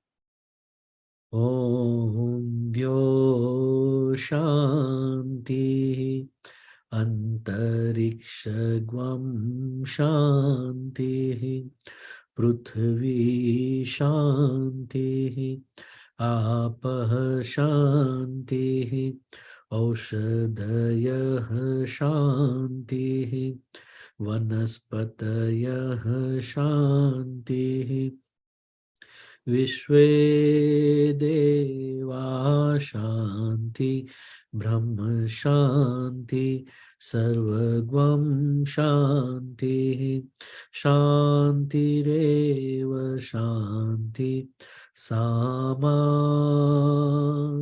Shanti Redi Om Shanti Shanti Shanti Sarvarishta Sushantir Bhavatu.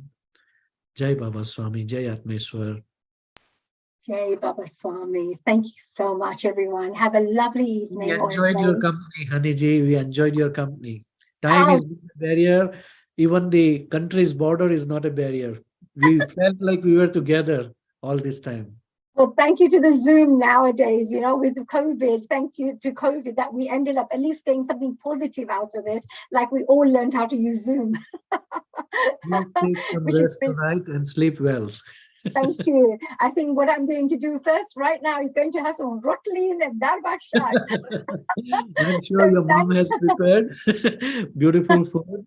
Yes, mom's the best cook. I didn't mention this to you, but my mom actually won. She came third from the whole of Europe, the best cook, third best cook in the whole of Europe. No wonder you are always bubbly and